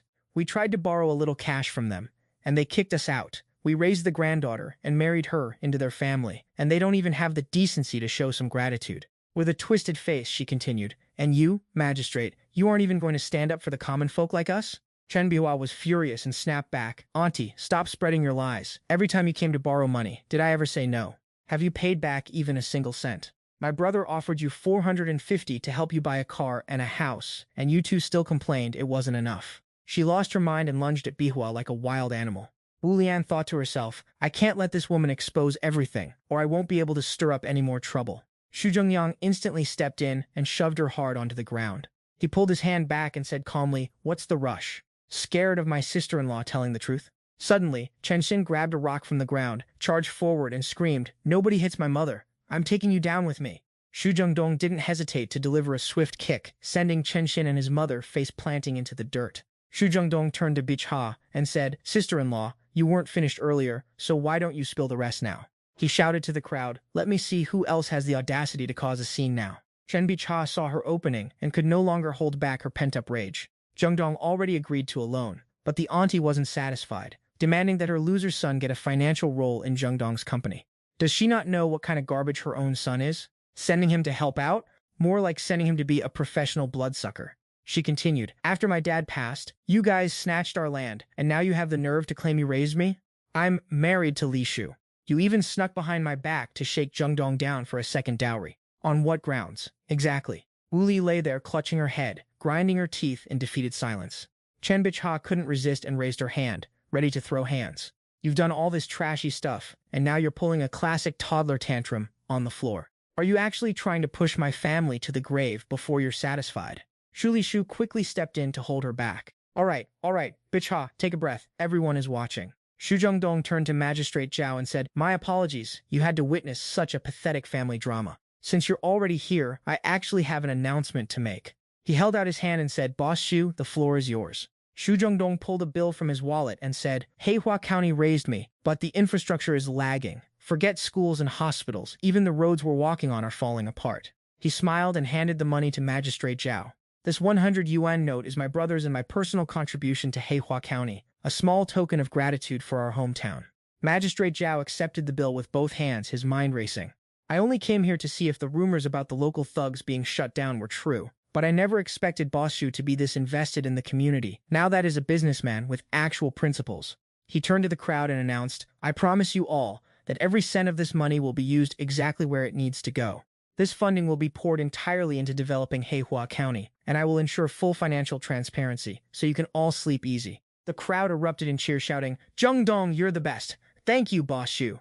Thank you, Magistrate Zhao. This is incredible." Wu Li scrambled to help her son up and asked, "Xinzi, are you okay?" Chen Xin clutched his bruised face, seething with jealousy. That hateful Xu Zhengdong, why is he so damn lucky? I want his money, and I want his woman, and I want them both by the end of the day. A henchman reported to Xu Zhengdong, "Boss Xu, we just got word that," to which he replied, "I've got it handled." Lin Yurong pointed and said, "Xu, Sister Bicha finished cooking. She wants you over there." Xu Zhengdong turned back. "I'll be there in a minute. Just need to wrap up some business." Suddenly a loud shout made both of them spin around. "Which one of you bastards is Xu Zhengdong?" A fierce-looking guy arrived with Chen Jin and a bunch of his lackeys in tow. He yelled aggressively, "Getting rich and forgetting your poor relatives. Huh? You don't know the meaning of gratitude." The man kicked the door open and stormed into the house. Chen Xin pointed frantically, screaming, "It's him! He owns this massive company and makes bank, but he won't lend me a dime. Not only that, he actually hit me." He kept going. "Brother who? He pulled out 100 yuan notes so easily earlier. He's definitely carrying hundreds more. Just look at the girl behind him. She's definitely worth the trouble tonight." Lin Yurong turned pale with fear and hid behind him. Xu Lishu and Chen Bicha marched out holding a baseball bat. "Who exactly thinks they can touch my little brother?" Chen Bicha was livid, pointing at Chen Xin and cursing. "Chen Xin, do you have any conscience left at all? How could you stoop this low?"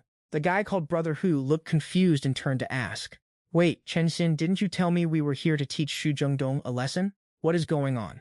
Chen Xin couldn't even get a word out, his face pale and sweating bullets as he wondered, is this guy's brain actually fried? If I follow his orders, I'm not just going to the station for a few days, I'm going to the grave.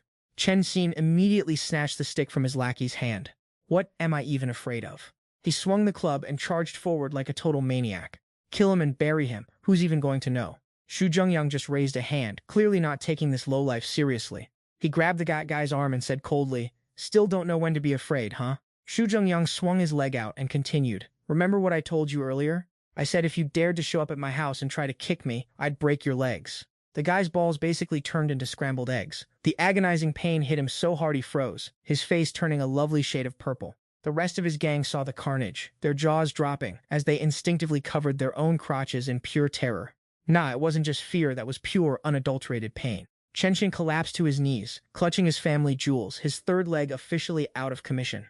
Suddenly, a booming voice echoed from outside, "Everyone on your knees, now!" Who the hell dares to come here and mess with Brother Xu? A man rushed in, fuming with rage, shouting, "Do you have any idea how much trouble you're in, you bunch of clowns?" The gang members were shaking like leaves. Brother Li. A moment later, Brother Li looked at the two goons and asked, "So you guys actually came here to start beef with Brother Xu?" Xu Zhengyang just replied nonchalantly, "What kind of damage could a bunch of bottom feeders like this even do? But hey, thanks for the heads up. I appreciate the backup." Brother Li gripped his neck, looking menacing, and asked, "You want me to toss these guys in the slammer? I can definitely find some special tasks to keep them busy behind bars for a few years." Xu Zhengyang replied with zero emotion, "Nah, prison has free food and a roof. That's way too good for them. Besides, my sister-in-law only has one cousin like this. I should probably save him." Hearing this, Chen Xin lost all dignity and started begging on his knees. "Exactly, save me, please save me! Brother Xu, please, just treat me like a fart in the wind and let me go." Xu Zhengyang looked at him and said, "This kid has strong bones, but he's lazy and entitled, so let's get him a job." He continued, "Also assign him 2 full-time nannies. Bill it all to my account." The rest of the crew stood there, completely stunned and speechless. Assigning nannies? Is this supposed to be a punishment? Xu Zhengyang sat down, patted Chen Xin's cheek, and gave a sinister smile. "The Hihua district is undergoing renovation, so put him to work on the construction site. The filthiest, most backbreaking labor they have. Those 2 nannies are there to watch him. If he's lazy, beat him. If he's just an eyesore, beat him anyway." He pinched the guy's cheek and added, "If I catch him smoking, gambling, or touching a phone, beat him every single time, 30 minutes per session, as long as it doesn't stop him from working. Once this site is done, ship him to the next one. At least 10 years of this." Chen Xin heard this and went stone cold, tears and snot streaming down his face. Xu Zhengyang finished, "I've got the money to keep these nannies on payroll forever, and I couldn't care less how long it takes for him to be reformed. I'll let him go whenever I finally remember he exists and decide he's paid his dues." The other 3 guys nearby were grinning ear to ear. With that, he turned around and waved his hand. "All right, get him out of my sight."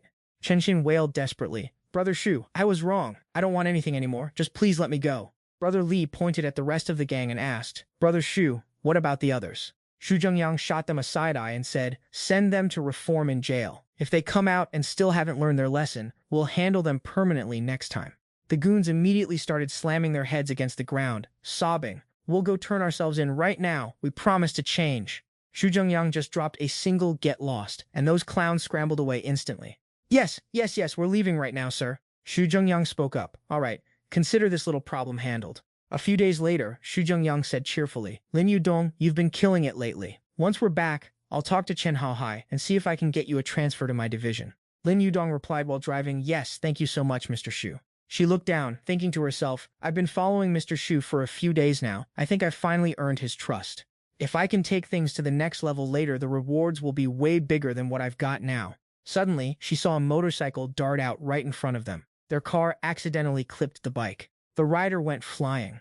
Lin Yudong slammed on the brakes immediately. She gripped the steering wheel, shaking with fear. Xu Zhengyang asked calmly, "Is this the legendary road hazard in the wild?" He held his head in utter defeat. "Why can't I have a single day of peace?" They rushed the guy to the hospital right away. As Xu Zhengyang finished the police report, he patted Lin Yudong on the shoulder to comfort her. "It's all right. With someone pulling a stunt like that, not even a god could have avoided it.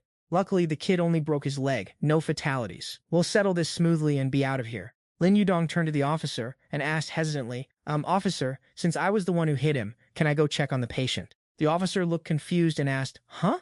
Xu Zhengyang smiled slightly and said, "Officer, give us a break. My girl is about to start crying over here." Lin Yudong turned bright red hearing that, thinking, "My girl, Mr. Xu, he actually said that." Suddenly, a fierce voice cut through the air. "Visit? Visit? Who said you could visit? Did I even give you permission?" A middle-aged woman stormed into the hospital screaming, "Is this the trashy woman who drove the car and hit my son? Today, I'm going to end you." The man next to her chimed in, "Driving a cheap-ass car and you think you're hot stuff? Pay up! Right now!" The officer held up a hand, warning them, "What do you think you're doing? This is a hospital. Keep the noise down." Demanding money? On what grounds should they pay you anything? The man exploded in anger upon hearing that. "On what grounds?" "On the grounds that she hit my son." "You're asking me on what grounds?" He pointed at Lin Yudong and continued loudly, "Not only do I want her to pay, I'm going to sue her and make sure she rots in jail." Xu Zhengyang gently stroked her hair. "It's okay. It's really okay." Then, he curled his lip and chuckled. "I was actually planning on paying the hospital bill if they showed some common sense. But now, not only can I keep my money, I can even flex some justice while I'm at it." The guy's dad kept spouting nonsense and playing the victim. It's because of them that my son has a broken leg. Are you saying I shouldn't hold them accountable? There's no justice anymore. Even the police won't stand up for the common folk. But the officer stayed firm, hitting him back with facts. Hold them accountable? I think you two are the ones who need to be held accountable. Your son is the one entirely at fault here. He proceeded to lay out the evidence with surgical precision. He doesn't have a license. He ignored traffic rules, and he endangered public safety. That's a criminal offense. Hearing that, the man stubbornly pointed at Xu Zhengyang and Lin Yudong. I don't care who's at fault. She hit my son, so she has to pay. Regardless, the bigger vehicle hits the smaller one, so the law clearly states the bigger one carries the liability. The two parents looked at him like he was delusional, wondering which fantasy world's legal code he was quoting. Even the mom jumped in, acting all indignant. My son is already in this state. Why are you still taking their side? The injured person is what matters most. Why are you still obsessing over who's responsible? To their surprise, the officer stood his ground. The victim is the priority, but let me tell you, even if he got himself killed, he'd have earned it. Your son flew out from the riverside path, so what if the other driver hit a truck trying to avoid your kid? Are you actually kidding me? He clearly couldn't keep his cool anymore and shouted back in pure rage. Do you even know how many people are still in the hospital right now because of idiots like your son? With that reality check, those two parents finally realized they weren't going to get any easy payout. Fine, you want compensation? Pay for the other victims first, then we can talk. Once the situation was handled, he turned to Zhengyang. Everything here is settled. You two go ahead, and you, stop overthinking it. Understood. Thank you for all your hard work, officer. The officer didn't stop there and kept applying pressure on those two delusional parents. Now you're suddenly worried about your precious golden boy? What were you doing before this? Why didn't you teach him some basic manners? As Zhengyang and Yu Rong walked away, the officer was still busy preaching the truth. They didn't even have to take responsibility, yet they still rushed the kid to the hospital immediately. And you two still had the nerve to try and extort them? Once they stepped outside, she still didn't seem happy. Seeing this, Zhengyang put a hand on her shoulder. It's over now. None of this was your fault. Don't keep beating yourself up. He gently pulled her into an embrace to calm her down. Dealing with drama like this is definitely enough to ruin anyone's mood. Besides, it's getting late, so let's go grab a bite to make you feel better, then find a hotel to crash at so you can decompress. She agreed. Sure, they arrived at the hotel, and the room was set up with a romantic wine spread. Both of them were stunned, completely speechless. I just wanted a place to crash for the night. The room they booked looked less like a hotel and more like a full-blown love nest. What even is this, seriously? Rewind a few minutes before the disaster. The hotel receptionist was watching them with a mischievous grin. Sorry, we only have one room left. Maybe you two can just share it for tonight? You two are basically together, right? Zhengyang finally connected the dots, his face turning bright red with regret. Together? Together what? Did the receptionist seriously misunderstand the situation that badly? In the awkward silence, Yu Rong suggested, Zhengyang, how about you take the bed and I'll just sleep on the sofa? He immediately hopped onto the sofa and replied, I'm a grown man. I can rough it out. You go get cleaned up and rest. We've still got a long day tomorrow. Suddenly, she shyly asked, Is it okay if I take a shower? Even though it was a perfectly normal question, it still made Zhengyang blush. He tried to face the other way and awkwardly replied, Yeah, sure, feel free. The water turned on, and Yu Rong started her shower. Zhengyang lay on the sofa, trying to keep his cool. This girl is way too dangerous, plus we had wine at dinner. If I lose control... Images of Baola's wrath flashed through his mind, and the fear of her fury helped him keep his composure. After a while, Yu Rong finally finished, walking out in a white outfit that was see-through from the water. Zhengyang. He kept a straight face and said, You should hurry up and go to sleep. He turned off the lights, and they both retreated to their separate spots. Even then, Yu Rong still couldn't settle her heart. She felt terrible for what happened. I've caused so much trouble for Brother Xu while we were working together. Not only did Brother Xu not blame me, but he kept comforting me, so how could I ever repay him? So she sat up and whispered softly, Brother Xu, are you asleep yet? Zhengyang replied, Not yet. Hearing that, she slowly made her move and climbed down. Brother Xu, are you cold? Suddenly, sounds of moaning from the next room echoed over, making her freeze. Wait, what is that sound? Brother Xu has helped me with so much, but I haven't repaid him in the slightest. The only thing I can use to repay him is that, right? Getting no response, Zhengyang sat up confused. What's wrong with you? Before him was Yu Rong, wrapped in a blanket like a little caterpillar. What kind of game is this kid playing? Suddenly, she lunged at him and attacked. And just like that, a long night filled with moans went by. Yu Rong and Zhengyang finally crossed the line. Brother Shu, are you still cold? Not cold anymore. Finally, the next morning, the two of them hopped in the car to head back. Yu Rong asked, Brother Shu, we're returning to Santai City tomorrow. Where do you want to go next? Zhengyang replied, while steering the wheel. Let me think about it. She smiled contentedly, thinking about how they had been shy the whole trip after last night. She needed to say something to break the tension. Suddenly, he remembered the image of Yurong as a caterpillar and decided to tease her. Ahem, I must say, the flexibility of little Lin's body is pretty top tier, isn't it? Hearing that, her face turned bright red with embarrassment. What kind of flexibility? Brother Xu, what do you mean by that? Don't tell me you want to do that in the car? In broad daylight? Brother Xu, I think I misjudged you. He chuckled and asked back, Hey, are you misunderstanding something here? After a bit of back and forth, the two of them went back to acting normal. All right, I'll stop teasing you now. I wonder how the renovation for Bao Law's restaurant is coming along. Let's go check it out. Sure thing, I got you. A while later at the diet restaurant. As soon as she saw the familiar car, Bao Law ran out overjoyed. This jerk is finally back. Suddenly, she stopped and her eyes widened. Stepping out of the car wasn't just Zhengyang, but Yurong too. Instantly, a murderous aura began radiating off her. Bao Law was completely triggered. She cracked her knuckles and growled. I thought you went back home to handle business? What's this? Did you bring your hometown fiancé back with you too? Zhengyang panicked. Whoa, let me explain, will you? No explanations allowed. The city air is feeling real fresh today. Zhengyang is currently massaging Bao La's shoulders, doing his best to sweet-talk her. Yeah, look, Yurong is just the secretary that Tran Hao Hai hooked me up with. Don't overthink it, she pouted. What does this have to do with you anyway? Little did he know, both girls were carrying their own little secrets. That's weird. Why do I feel like there's some jealousy in the air? Outside, Yurong is deep in thought, wondering what she's pondering about. Like, what are the odds of me and Mr. Hua actually taking things to the next level? She decided to play it cool and take a step back. Being Mr. Hua's assistant is already a massive W for me, no point being greedy now. Inside, Zhengyang and Bao La are vibing and having a good time. You did a fire job decorating this place. Aren't you going to give me the grand tour? She led him around, and our boys started dropping compliments left and right. For real, you shouldn't be a cook. You should been an interior designer instead. She soaked up the praise like a pro. Teehee, I've been dreaming up these aesthetics since I was in college. Looking at the whole setup, Zhengyang is satisfied but has a burning question. So everything is finally sorted out, right? When are we planning to open up shop? But Bao La thinks it's still way too early. Like, we still have to pass the hygiene inspection. We haven't found a chef or servers, and a big boss like you hasn't even named the place yet. Suddenly, he reached out and pinched her cheeks until they turned bright red. Zhengyang couldn't resist teasing her a bit. If you had the whole design plan since college, why didn't you just come up with a name while you were at it? She got absolutely triggered and shouted at him. Isn't that supposed to be a team effort for us to decide together? Get your hands off me, you creep! Suddenly the door swung open and a voice boomed inside. Anyone home? Two dudes in suits marched in like they owned the place. They introduced themselves. Are you two the owners here? We're from the health inspection department, here to check the hygiene. Hearing that, Bao La rushed over, super eager to play the perfect host. Welcome, yes, we're both the owners here. All of a sudden, the uncle-looking guy got visibly annoyed. He snapped back, it's either yes or no, what do you mean both? Seeing this, Zhengyang stepped in to shield Bao La, firing back, does the law state a restaurant can't have two owners? At the same time, he caught the vibe that this clown was clearly just here to start drama. But the guy didn't back down. He doubled down and took a step forward. You little punk, your attitude is giving me major red flags. Regardless, we've got a job to do, so I'm not even going to waste my breath on you.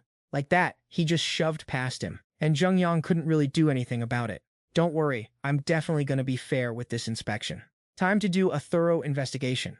As soon as they headed inside, Bao La whispered in panic, I have a bad feeling these guys are here to cause trouble. And Zhengyang kept it 100, dropped the feeling part. They're definitely here to cause trouble.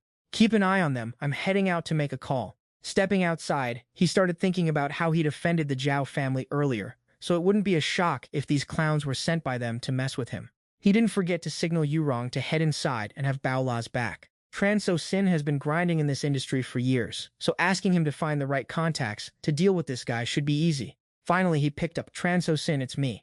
After a long talk, Zhengyang came to a conclusion. Sadly, Tran So Sin isn't part of some special intel agency, so he couldn't confirm if this Mediterranean guy was linked to the Zhao family. Looks like it's time to hire some specialists and build a real intel department so we aren't always playing defense.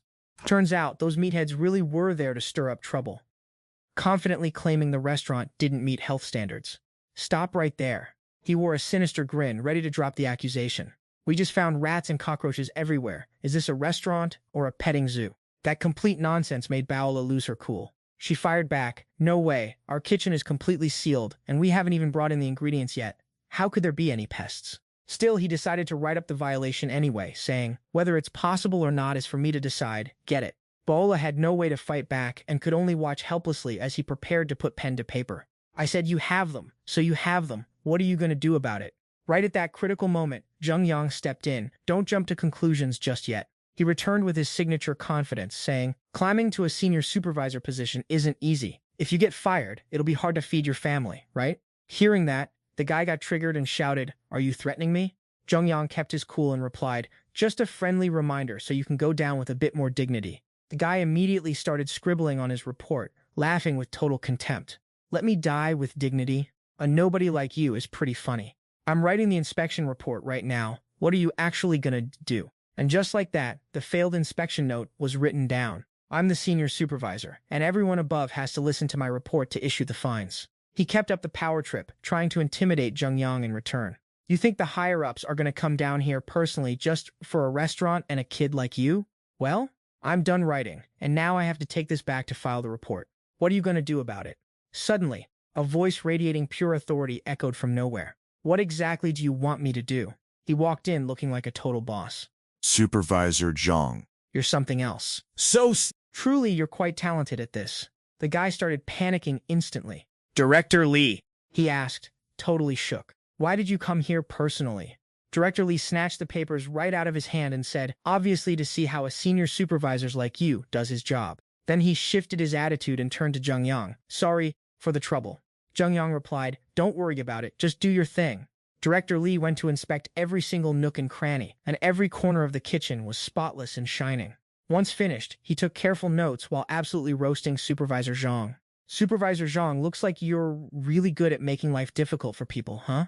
I'd like to ask, where exactly is it substandard, and where is the hygiene lacking?" Faced with this, the guy was still trying to scramble for an excuse. But Director Lee didn't let him explain, slamming the clipboard into him and saying, "If you can see things that nobody else can, then sitting in this position is a total waste of your talents." And the final verdict was delivered: "Go find yourself another job.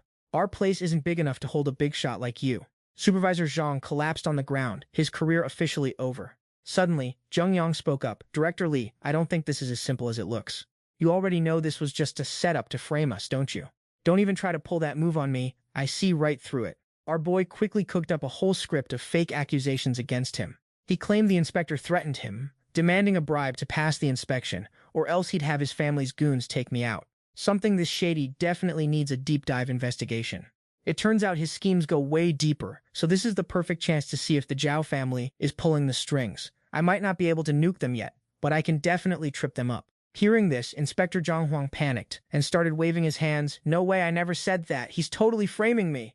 Director Lee wasn't buying his trash-tier excuses, turning instead to shake Zhengyang's hand. "Thanks for the heads up. We'll make sure this investigation is legit. The restaurant's hygiene is top tier. If you run into any more trouble, just hit me up." Our boy grinned and replied, "Much appreciated, Director Lee." Once that was settled, Chen So-sheng called to report, "Boss, our guys trailed that Inspector Jiang and he actually met with someone from the Zhao family, though it wasn't Zhao Xiaoman, but one of her personal bodyguards." Hearing this, Zhengyang replied, "Bet, pick a spot, let's talk details." Shortly after, they arrived at the meeting location. Zhengyang noticed something off, so Hu Rong asked, "Mr. Xu, what's wrong?" Guarding the entrance was a guy named Mu Sheng with a deep tan. Zhengyang analyzed the bodyguard's physique. The way he stood suggested years of strict discipline, definitely ex-military, and not just your average grunts either. Just then, a trio of hoodlums strutted in and were immediately blocked by Mu Sheng. "No smoking inside, fellas," he said, only to get a stinging slap to the face from the bald thug. "Damn! Are you really acting like you're someone important?" Despite the slap, Mu Sheng stood his ground, eyes narrowing as he repeated, "If you want to dine, please put out the cigarette." His stoic attitude just made the thug even more of an annoying NPC. He shoved his burning cigarette forward. "How's this for an answer?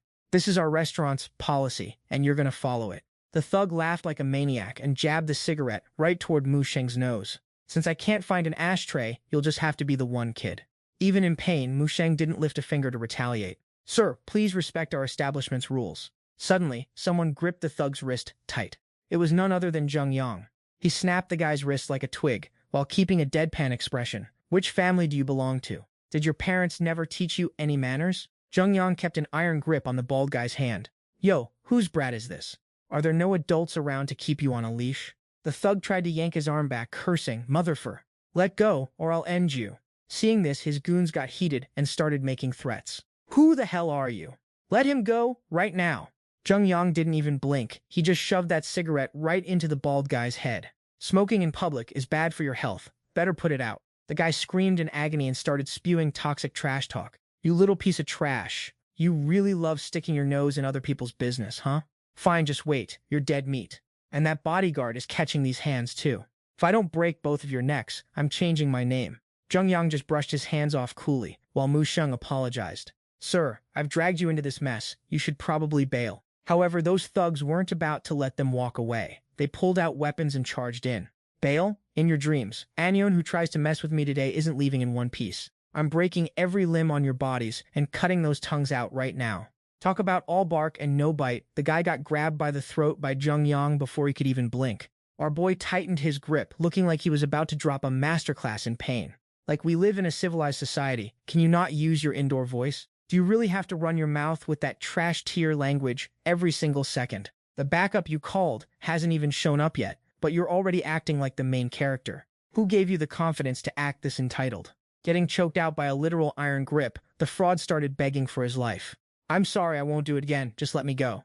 In his eyes, Zhengyang's expression was ice cold and totally emotionless. "This guy actually wants to end me, but my ride isn't here yet, so I'll just play dead and deal with him later."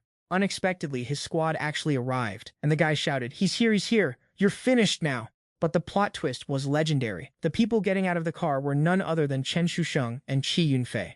Chen Shusheng? Qi Yunfei? Zhengyang wondered if these heavy hitters were really the ones these little punks called. And it turned out they absolutely were. The two remaining goons sprinted over to tattle like little kids. Uncle Qi, thank goodness you're here."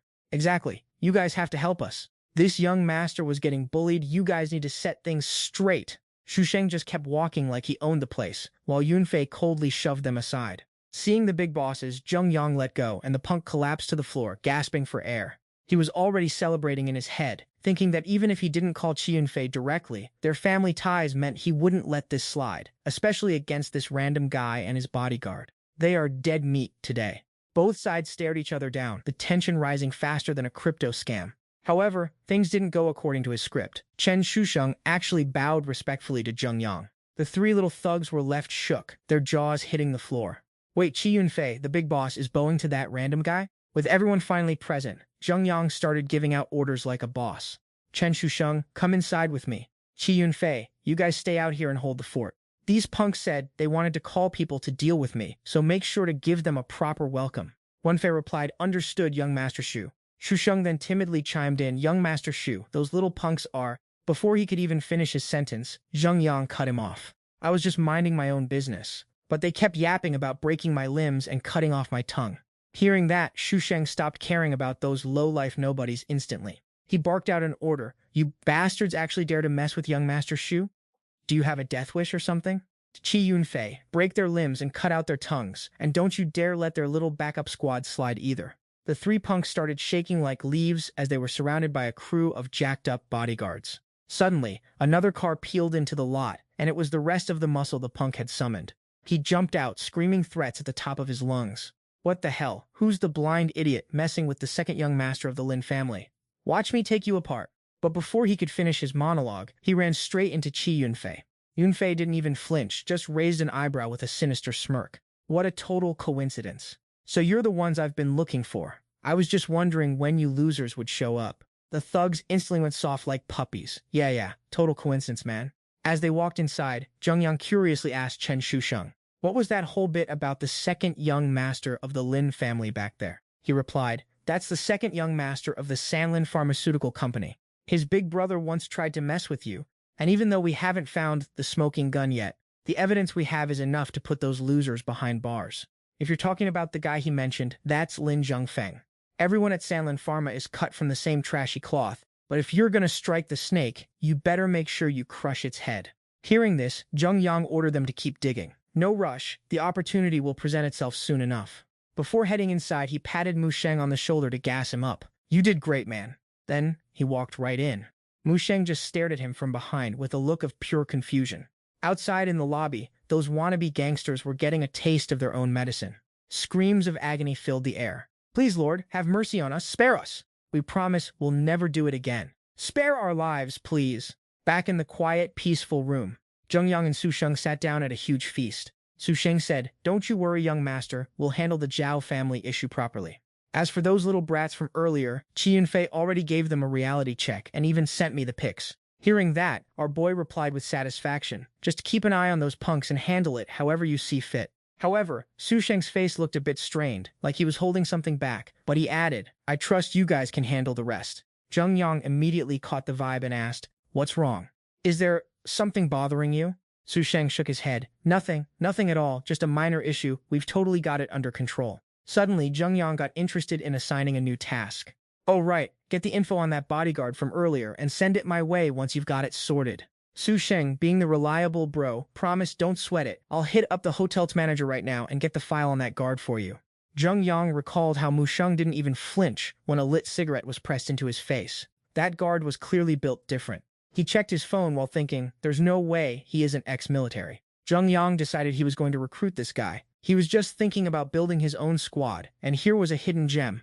Can't let this opportunity slip away. Time passed, and the moon climbed high into the sky. Mu Sheng was on his way home, with Zhengyang and Yu Rong tailing him in the shadows. She whispered, "We've been following this guard ever since we left the hotel.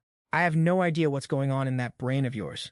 I mean, other than being a guard and a part-time delivery guy, he's just a total NPC, nothing special at all." They kept tracking him while debating intensely. "That's where you're wrong, sis. I'd bet my bottom dollar that this guard has a legendary backstory." Seeing Mu Sheng turn into an alley, Zhengyang quickly gave chase. "Let's go. Don't lose him. Wait up." But by the time they rounded the corner, Mu Sheng had completely vanished. Where'd he go? How did he just disappear into thin air? Zhengyang instantly realized they hadn't lost him. He'd actually backtracked and caught them in his trap. Suddenly, two massive guys in suits emerged from the shadows behind them. Told you. Didn't I? Hidden in the dark, 5 guys total surrounded them. One guy stepped up and demanded, "Who exactly are you two? And why the hell were you stalking Mu Sheng?" Even in a situation like this, Zhengyang didn't even blink. "So that guy's name is Mu Sheng?" Mu Sheng stepped out from the crowd, glaring at Zhengyang and Yu Rong as he interrogated them. "Why are you two stalking me?" Yu Rong hid behind Zhengyang in fear, but our boy calmly replied, "Just curious, and then we ended up getting surrounded by you guys after following for a bit." Hearing that, Mu Sheng explained to his bodyguards, "It's cool. This guy helped me out when I was dealing with some trouble at the hotel entrance earlier today." Who would have thought Zhengyang wouldn't give up? Enthusiastically suggesting, "Since I went through all the trouble to get here and I'm feeling a bit thirsty, could I trouble you for a glass of water?" Is he testing if these guys are still on high alert, or is he just trying to get close to them? Seeing this, Mu Sheng shot a look at the bodyguard to ask for his opinion. With that, he finally got permission to lead them inside. Upon arrival, Mu Sheng's mother opened the door. "Mu Zi, you guys are back?" Door opens. "Why are you just standing there? Hurry up and come inside for dinner." Walking inside, he still got nagged by his mom. "Are those two your friends? Tell them to come in and take a seat." Hearing her complaint, he could only let out a sigh. "Seriously, you bring guests over without even giving your mom a heads up. The house isn't even cleaned up yet." And just like that, Zhengyang and Yu Rong successfully got close to him. Might as well sit for a while. In the living room, Mu Sheng's mother excitedly asked, "Are you two also Mu Zi's comrades?" Zhengyang answered bluntly, "We actually just met today, ma'am." Inside the kitchen, the bodyguards were busy cooking and cleaning up. She said, "All right then, you guys keep chatting. I have some stuff to do, so I won't bother you kids anymore." Saying that, she turned to tend to her daughter lying quietly nearby. Finally, Mu Sheng broke the ice, introducing himself. "I'm Mu Sheng, thanks for earlier. If you ever need anything from us brothers, just say the word." Zhengyang didn't rush to answer, thinking, is he trying to shut us down with this direct approach? Thinking that, he asked, "Can't we just have a normal conversation first?" Suddenly, he looked up and asked Mu Sheng's mother, "Auntie, are all these guys your sons?" She happily replied, "Ha, that's right, that's right." At the same time, her hand rested gently on Mu Sheng's head. "My son saved them on the battlefield, but he didn't make it back." She stroked her son's head while sharing emotionally, "These guys came here to act as my sons to repay his debt. As a result, the two of us have been looking out for them up until now." The story touched Yu Rong deeply. She stood up to help the mother sit down. "Auntie, what kind of illness does she have?" She replied, "It's a muscle atrophy condition that started when she was 5 years old in 2016. Zhengyang immediately stepped up. "Auntie, the medicine to treat this isn't actually that expensive for me." He remembered the situation of an acquaintance. The guy who sold us the house was fairly well off, but his daughter had the same condition, so his entire fortune was drained dry. He also noticed the house was in rough shape, and yet this girl had been suffering like this. No matter what, I have to help. Zhengyang didn't hesitate to offer. If you don't mind, I'd like to help you guys out. Just consider it as building a friendship with Mu Sheng. Hearing that, Mu Sheng couldn't keep his cool and shouted in surprise. For real? Facing the temptation, the mom didn't flinch one bit. She stood up in a rage, pointed at the door, and kicked them out, saying, "Your money is your business, but I won't let my kids hang out with trash like you. Get lost! I don't want them getting dragged into your mess because of us." She was stone-cold serious, telling Mu Sheng to show them the door, though Mu Sheng looked a bit hesitant, calling out Mom. But Zhengyang wasn't about to give up that easily. He asked, "What is it, Auntie? Don't you know I'm actually thinking about what's best for them?" His words hit like a truck, adding, "But have you ever stopped to think if this dump is actually the best place for them to grow? If you guys are ex-military, even if you've retired, you shouldn't have lost that fire to help people, right?" Zhengyang was pulling out all the stops to convince him. Just today, Mu Sheng ran into some rich trust fund brat who owns a pharmaceutical company. That guy has probably ruined countless lives. You could see the look on Mu Sheng's face change instantly. He gritted his teeth, staying dead silent. "I want to take those losers down, but I'm lacking skilled people like your squad to help me dig up the evidence." After dropping that bomb, he just turned around to leave. "Right now, I can not only save your daughter's life, but I can also give your team a real chance to actually do some good for society." His expression remained cold and collected as always. "That's all I'll say for now. Hope you guys take a minute to think about it." Suddenly, Mu Sheng shouted, "Hold it!" You could see the resolve burning in his eyes. He finally accepted Zhengyang's offer. "As long as you can cure my little sister, our lives belong to you." Seeing this, the mother couldn't hide her heartbreak. Mu Sheng. You kids! But Mu Sheng kept it real with her. "Mom, listen. Xiao Meng is our sister, for the sake of getting her cured." His brothers were all in, standing united behind him. "We've even considered doing some questionable things just to get the money. If you don't want to see us end up in a gutter or behind bars, just let us do this." Finally, she couldn't take it anymore. She broke down in tears, sobbing, "It's all my fault for being such a burden to you kids." Mu Sheng and the boys rushed over to comfort her. "It's not like that. We're choosing to do this ourselves. Don't worry, we'll take good care of ourselves." Meanwhile, Zhengyang and Yurong exchanged a look, and a call was made immediately. "Hello, please dispatch an ambulance to this location. I've got a patient here who needs immediate transport." Outside, the city was still buzzing, completely peaceful and unaware. Zhengyang leaned against the wall, took the phone from Yurong, and promised Xiao Meng is in the hospital and getting treated now. He replied, "Got it. I'll head back to sort out a place for your mom. Nothing else for tonight. I'm heading out." Hearing that, her voice was full of regret as she asked, "Do you not need me to drive you home?" He shut her down cold. "No need," he explained. "Bao La is waiting for me to grab dinner tonight. It'd be a bit awkward if you tagged along." Suddenly, a wild idea flashed through his head. He leaned in close, whispering with a playful smirk, "What, you planning to follow me in here and tuck us in too? Just like last night, huh?" She looked away, blushing and pouting in frustration. "I promise. Are you really that annoying?" After the conversation ended, Zhengyang paused to reflect on the situation. He honestly didn't expect to pick up a squad of elite ex-Special Forces soldiers as his personal lackeys just like that. They were veteran scouts from the legendary J-32 Southwest Military Region. Mu Sheng. He smiled with genuine satisfaction. Even if he didn't know the specifics of their old unit, the title alone sounded like top-tier gear. Standing there grinning like he'd just hit the lottery, he realized he was well on his way to building his own private intelligence network. Once that's set up, whether it's digging up info on his mother or dealing with the Zhao family, he wouldn't be stuck playing defense anymore. Suddenly, the system pinged him out of nowhere, making Zhengyang jump. "Bruh, does this glitchy system really love playing jump scares with me?" The screen flashed a recurring message. "Intelligence gathering unit detected. The system pharmacy store has been officially unlocked. Since the host is building a personal intelligence department, the pharmacy function is now active. The system alerts that you can now spend your hard-earned points to buy mastery potions. These meds give you pro-level skills, but each person can only handle 2 doses, or they'll literally hit their limit. Currently, it stocks tech and electronics, mechanical engineering, disguise mastery, and even expert thievery potions. More locked loot will drop once the system levels up." Reading through it, Xu Zhengyang thought to himself, "The system used to just buff my basic stats, but now we've got actual consumables. Can I give these to others?" Other than scouting, Mu Sheng's crew isn't exactly built for other types of operations. These potions are a perfect fit for them, but I should probably verify their loyalty before handing out the good stuff. Besides, one bottle costs hundreds of points. Wouldn't it be better to save my points for raw stat upgrades? Remembering how many times the system scammed him out of points, Xu Zhengyang cursed. This predatory system is just out to drain my balance. I need to stay frugal. The system immediately clapped back. The host is suspected of hoarding points with malicious intent, so you know the drill. Suddenly, Mu Sheng called out from the front. The guys told me Xiao Meng has started her treatment. Thanks, man. He hesitated for a second and asked, but what exactly do you want us to do? Xu Zhengyang answered with a calm counter-question. What's wrong? Didn't I already say you're working for me? Getting cold feet already. Mu Sheng replied, I have to be responsible for my brothers. Hearing that, Xu Zhengyang patted his shoulder. I'll give you the specific job details tomorrow. For now, let's get your sister settled. Quit your current gigs tomorrow, report to me, and I'll break it all down. Relax, I'm not asking you to do anything suicidal or morally bankrupt. I'll make sure you guys get paid well and sleep easy. With that, Xu Zhengyang turned around and waved goodbye as he walked off. Their shadows faded into the darkness of the narrow alleyway.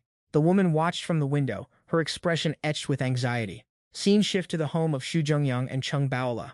Cheng Baola sat at the dinner table, resting her chin on her hands while waiting impatiently. Hearing the door click open, Cheng Baola chirped excitedly. Zhengyang! Xu Zhengyang stepped inside and smiled. Oh, waiting for me to get home for dinner? Cheng Baola turned her face away and huffed. Who's waiting for you? I only got home now because I was working overtime. Why are you even back? Didn't you go out for dinner with your busty assistant? Xu Zhengyang pulled up a chair and sat down, replying. Busty assistant?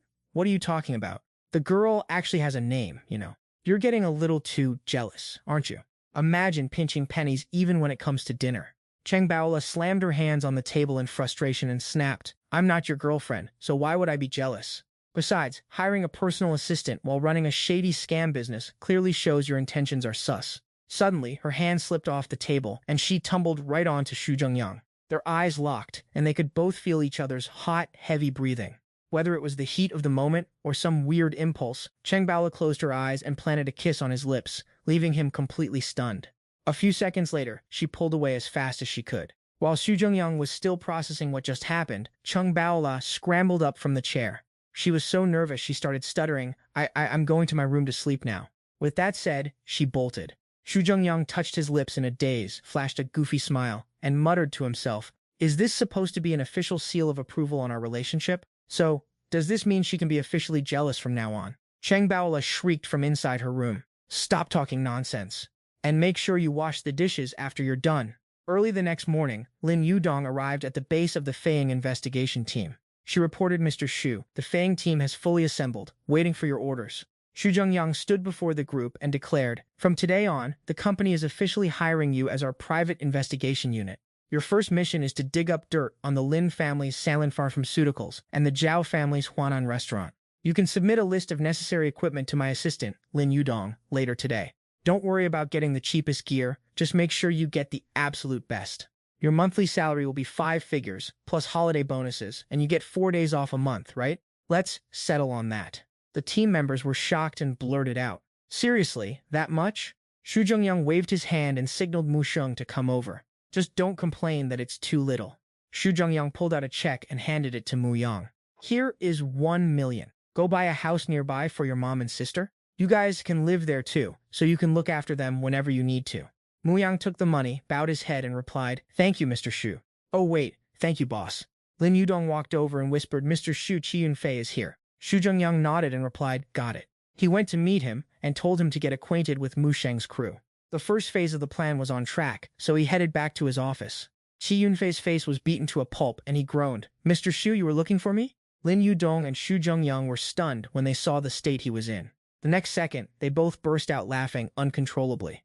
After a while, Xu Zhengyang stifled his laughter and said, Yo, bro, weren't you acting all tough yesterday? How did you end up looking like this today? Did your boss beat you up? Qi Yunfei replied awkwardly, It was just a friendly spar with some guys from the martial arts circle. Xu Zhengyang stopped laughing, his expression turning serious again. So, talk to me about the martial arts scene, give me the full tea. Qi Yunfei adjusted his collar and started spilling the deets. The martial arts world in Tamdai City is packed with various schools and secret family lineages. Word is they've got a whole ranking system, and the higher up they are, the more cracked they get, so we can't just go around picking fights. Even our crew has to keep a low profile to avoid getting folded. Xu Zhengyang walked up, tapped Qi Yunfei's shoulder, and whispered, Since you're in the know, have you ever heard of a woman named Liu Huilan? Qi Yunfei replied, never heard of her, but I'm not exactly a regular in the high-level scene. Maybe someone else in the circle has. Xu Zhengyang paused, thinking even if Lu Huilan is my mom's real name, she's been laying low for years. She might be using an alias, and given her skill set, she's definitely connected to the martial arts world. He turned to Qi Yunfei. All right, go greet the guys I just recruited, then lead me to the guy who messed you up. Qi Yunfei hesitated. Boss, you promised those martial arts families only respect strength. If you go over there. Xu Zhengyang waved him off. Relax, I'm not looking for trouble, but if they don't know how to act, I'll have no problem taking back your respect. On their way to the martial arts club, Qi Yunfei explained, Boss, Tamdai City holds a networking event every month. It used to be low-key, but lately things are shaking up. All these small-time families that used to hide are crawling out of the woodwork. The guy who beat me is a young master from the Sun family. He's not the strongest in the city, but he's definitely a clout chaser. Qi Yunfei was still sweating it, so he made a suggestion. Boss, this is a huge risk. Maybe I should call in some backup. Xu Zhengyang chuckled. What are you even thinking? I'm just here to gather some intel, man. You think I'm here to start a street fight? Qi Yunfei lowered his head. Yes, I got it, boss. He reached for his phone, thinking if it's war with the Sun family, I'm not scared. But if the boss gets a single scratch, he could already hear Chen Shuosheng's angry roar. You let the boss get hurt? What kind of bodyguard are you even? Terrified, Qi Yunfei thought it was safer to call a few guys to wait in the perimeter just in case. Meanwhile, Xu Zhengyang had already strolled right into the heart of the martial arts hall. Guys were everywhere, throwing punches and kicks, the place sounding like a drum circle of gym bros. Xu Zhengyang scanned the room and asked Qi Yunfei, is this what real martial arts looks like? Then why do we still have so many clown frauds running around scamming people? Qi Yunfei replied. Truth is, the big families secretly tolerate them, or even boost them to keep the status quo. Xu Zhengyang nodded. Got it. Those big families don't want to get their hands dirty, so they use these fake masters as their shields. Qi Yunfei glanced over and pointed at a guy, whispering to Xu Zhengyang, Boss, that's the guy right there. The guy he pointed at was some blonde punk. Xu Zhengyang double-checked. The young one, in the middle of that group? Qi Yunfei nodded. That's him. His surname is Sun, probably around the body realm, small success stage. Xu Zhengyang was surprised. So that's how their power levels work. Qi Yunfei explained, Yup, the body realm is just the base level, but even that is divided into novice, proficient, small success, and great success. Qi Yunfei sighed. I'm not a professional fighter, but I'm basically at the proficient stage. If I hadn't already burned my stamina in a scrap earlier, I wouldn't have gotten destroyed that easily. Xu Zhengyang got excited. Oh, then there's nothing to worry about. Go tell Master Sun that someone wants a word with him. Xu Zhengyang walked toward the group and someone scoffed. Isn't that the loser Qi Yunfei who got his clock cleaned by Master Sun yesterday? Did he really bring a bodyguard to try and flex after getting embarrassed? Sun Chengyi looked at them and yelled, Didn't someone say Qi Yunfei had backup coming to get revenge? Turns out it's just this scrub. One punch from me would fold him like a lawn chair. Zhang Zhao sat in the back, silent, while the sycophants around them started laughing. Ha ha! Exactly, young Master Sun is an absolute beast. Zhang Zhao looked up, but her face remained completely blank. Xu Zhengyang walked up and asked, Pardon me, are you the young Master Sun everyone's talking about? I've heard all about you. Sun Chengyi stood up to clap back. He faced Xu Zhengyang with a look of pure disdain, saying, Oh, you're the big boss behind Qi Yunfei, huh? I heard that under your orders, Sanlin Pharmaceuticals got bullied so hard by Qi Yunfei they couldn't even lift their heads. Crushing those two rich losers from Sanlin Pharmaceuticals back to back must have felt pretty satisfying, right?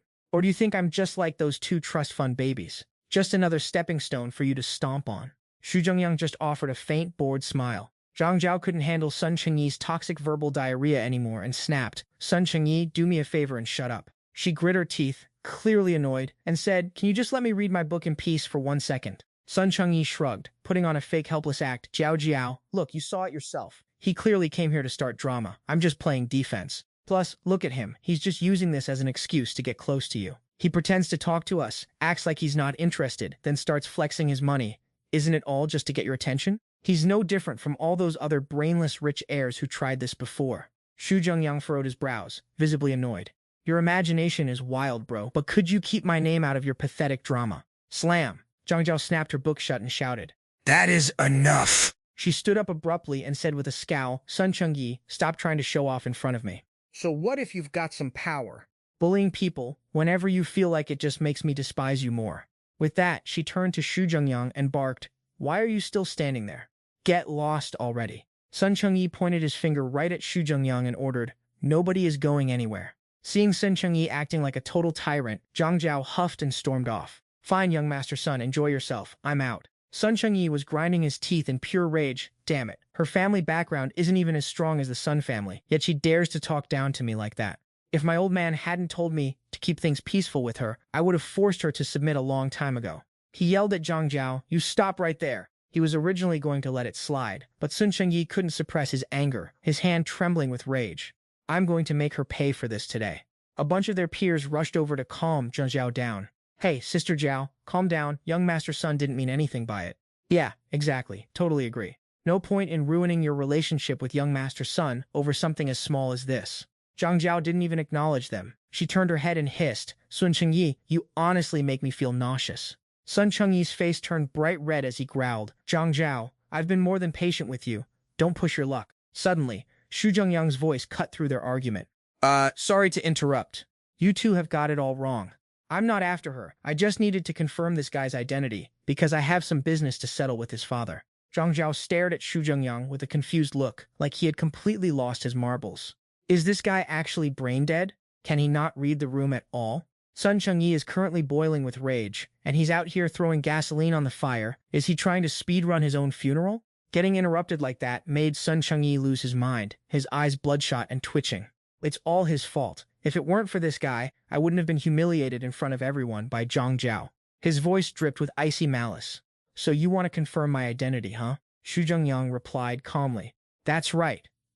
Sun Chengyi narrowed his eyes, glaring at the man in front of him. He roared, "Then you can confirm it at the hospital." The moment he finished the sentence, he swung a massive, heavy-handed punch straight at him.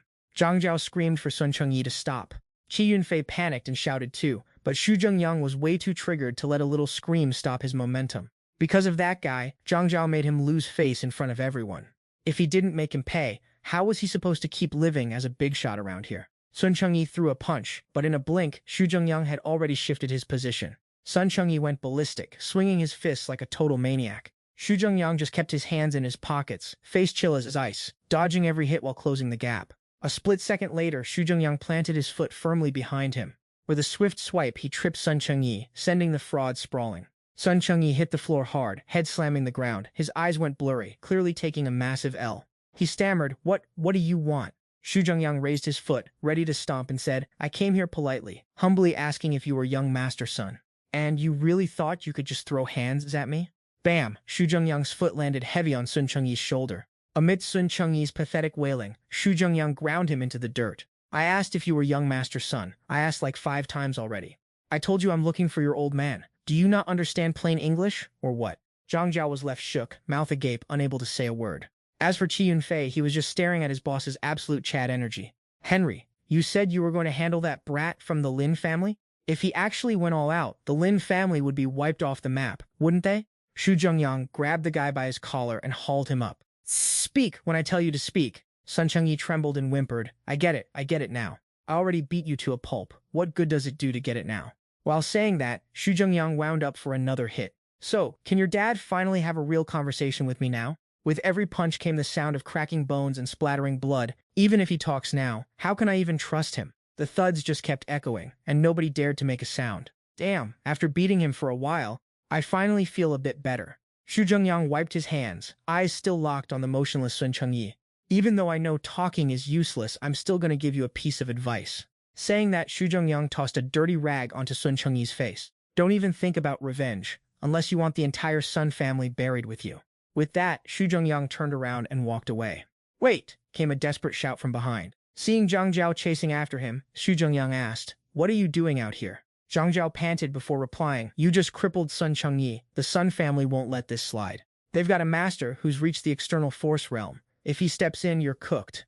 According to Qi Yunfei, external force is the first real tier of combat power. Hearing that, Xu Zhengyang asked coldly, "And?" Zhang Jiao finally dropped the main goal. "A martial arts tournament is coming up, and I need you to represent the Zhang family. If you do that, the Zhang family can protect you." Xu Zhengyang scoffed, walking away. "How boring. The Sun family isn't going to let me go, and you think I can't handle them? And you want me to join your side? Does your family even have the guts to stand up to the Sun family? Why, you're just using me as a shield, because you don't want to do that arranged marriage, right? That way, the Sun family won't want you, and your family won't be able to force the engagement anymore." Xu Zhengyang walked away, leaving Zhang Jiao standing there in total disappointment. Was she really just overthinking things like a naive kid? Does this mean she's destined to be nothing more than a pawn for her family's arranged marriages? But then, Xu Zhengyang's voice suddenly cut through the air. You said there will be a martial arts tournament with tons of big-shot families attending, right? Zhang Jiao replied quickly, practically buzzing with excitement. Exactly, and I can tell you're definitely stronger than Sun Chengyi by more than just one level. I'm not trying to downplay your skills, but you might be overestimating yourself a little too much here. Every single one of these clans is packing some serious heavy hitters. Xu Zhengyang kept his signature cold, unbothered expression as he replied. Fine, you've got a deal. Xu Zhengyang thought to himself, since so many major families are joining this tournament, crashing the party won't hurt. Who knows, maybe one of these losers actually has a clue about my mother. Following Xu Zhengyang's lead, he handed over his business card and said, hit me up when the time comes, and I'll side with the Zhang family. Zhang Jiao nodded, satisfied. A gentleman's word is worth more than a team of horses. Once the intel was swapped, they took off. While driving, Qi Yunfei asked, Bro, you were definitely hiding your power level, weren't you? Never in a million years did I think you were such a monster-tier fighter. Xu Zhengyang waved it off with a smirk, keeping his eyes on his phone as he replied, Haha, you're giving me too much credit. I don't know the first thing about martial arts. A text message popped up on his screen from Zhang Yu. Old Xu, my mom is in town. Let's go grab a bite to eat together. Seeing that Auntie Lin was here, Xu Zhengyang dropped everything else. He signaled to the driver, just drop me off right here. Qi Yunfei opened the door for his boss and said, I'll be waiting right here. Just give me a shout if you need anything at all. Walking into the restaurant, Zhang Yu shouted, Old Xu, over here. Auntie Lin seemed a bit shy, meeting Xu Zhengyang. Yangzi, sorry to trouble you. I was planning to cook for you too. But Yuzi insisted on eating out. Such a waste of money. Xu Zhengyang sat down and gave a friendly smile. Auntie, don't worry about it. Zhang Yu doesn't mind the trouble. Plus, I heard he just landed a gig at a massive company, so he's definitely paying for this meal out of his own pocket. Zhang Yu looked startled. Wait, since when did I? After getting a sharp glare and a wink from his bro, Zhang Yu immediately shut his mouth. He quickly laughed it off. Yeah, mom, don't even sweat it. Just eat up. Xu Zhengyang took a sip of water and glanced at Zhang Yu, thinking, his potential isn't half bad, and he's a day one brother. If the opportunity pops up, I'll definitely hook him up with a decent position. Zhang Yu was busy playing the perfect son, piling food onto his mother's plate. Mom, you've got to try this dish. Suddenly, Xu Zhengyang froze. Behind Auntie Lin, a brat was sneaking up with a glass of water, clearly looking to stir up trouble. The kid chugged the orange juice, then spat the whole mouthful right onto Auntie Lin. Xu Zhengyang and Zhang Yu both shot up from their chairs, shouting in anger, Hey, what do you think you're doing? Can't you control your own kid for 5 seconds? The kid's dad, some massive dude, slammed the table and glared, roaring back, What are you screeching about? If you've got the guts, say that again to my face. Xu Zhengyang faced the guy, trying to keep his cool and talk sense. Your kid just dumped his drink all over us. Are you seriously not going to do anything? The guy growled, How I raise my kid is my business. Does that have anything to do with you, punk? With that, he swung his giant fist, looking to clock Xu Zhengyang right in the face. Xu Zhengyang caught the guy's hand mid-swing and twisted it back. The sound of bone snapping echoed through the room. With a forceful shove, Xu Zhengyang slammed the guy's face straight into the floor. The guy started wailing like a broken siren. Ouch, my arm, it hurts. Xu Zhengyang gripped his hand tight and smirked. With that attitude of yours, what kind of main character energy do you think you have? If I wasn't worried about scaring Aunt Lin, I'd have snapped your wrist like a twig already. The commotion was so loud that the whole restaurant turned into a chaotic mess. The manager rushed over. Hey, what's going on here? Xu Zhengyang replied, Their kid sprayed water into our hot pot and all over my guest. Not only can't they teach their kid manners, they actually tried to square up against me. The kid's mom immediately started acting like a total Karen, screeching at the top of her lungs. So what if he sprayed a little water on you? Kids are kids, it's perfectly normal for them to spray water. Get over it.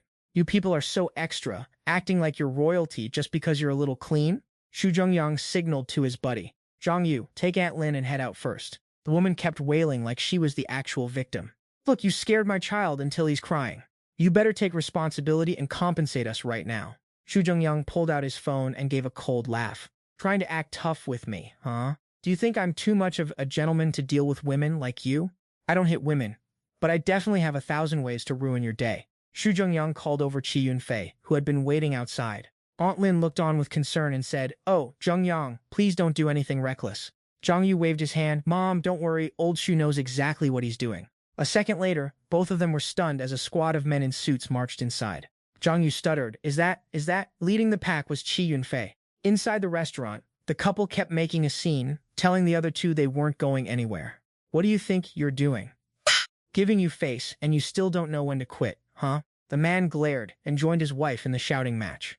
Exactly. Everyone spits a little when they talk. Are you too delicate to handle some spit? What kind of princess behavior is this? You really have no idea when to stop pushing your luck, do you? Xu Zhengyang rubbed his ears, clearly annoyed by their screeching. The two continued to berate him. Are you the emperor or something? You can't even handle a few drops of spit? You're that fragile? Suddenly, a hand grabbed a bowl of hot soup from the table and dumped it straight onto the screaming woman's face. The man and the entire restaurant stood there with their jaws on the floor. Qi Yunfei watched the woman collapse with a cold expression, his gaze sweeping across the room. The next second, Qi Yunfei bowed to Xu Zhengyang, signaling exactly who the real boss was. The man's legs gave out, and he collapsed to his knees in terror. Qi Yunfei is bowing to this kid? Could he be some kind of hidden tycoon?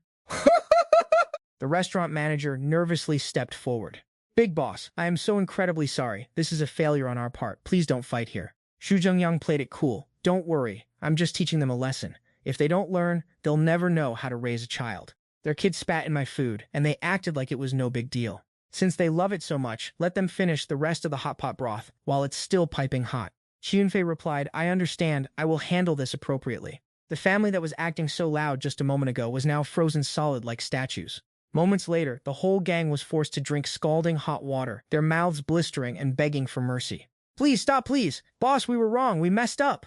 Back outside, Aunt Lin asked with a worried expression. Xu Zhengyang about what just happened. Xu Zhengyang immediately reassured her. Aunt Lin, don't worry. Some reasonable guys came by earlier, and they helped us settle the situation. Aunt Lin let out a sigh of relief. Oh, that's good. That's great then. Zhang Yu suddenly remembered. Oh, right, old Xu. I asked you to come out here because I had something to show you. Xu Zhengyang narrowed his eyes and asked, what's going on? Scene transition to Sajihao's company, Tianyu Motors. Chen Suosheng was saying, Old 4. Since Huanan Motors is entering Santai City and wants to acquire your company, how could you not tell Boss Xu a single word? Right now, Huanan Motors isn't just poaching your technical staff and cutting off your engine supply, they're also using public opinion to crush you. Sajihao sighed, clutching his head in exhaustion. I wanted to keep this quiet for a bit longer. If I told Brother Xu about this, I'm afraid he'd think I'm incompetent. Afraid of what? Xu Zhengyang kicked the door open and walked in. Tianyu Motors was only recently established. Our tech isn't fully refined, and the foundation is still a bit green. Is it really such a shameful thing to be targeted by a powerhouse from out of town like Huanan Motors? Chen Suosheng chimed in, Boss Xu, Old 4 was just panicking. We all told him you wouldn't blame him, but he wouldn't believe us.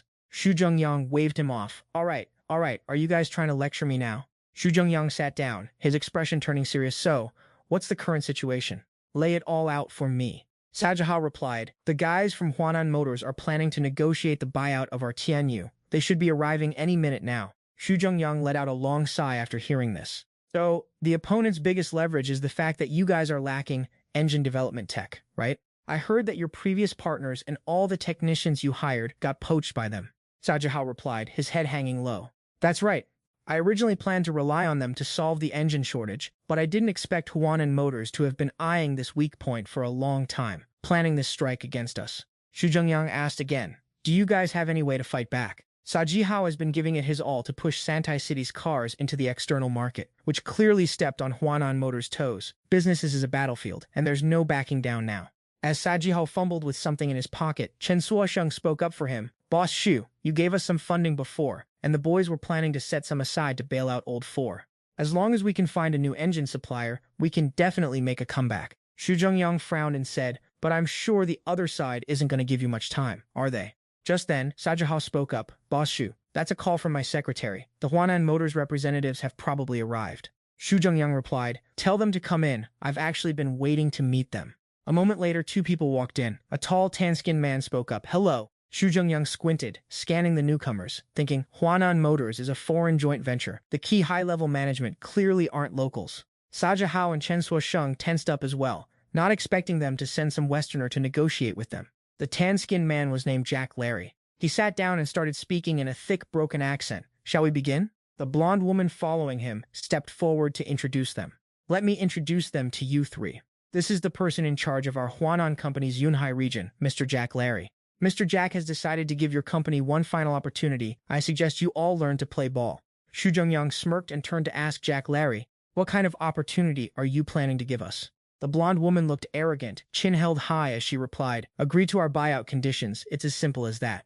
Jack Larry sat quietly in his chair, a mysterious smile spreading across his face. He was assessing Xu Zhengyang, realizing this young man was the real big boss pulling the strings behind Tianyu Motors. Xu Zhengyang looked at the woman again. What about the profit margins? The woman frowned, looking clearly annoyed. You're seriously asking for a favor now? She pointed her finger right at Xu Zhengyang's face and shrieked, "The favor is that we're letting you guys avoid bankruptcy." Deep down, this woman was looking at Xu Zhengyang with pure contempt, her face practically screaming that the only way out was for them to stop fighting back. She expected them to just gracefully pack up and leave, leaving a heavy, awkward silence in the room. A second later, Xu Zhengyang burst out laughing, as if he'd just heard the funniest joke of the century. After getting his laugh out, Xu Zhengyang turned back with a provocative smirk. "You guys really think that just because you bribed a few people, cut off our engine supply, and wrote some hit-piece articles, we're gonna fold?" He then mocked his two subordinates with a playful glint in his eye. "If you guys had just eaten a few peanuts, you wouldn't be drunk enough to believe this nonsense." The woman was about to snap and start screaming, but Jack Larry held her back. "Buddy, I have no idea what you're talking about." Xu Zhengyang leaned his hands on the table and stood up. "Whether you know it or not is irrelevant to me. Here is what I want to say. No matter what kind of dirty tricks you guys pull, I can handle all of it, but the moves I'm about to pull, I highly doubt you'll be able to tank the damage." The woman, who had been holding in her rage, immediately pointed her finger at Xu Zhengyang and roared, "Who exactly do you think you're talking to? Mr. Jack is worth tens of millions. He's the lead executive for a major Sino-foreign joint venture. Even the city's top officials have to treat him with respect. Watch that disgusting, ignorant mouth of yours before you say something you'll regret." She spat out the words in a blind fury, her face turning as red as a chili pepper. Chen Sheng, who had been silent until now, suddenly cracked his knuckles, a wave of killing intent radiating from him. "Try saying that last sentence one more time." Thud! The woman fell to the floor in a panic, clearly terrified by Chen Sheng's overwhelming presence. Jack Larry stood up and let out a cold smirk. "Look, I admire your little I'd rather die than surrender act. Actually, in your case, it's probably just being too stubborn for your own good while living in misery." As he said that, he turned toward the exit. "I'm genuinely excited to square up with you guys now. You've actually made things interesting." With that, he dragged the girl out and slammed the door behind them. Returning to his seat, Xu Zhengyang started mapping out the game plan. He asked, "Sajihao, how many cars and engines do you guys actually have in stock right now?" Sajihao replied, "Basically zero inventory left. On top of that, we have an unfulfilled order, so we're probably looking at a breach of contract." Xu Zhengyang contemplated the situation. "Looks like we need to secure the engine manufacturing technology ourselves. Who were you buying your engines from before?" Sajihao answered, "We placed orders with the head of an engine production plant." Xu Zhengyang immediately ordered, "I want to meet them." Sajihao hesitated, his voice trembling. "We did have a partnership, but they hold shares in the Huanan Corporation. I'm worried." Xu Zhengyang saw the hesitation and immediately put the pieces together. "So Huanan is squeezing you, and they're definitely behind this, aren't they? Once we get our hands on that engine tech, all these problems will be solved instantly. I'll show them some basic courtesy and pay to acquire their tech. But if they don't play ball, don't blame me for being ruthless. Besides that, there are a few other things you guys need to handle properly." After delegating the task to his subordinates, Xu Zhengyang walked out. Sajihao remained behind, feeling a bit awkward as he spoke to Chen Sheng. "The arrangements Mr. Xu just made, don't they sound a bit too grandiose and unrealistic? But for some reason, I feel 100% certain he's going to solve our current crisis." "Right, should I go ahead and transfer the company ownership over to him?" Chen Sheng let out a cold huff. "You really think Mr. Xu cares about petty things like that?" Sajihao took a long deep breath and continued. "Mr. Xu might not care, but me showing my loyalty is a completely different story. Just go ahead. Besides, other than the luxury car, I don't really have anything else to show my loyalty to you. You promised to help us with so much, the least I can do is show some sincerity, right?" Xu Zhengyang left and headed straight to his base. As soon as he arrived, his eyes popped out in shock, and he asked, "What on earth are you doing?" Kola beamed with excitement and replied, "Brother Xu, look at this. They bought so many new things." Seeing a whole row of new equipment in the room, Xu Zhengyang muttered, "I only told them to go shopping this afternoon, and they already finished? These guys are legit elite soldiers. Their work efficiency is insane." Musheng saw his boss walk in and immediately ran over to report. "Reporting, boss. We've purchased all the initial supplies. It cost us quite a bit." Xu Zhengyang nodded. "Good stuff." He walked over to the new gear to inspect it. His face instantly drained of all color. Xu Zhengyang gave a dry laugh and asked Musheng, "Hey, just because you're scared of spending money doesn't mean you have to be this cheap, right? You actually went and bought basic construction equipment." Musheng replied with a dead serious face, "Boss, you've got it all wrong. This is actually the most expensive stuff here. The thing is, this specific model is capable of achieving the exact performance we need. Mu Sheng started rambling on with technical jargon, leaving Xu Zhengyang and Ke completely lost. Is he reciting some ancient scripture or what? Xu Zhengyang sighed. Even so, you really didn't have to. Ke cut in, Brother Xu, you misunderstood. I heard there are only 3 or 4 of these in all of Santai City. The Mu Sheng crew had to pull some strings and buy it off the black market. It cost 1.3 yuan. Xu Zhengyang nodded. Got it. He sighed internally, thinking it would cost a fortune, but it was only 1.3 yuan. At this rate, how am I ever going to farm enough points? The system chirped in his brain. Host, please focus on quality. Any illegal methods to farm points are strictly prohibited. Ke handed another receipt to Xu Zhengyang and said, Brother Xu, here is our invoice. The total cost is 2138 yuan. Xu Zhengyang's eyes widened as he put on a theatrical performance. Whoa, that is expensive. The system was very satisfied with this reaction. That reaction is barely acceptable. Xu Zhengyang pulled out his phone to scan the payment code. A second later, his WeChat notification confirmed a payment of 2138 yuan. Kayla smiled and turned to leave. Thanks, boss. I'm off to settle the tab for Mu Sheng's team. The system chimed again. Congrats. You've spent 2138 yuan and earned 2138 system points. Xu Zhengyang cursed under his breath. You damn system. I guess you have a conscience after all. Didn't deduct my points this time. The system suddenly asked, Lord Host, since you've earned so many points, why not treat yourself to some new items? Xu Zhengyang suddenly remembered. Oh yeah, I just bagged over 2,000 points. I can finally unlock that item. Xu Zhengyang stepped out of the office and heard Ke giving a passionate speech. I repeat again, your department is incredibly important to Brother Xu. Don't you dare worry about the spending. The money you guys spend is literally just the tip of the iceberg for Brother Xu. But your value to him is immense. Do you guys understand? Kayla looked like she was ready to die for the company. Don't even think about saving money for Brother Xu. What matters more to him is your ability to get the job done. What you should be worrying about is if Brother Xu gives you a mission, can you actually handle it? You guys need to build up your strength in silence, stay ready, and when Brother Xu needs you, you better crush that mission and blow his mind to pay him back. That was some high-tier gaslighting. Xu Zhengyang was impressed, wondering if this girl used to work in marketing or studied professional motivational speaking. Xu Zhengyang cleared his throat to signal his presence, and Ke turned around. Brother Xu? Xu Zhengyang walked over, patted Ke's head, and praised her. You did great, little one. That pre-battle hype speech was spot on. Ke lowered her head, acting all shy. It's all thanks to Brother Xu's training. Xu Zhengyang beckoned. Zhaoyang, get over here. Zhaoyang stepped forward, his voice booming like a megaphone. Reporting, Boss Xu. Member of the Eagle Scout team Zhao Yang reporting for duty. Xu Zhengyang said softly, relax a bit, I've got something for you. Staring at the small vial Xu Zhengyang pulled out, Ke asked curiously, Brother Xu, what is that? Xu Zhengyang replied, well, it's a breakthrough from a friend of mine working on biological engineering. It's supposed to boost the user's core stats. This is the essence refining reagent. Cost me a cool 300 points from the system shop. Xu Zhengyang continued, according to my friend, this stuff is a game changer for modern sleight of hand and agility. Test it out and let me see what it does. If it's the real deal, I'll have my friend ship over a few more crates. Zhaoyang took the vial, feeling skeptical. This tiny amount, barely a mouthful of tea, is supposed to make him a master. But Boss Xu doesn't play games like this, so might as well try it. What's there to lose? With that, Zhaoyang downed the whole bottle. Not long after, Zhaoyang's eyes went wide with pure shock. His body felt like it was evolving in ways he couldn't even put into words. His limbs suddenly felt fast as lightning. Zip!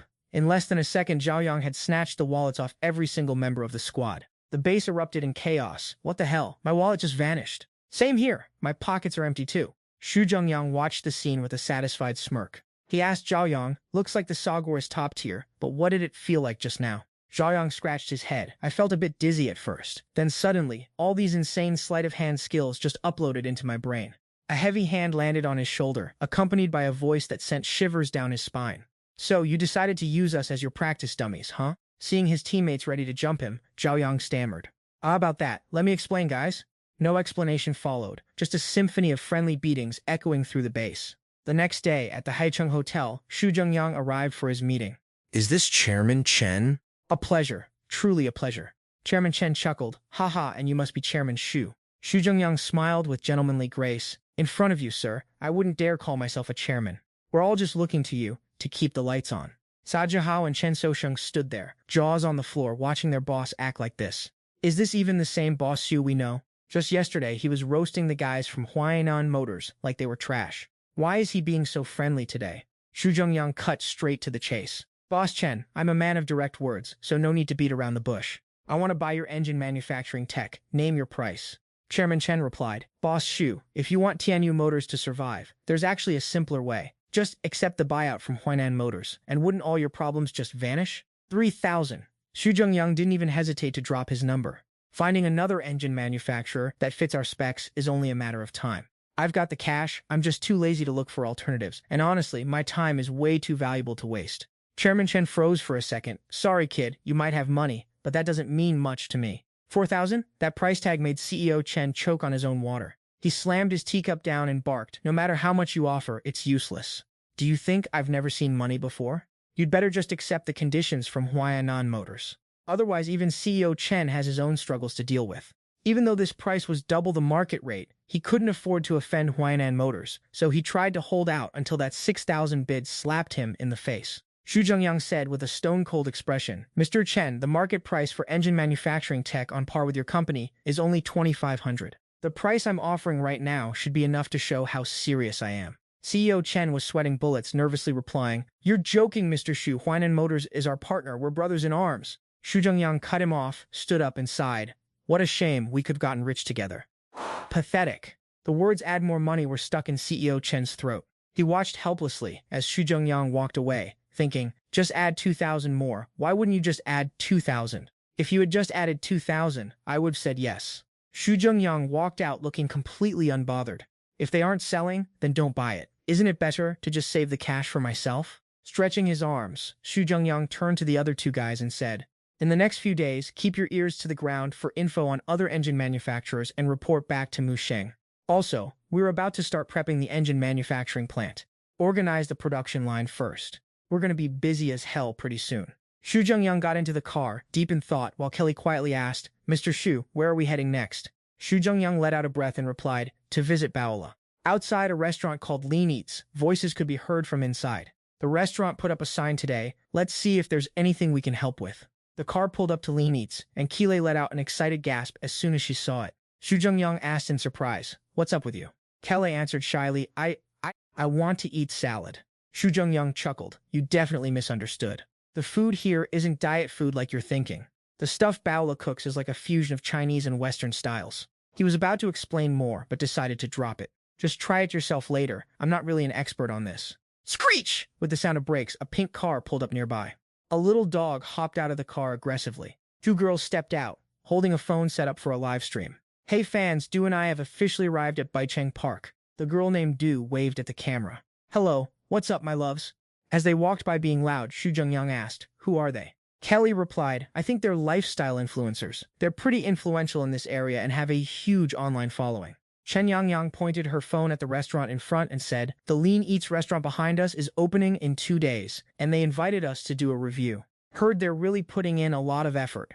Kelly watched them and added, since they both do mukbang live streams in this district, most of their fans are locals. This is the era of short video platforms after all. Advertising through influencers is way more effective than handing out flyers. Just then, a mother and daughter walked by, and the dog following the live streamers suddenly stopped. It changed direction and lunged at the little girl walking on the path to bite her. The mother, heavily pregnant, panicked and scrambled to pick up her daughter. The mutt is running circles around them, barking like a total menace. The little girl's mom is screaming in terror, Get away! Get away from her! Whose dog is this anyway? Is there nobody here to control this thing? The deranged mutt spots an opening, lunges forward, and sinks its teeth right into the poor girl's leg. The girl lets out a blood-curdling shriek, tears streaming down her face like a fountain. Her wailing immediately grabs everyone's attention. Mommy, it hurts! The mother lunges at the mutt, grabbing it and trying to yank it off. Let go! I said let go of her right now. Release her! The desperate mom keeps hitting the dog, but it refuses to unclench its jaws while blood is literally everywhere. WTF, why is this lady hitting my baby? Influencer Sun Dudu runs over and delivers a fat slap right across the mother's face. Only then does the mutt finally release the girl and bolt back to Dudu. She hugs her dog and starts coddling it. Yeah, don't be scared, mommy's here. The mother is absolutely livid, screaming, You let your dog out in public without a leash? My daughter is bleeding because of your mutt. You're literally insane. That toxic influencer Dudu screams right back at her. So it bit her. So what? Are you deaf or something? Didn't you hear your kid shrieking first? If your brat hadn't screamed, would my precious Yaya have bitten her? Dudu, showing zero logic, suddenly kicks the woman's pregnant belly with all her might. Bam! Xu Zhengyang charges in and shoves both the influencer and her mutt across the pavement. Both of them go flying and tumble to the ground. Thank God the mother and her unborn baby seem okay for now. Chen Yangyang sees her influencer bestie get wrecked and rushes over to talk trash. The hell? Who do you think you are? Looking for trouble, huh? Do you even know who I am? Xu Zhengyang cracks his knuckles, looking completely unbothered. Yeah, I am. I'm busy minding your business because you're trash. What of it? An internet idol out here, attacking a pregnant woman in broad daylight? You think dropping your handle makes you untouchable? Woof! The insane dog senses the hostility and lunges for Xu Zhengyang's throat. Its owner shrieks, "Yeah, come back!" The rabid dog opens its jaw, ready to take another chunk out of someone.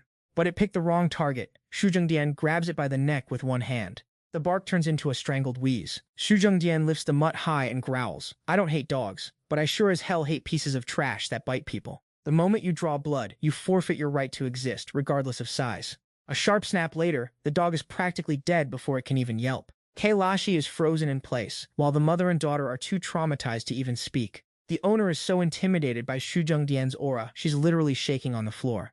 After taking out the trash, Xu Zhengyang glares at the two girls. "Both of you, get on your knees and apologize to them right now." Then he tosses a stack of cash at them. "Take the money and scram, or I'll show you what a lifetime of regret actually looks like." Chen Yangyang stands up and dusts off her dress, still acting like a total brat. "Fine, keep the money, but don't even think about an apology." Xu Zhengyang snatches the compensation money back. "Oh, you want to play games? Fine.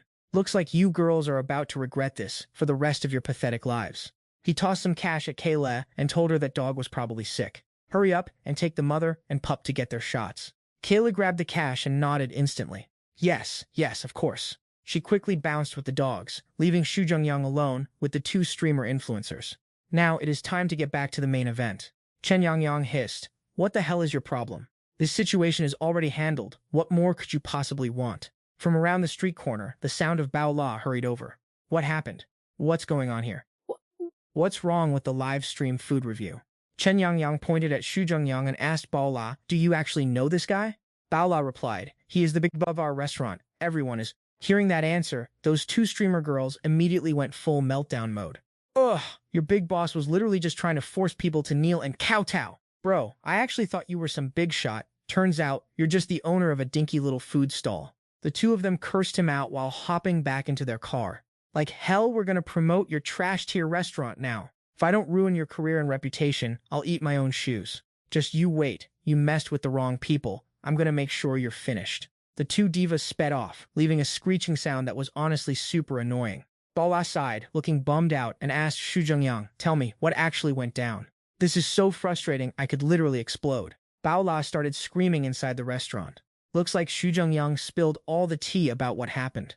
At this point, Bao La was so mad she was basically smoking. "I thought those two influencers had a decent reputation in the city. That's why I invited them. If I knew they were such trashy people, I would have roasted them to their faces right then and there." After cursing out the influencers, she turned her anger towards Xu Zhengyang. "And you just let them walk away like that? Why didn't you call the cops and expose them right then?" Xu Zhengyang cracked open a drink calmly and replied, "If I exposed them now, their platforms would just bury it under PR fluff. It wouldn't cause any waves, and honestly, that would be zero fun. All you care about is playing games." Bala yelled and chucked an empty can right at Xu Zhengyang's head. After venting her rage, she slumped down with a heavy sigh. "So, what do we even do now? We can't use these influencers anymore. What are we supposed to do? Go back to handing out flyers on the street?" Xu Zhengyang poked her nose and laughed. "That's so old school. Besides, don't you know some actually famous idols?" Bao La looked annoyed. "Who's famous?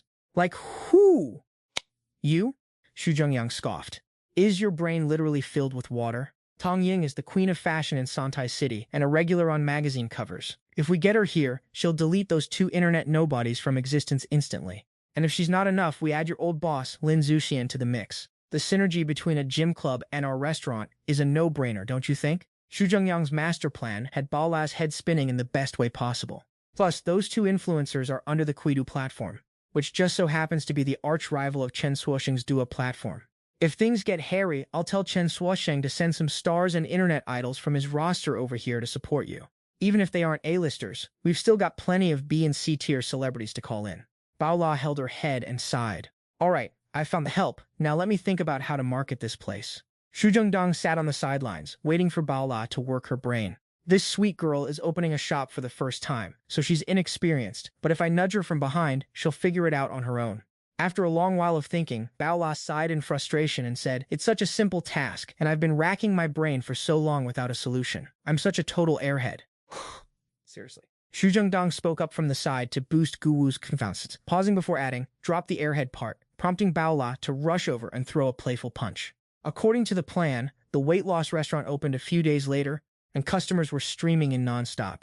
The food was getting insane reviews, people were saying it's delicious, and on top of that, low fat and low calorie. This is the kind of food I could eat every single day. Bao La stood at the counter, scanning the room, thinking that since it's opening day, those two influencers would definitely show up, right? That streamer told me not to worry about anything. Does he actually have a plan to deal with this drama? Opening day was going great, but Bao La's anxiety was about to peak. The two streamers arrived, led by Chen Yangyang. "Hey loves, we've arrived at this restaurant. The decor is actually super cute. The vibe is really nice too, but I wonder if the food is any good. Let's go try it." Inside the shop, the food was beautifully plated on the tables. The two snakes started live streaming while they ate. These dishes smell so strong. It feels like they used essential oils or artificial flavoring. "Let's take a bite." The one named Do took the first bite, and her eyes popped out, looking like she'd swallowed something toxic. She acted like a total food critic and said, "There is definitely artificial flavoring in here. It looks pretty, but I know this scent all too well." As she spoke, she glanced at Bao La standing nearby, saying it smells like greasy street-side duck, reeking of cheap oil. She even intentionally gagged loudly. Chen Yangyang, sitting next to her, pretended to be the voice of reason. "It can't be that bad. Let me try some." She picked up a piece of veggie, nodded and concluded, "Yep, definitely added artificial flavoring." The next second, she claimed all the other dishes were fake too. "This one has it, and this one too." Bao La stood at the counter, seething and cursing under her breath. "You're the one who's fake. Your whole family is artificial. My ingredients are fresh off the market. I don't need to mess with them like you mess with your own face." Things escalated when the one named Du started screaming. "Ah, there's hair in the food. This is just too much." With a look of fake self-righteousness, she looked at the livestream camera and said, "I can't keep faking this. I'm returning all my booking fees to this restaurant owner." Chen Yangyang, holding the livestream phone next to her, suddenly started shivering and breaking out in a cold sweat, and then suddenly fainted right there in the restaurant. Du started shrieking like she was getting slaughtered. "Ah, Yangyang, what's wrong?" Chen Yangyang replied in a trembling voice. "My stomach hurts so bad, it must have been that food from earlier." The next day, the news of the streamers being hospitalized hit the headlines. Looking at the report from the video headquarters, the boss was amused. "Not bad. Who knew you guys would even hire a doctor to forge a food poisoning medical record? For the past few days, all the major websites have been flooded with reports about us. The engagement on our platform is currently going through the roof. Next, I'll arrange for a legal team to reach out to you two. You guys just focus on prepping the evidence. If we secure a clean sweep in this lawsuit, you might just hit 1 million followers each." The boss behind these two clowns is Ma Ji, the director of the short video app Kwai Ai. After hearing his orders, the two girls immediately bowed their heads to take command. "Thank you, Director Ma. We will definitely make it happen." They were both feeling hyped. They originally just wanted to smear the restaurant, but it was working even better than planned. A total win-win. Ma Ji lit a cigarette while calculating how much bank those two idols were about to rake in. Not to mention that filing a lawsuit doesn't just spike the hype to a whole new level. It also shows that the platform totally has its creators' backs during public controversies. This free clout is practically falling into our laps. It would be a total waste not to cash in on it. The very next day, reporters swarmed the storefront like flies, shoving mics right into Xu Zhengyang's face. "Mr. Xu, do you have anything to say about the current situation? The other owner of this restaurant still hasn't shown their face yet. Is it because you're feeling guilty and playing the coward? Right now, Yangyang and Dudu are planning to sue our restaurant. How exactly do you intend to respond?" Xu Zhengyang stammered out a response regarding the situation. Before he could finish his sentence, someone cut him off. "Looks like Yangyang and Dudu have arrived on the scene." The two girls strutted over with arrogant smirks. "So, you're the owner, Xu? What do you have to say for yourself now? Weren't you acting all high and mighty before? Why so quiet now? Cat got your tongue?" Following closely behind her was a man holding a stamped legal notice, shouting, "Mr. Xu, my clients are officially suing you. Here is your court summons." Xu Zhengyang took the document with a grin, replying, "Don't sweat it. I'll make sure to bring my lawyer and show up on time." Chen Yangyang stood with her hands on her hips, smugly saying, "Don't bother hiring a lawyer. There's no way you're winning this. Just prepare to have your reputation trashed." Xu Zhengyang laughed coldly. You guys prepared for so long. How could I possibly disrespect your hard work? I'll make sure to find the best lawyer available and sue you into the ground. Xu Zhengyang's unbothered attitude actually made the two streamers nervous. How is he this calm? Could he have actually dug up some evidence? Sue us? On what grounds, exactly? If anything, we're the ones suing you.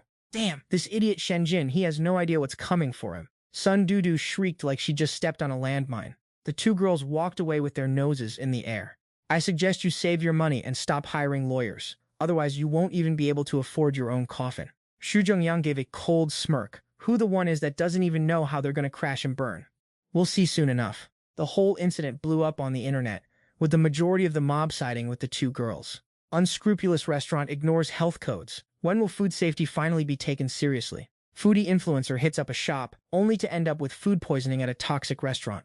Yang and Dudu are teaming up. We can't let this immoral restaurant get away with it. The Kwai Idu platform takes a stand and supports our poisoned influencers. Beneath all the hate comments, a nameless user suddenly appeared out of nowhere. The user uploaded a full-length video of the incident, adding, "If you guys claim to be all about justice, then do me a favor and watch this whole video before saying another word." The camera angle was crystal clear, showing the dog going absolutely feral and biting people at random. Up next, we got the clip of the streamer defending her sidekick while she hits a pregnant woman. And right after that, we see Xu Zhengyang stepping in to stop the assault. The truth drops and the entire internet pulls a massive U-turn. Comment A. Wait, what the heck is going on here? Did you actually kick the belly of that pregnant woman, Dudu? Comment B. Looks like the restaurant owner was actually trying to stop Dudu, right? Comment C. This is actually wild. So, they had beef with each other before this? Is Dudu out here trying to get revenge or what? Comment E. Use your brains, people. Are you guys even thinking? There's no original footage. This whole video is clearly edited. Comment F. So what is actually happening? I need a summary of this drama, like right now. Comment F again. Seriously, can someone explain what is going on? 5 minutes later, the mysterious leaker drops another video from inside an ambulance. Don't rush, just sit back, there's more to come. Everyone is spamming the click button to see the footage. The two girls are sitting in the back, laughing and looking perfectly healthy. Chen Yangyang laughs smugly. Ha ha ha, my food poisoning acting skills are on point, right? This time, all the blame is going straight onto that restaurant. They are totally finished. Sundu chimes in. My uncle is the head of the digestive department, so once he fakes the medical reports and we post them, it'll be impossible for them to clear their names. Chen Yangyang says, grinning ear to ear, once we post this stuff, those brainless netizens won't be able to tell what's real or fake anyway. They'll just mindlessly trash that restaurant like mindless drones until they get it shut down for good. Under the video, a wave of comments hits. Comment A, where are all those people who said the video was edited? Stand up and face the music. Comment B, adding +1 to that. Comment C, adding +1 to that. Comment D, adding +1 too. Your little idol is literally calling you all idiots right now. Why aren't you guys going out to claim your prize? 10 minutes later, the mysterious leaker drops a full HD video of a conference room. It's not over yet. Let's just wait and see how this plays out. Maji's voice rings out clearly. The platform will pay for lawyers to represent you girls. The settlement money doesn't matter. What matters is the platform's public stance. Once the hype hits the ceiling, you guys are going to gain a ton of followers. Dozens of comments full of rage and disappointment flood every social media page. What in the world? What kind of people are these? And that platform, are they seriously trying to ruin others just to line their own pockets? Sending their pets to bite people and even trying to kick a pregnant woman. People like this trash should be tossed out. Why didn't Boss Xu just grab a knife? One stab would have been enough to satisfy everyone. Doing such immoral garbage and then daring to slander a restaurant, what kind of bad karma did their ancestors rack up to spawn descendants like this? Why didn't their ancestors just yeet their parents into a ditch back in the day? At the headquarters of Chen Shusheng's video platform, Xu Zhengyang silently watches everything on his phone. Chen Shusheng walks in to ask for his instructions. You promised the previous 3 videos were game changers. Should we keep posting the rest? Xu Zhengyang replied, keep the pace, 2 videos a day. But listen, the original files must be pinned to my platform, strictly no leaking them anywhere else. I'm not just here to boost your app downloads. I'm here to make sure the competition gets 0 views. Chen Sheng nodded. Sure, thanks to these vids, our downloads spiked 17x overnight, but we didn't blur their faces. What if they pull a reverse card and sue us for privacy infringement? Xu Zhengyang smiled. Privacy infringement? Just pay the fine, what is it, $1 or 5? I want them exposed completely. Paying them a little pocket change is a small price to pay, right? Things are looking pretty grim for Chen K, that scumbag. In the office of Maki, the big boss of Kuidu, he slammed the desk and roared, "One day! In just one day, We lost nearly 10 million users. The stock is tanking. What the hell is the PR department doing? Is it really impossible to contain the public opinion in a single day? His phone rang. Boss, the board of directors is super pissed at you. What should we do now? Ma Kei snapped. What do you mean, what now? Stabilize the situation first, then we'll deal with the rest. A knock at the door. Ma Kei shouted, Get in! A woman walked in. Greetings, Mr. Ma. I represent my client, Miss Cheng Baola, here to deliver a court summons. She stepped forward and placed a document on the desk regarding the Qidu platform's involvement in defaming her client. Ms. Cheng Baola has officially filed a lawsuit against your company. Make sure you show up to court at the time listed on this summons. A wave of pure panic washed over Ma Kei's face. The lawyer finished her piece and dipped. Ma Kei called out, Wait, I've been played. The ones who should be sued are those two idols. I want to meet your client. I want to settle this privately. The lawyer replied, Before I even got here, Ms. Cheng Baola made it very clear. She is absolutely not interested in a private settlement. Plus, anyone who had a hand in spreading these lies is getting sued to the ground.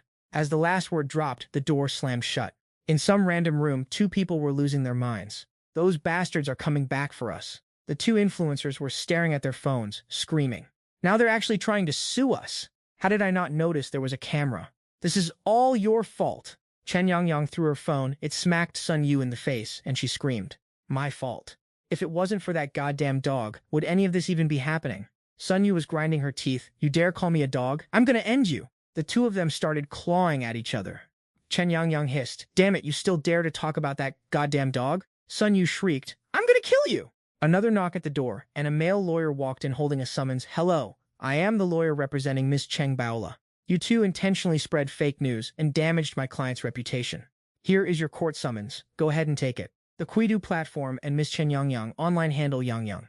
Miss Sun Yuyu, online handle Yuyi, are officially implicated in defamatory fabrication with verified evidence. The People's Court rules to sanction the company and its staff. The verdict is as follows. Qidu Entertainment Platform is to compensate the plaintiff, Miss Cheng Baola, $3.5. Miss Chen Yangyang gets 11 months in prison and owes the plaintiff $1. Miss Sun Yuyu gets 18 months in prison and owes the plaintiff $1.2.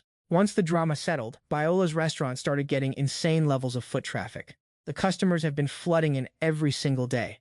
Baola was grinning ear to ear, relieved that everything finally got sorted out. But wait, where's that freeloading guy? Hu Rong, do you have any idea where he went? Hu Rong gave a shy smile and replied, Are you talking about Xu? It looks like he's watching a big show. Let's cut over to the surveillance room at the Eagle Recon team.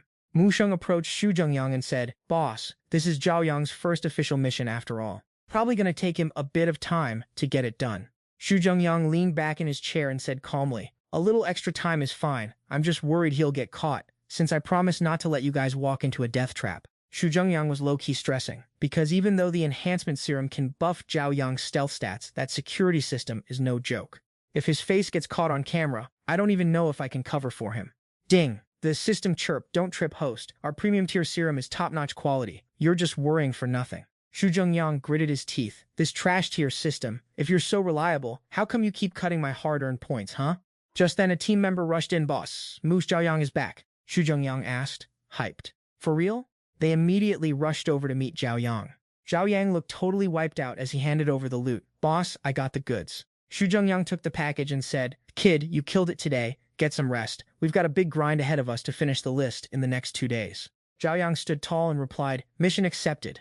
As he cracked open the laptop he just scored, Xu Zhengyang thought, Nice, with this tech. The drama over at Sajo's place is basically solved. Packing the laptop, Xu Zhengyang headed straight for Saji Hao. Bro, here you go, Xu Zhengyang said. Inside here is the technical schematics from those engine manufacturers. You need to organize your top engineers and get to work on the prototype ASAP.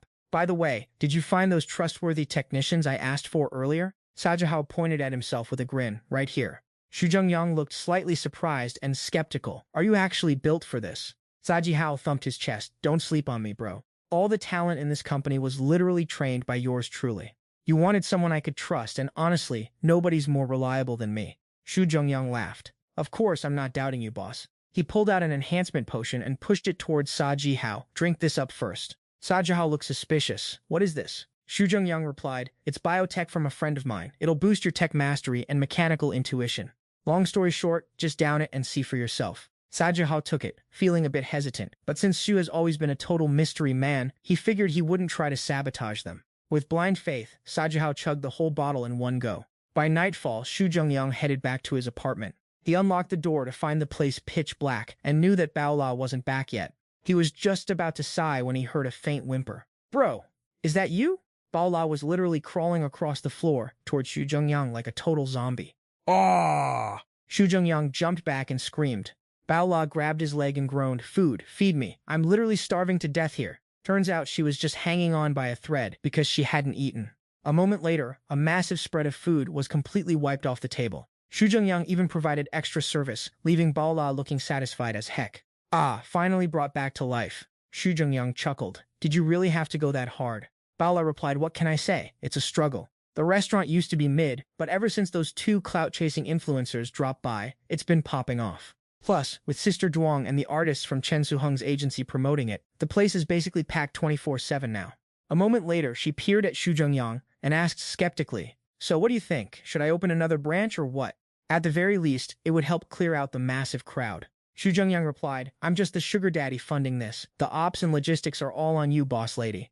Baola wasn't feeling that answer, and she started raising her voice. Enough already, can you stop being so detached and actually take some responsibility for once? You're either ghosting me or cracking jokes. It's honestly driving me insane. Xu Zhengyang dodged her with a laugh. Whoa, wait until later to throw hands. Don't go breaking the dishes. He expertly loaded the dishwasher while telling Baola, I've got other business to handle, but I'm still your personal consultant. So tell me, what's your actual take? Are you dead set on opening a new branch? Baola replied, I'm just putting it out there. I mean, the restaurant has a rep now, but we can't let the quality drop. You can't just hire any random chef and expect it to work out. Xu Zhengyang grinned.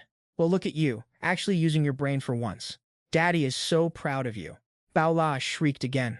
Ugh, stop trolling me. I'm gonna bite you. A few days later, Xu Zhengyang swung back by Xiaojiao's factory. Great news, he promised. Our Tianyu engines are officially on the market and the hype is absolutely insane. We've got orders flooding in and companies lining up to collaborate with us. Xiaojiao was tearing up with joy, saying, I never thought I'd actually build an engine that starts a new era. This life was worth it. Xu Zhengyang had to ground him, chill out, man. Once we take down Huanan Motors, we've still got a long road ahead of us. A knock hit the door. Boss Xu, someone from Mongduang Engine Manufacturing is here to see you guys. Xu Zhengyang looked confused. Which Mongduang? Xiaojiao replied, it's Chairman Chen, the guy we lowballed at $6,000. Recalling that savage deal, Xu Zhengyang nodded. Ah, that company? Let's go. See what kind of scheme they're pulling this time. Moments later, Chairman Chen's son strutted in, acting like he owned the place. Xu Zhengyang had zero expectations, and as the door creaked open, he leaned back. Chen Zhaoyang walked in with supreme confidence. You must be Boss Xu, right? I'm the young heir of Mongduang Machinery, Chen Zhaoyang. Without waiting for an invite, he sat down across from them and continued. You offered $6,000 to buy our engine tech back then. My old man didn't agree, but you clearly didn't know the tech is actually under my control, so his opinion doesn't count. I just got back from a trip and heard about it, and since the price is decent, I've decided to accept your offer. Xu Zhengyang let out a long yawn, clearly unimpressed. Chen Zhaoyang kept blabbering. You gotta realize we make top-tier pickups and SUVs. Our engine tech is the GOAT in this sector. Plus, you're currently getting crushed by the pressure from Huanan Motors. I'm willing to throw you a lifeline, so you basically owe us a huge favor. Xu Zhengyang laughed dryly. That's a pretty heavy favor, young Master Chen. I don't think I can afford it. Why don't you just take your tech and go, we'll stick to sinking, or swimming on our own. That jab hit Chen Zhaoyang right where it hurts. He lost it, slammed the table, and started screaming in Xu Zhengyang's face. You guys were begging me to buy before, and now that I'm here, you're saying it's not for sale? What kind of game are you playing? Are you trying to troll me? Xu Zhengyang stood there with his arms crossed, cool as a cucumber. When I actually needed your tech, you guys acted all high and mighty and turned me down. So whose fault is that really? Chen Zhaoyang barked back. You really think that engine prototype you guys built is even functional? My tech isn't for sale anymore, not even if you offered me $6,000. Just wait until you crash and burn, then watch as Huanan deals the final blow to put you in the grave. He tried every scare tactic in the book, thinking he'd laid out the stakes perfectly. Does this guy seriously not realize that I'm the only one who actually understands the difficulty of building a new engine? Xu Zhengyang didn't even flinch. Fair point. I guess it's on me for not thinking it through and offending you guys. Chen Zhaoyang smirked to himself. That's what I'm talking about. There's no way he'd pass up on the tech I'm literally handing to him on a silver platter in this situation. Xu Zhengyang hesitated and said, since you guys aren't selling anymore, and Chen Zhaoyang was already counting his chickens. But then Xu Zhengyang dropped the hammer, then don't sell it. Chen Zhaoyang snapped, what did you just say? Xu Zhengyang continued. I was actually feeling a little tempted at first. But didn't you say you wouldn't sell unless I paid 6,000? I was thinking it's too much of a hassle to go back and forth, so yeah, let's just not sell it at all. Chen Zhaoyang raged. Listen here, you punk. You'll regret this. Just wait and see. With that, he slammed the door and stormed off. Zhao whispered, Boss Xu, we only have 2 engine production lines right now, maybe 3,000 cars a week, but Huanan is still killing us with this smear campaign. What's our next move? Xu Zhengyang immediately gave the order, contact every department in Tai City and tell them Tianyu will swap out their current fleet for a new batch of cars for free. Moving forward, as long as they switch to our brand for their distribution, we'll give them a 40% discount. We'll use these perks and the upgrade deals to make sure our cars replace the entire taxi fleet in Tai City in no time. With government backing and every taxi in the city acting as a billboard for us, that's the best marketing money can buy. Who cares about their pathetic little smear campaign by then? Sajahao immediately jumped on it. Got it, I'm calling them right now. Boss Xu, your vision is honestly on another level. Xu Zhengyang gave a simple nod. All right, I'm leaving this in your hands. I'm out. After wrapping up work, Xu Zhengyang got in the car and looked for somewhere to grab a bite. What do you want to eat? Lin Yurong replied. I don't know. She sighed and added, I haven't been eating properly lately. I feel like I've lost weight. But looking at those melons of hers, they definitely seem to have gotten bigger. Xu Zhengyang stared, honestly wondering how that's even possible if she's losing weight. Lin Yurong shot back, any suggestions, boss? Xu Zhengyang turned his head and scratched his neck. Let's just check out that Bala restaurant and see what they've got. But when they arrived, they were stuck behind a massive line of people.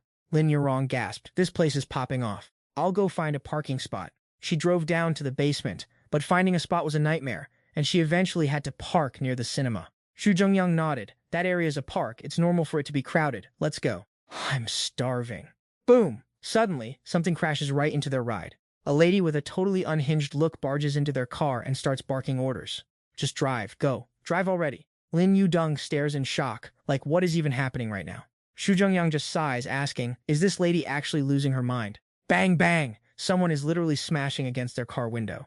A guy is pounding on the glass, staring directly at the lady while screaming his lungs out. Open the door, open it for me right now. Have you finally lost it? Get out here right now! The woman inside the car screams back. Get lost. I don't want to see your face ever again. Xu Zhengyang finally loses his cool and decides to step in.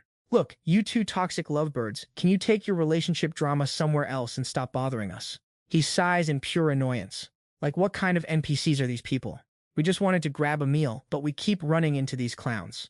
The woman points a finger right at Xu Zhengyang's face and yells, are you deaf or something?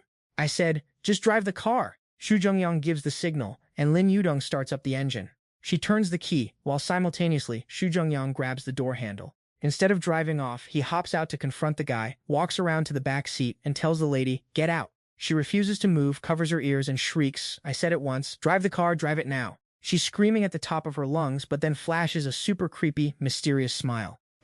Act like a big shot if you want, but once you see Wu Shifan's crew, aren't you just going to pee your pants and surrender on the spot? The next second, a hand grabs her head out of nowhere. Xu Zhengyang growls, I told you to get out, are you deaf? He yanks her out of the car like a ragdoll and gives the nod to Lin Yudong. Let's roll. The woman looks up, her face full of pure disbelief. What is wrong with this guy? I literally just begged him for help. How is he not reacting at all? Does he not feel anything for a beauty like me? Or does he really think he can just brush off a lady? Her eyes widen in shock as she spots Lin Yudong, looking like a literal goddess. The guy grabs her by the shoulders, hauls her up, and whispers something. So, she's a goddess, is she? Suddenly, she snaps and starts acting like a total lunatic. The next second, Meng Bao pushes the guy aside and lunges at Xu Zhengyang, throwing punches like crazy. Damn it, all men are absolute trash. She's starting drama for a reason. She can't let him leave. If she doesn't keep him here, the mission Lady Zhao gave her is going to be a total flop. She has to turn this into a massive public scene today. So she grabs onto Xu Zhengyang, cussing him out and refusing to let him go. You jerk. You were so sweet to me yesterday. And now you're flipping the script already? The guy is absolutely losing his mind from pure jealousy. What did you just say?